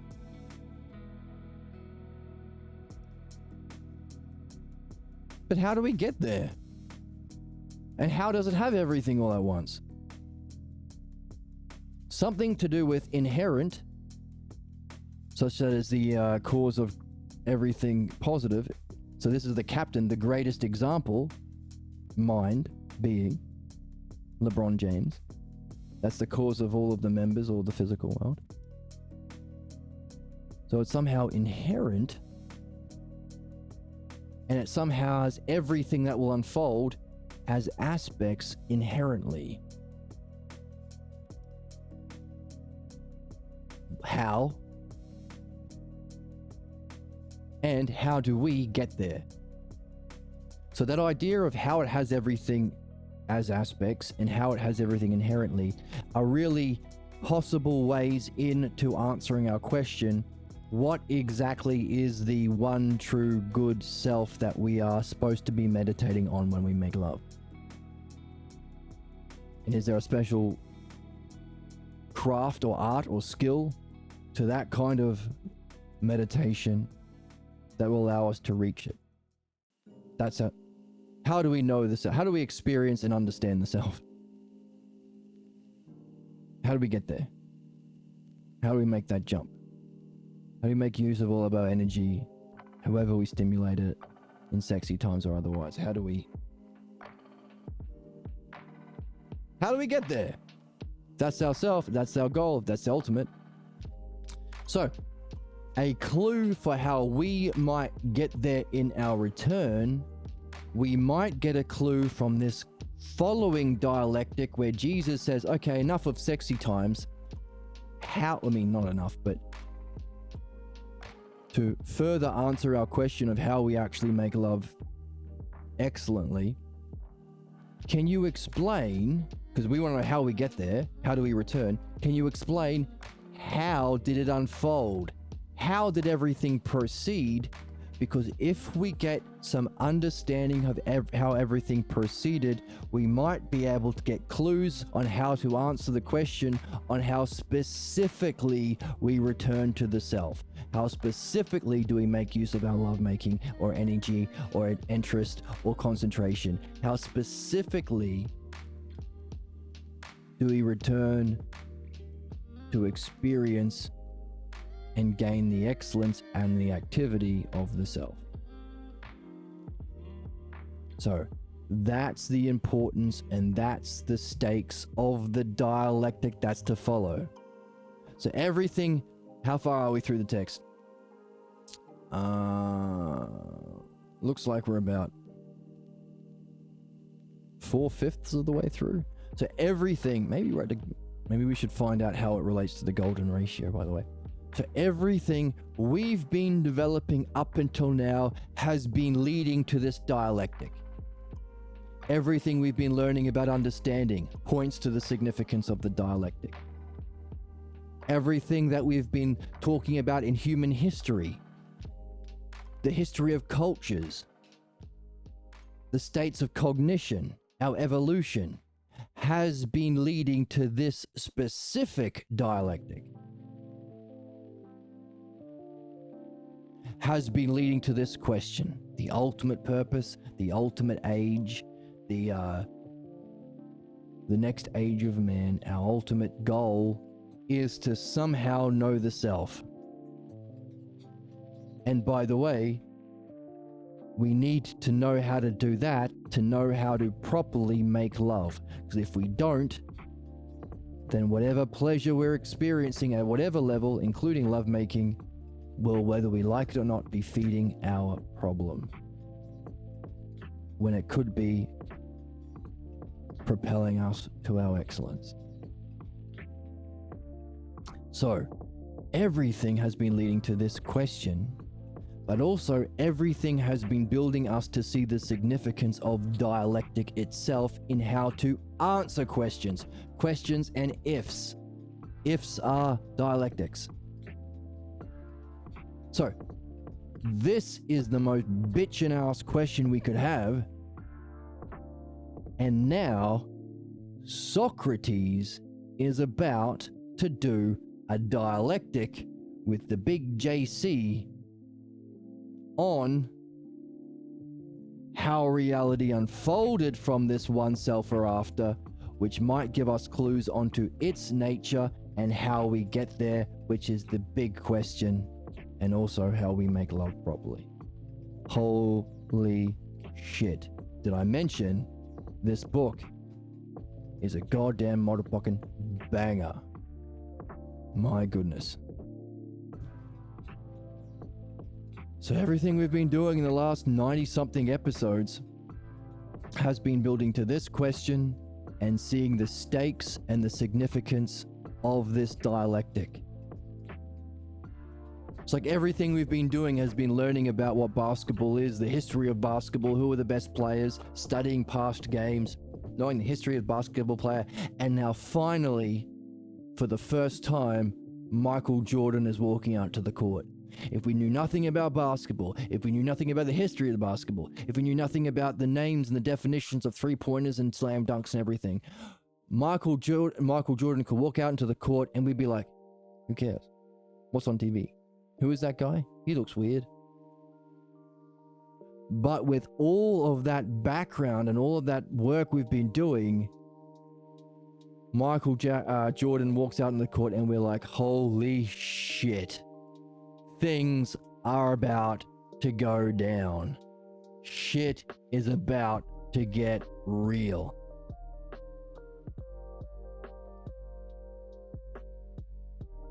Holy crap.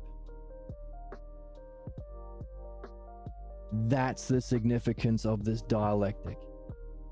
The master of the dialectic, Socrates, talking to someone who represents the nature of humanity, and in particular belief, Jesus. Written by another master of the dialectic, PG. And then there's us. Holy crap. Banger. I can't. Amazing. Just amazing. I can't. Just amazing. So on that note, on that teaser, speaking of edging, on that bombshell and teaser of all teasers, thank you for joining me. I hope you had fun. I hope you found lots to wonder about as we went along our journey today. I hope to see you in the next one. And as always, you can like and subscribe on YouTube. You can follow on Twitch. You can join the Discord. You get a notification when we go live. There's a link to the text below. And if you do want to support the channel, there is a link to give a donation. It is a super, super big help. It's a huge help for me right now. And I thank you to the person who donated earlier. Wow. Oh my God. Can you believe it? MJ is suiting up. I don't know. I don't know who my audience is, so if I knew more about you guys, I could craft better analogies, but that's meeting people where they're at. Thank you for joining me, and I hope to see you in the next one. And the noise. So this button. Hope to see you in the next one. Bye.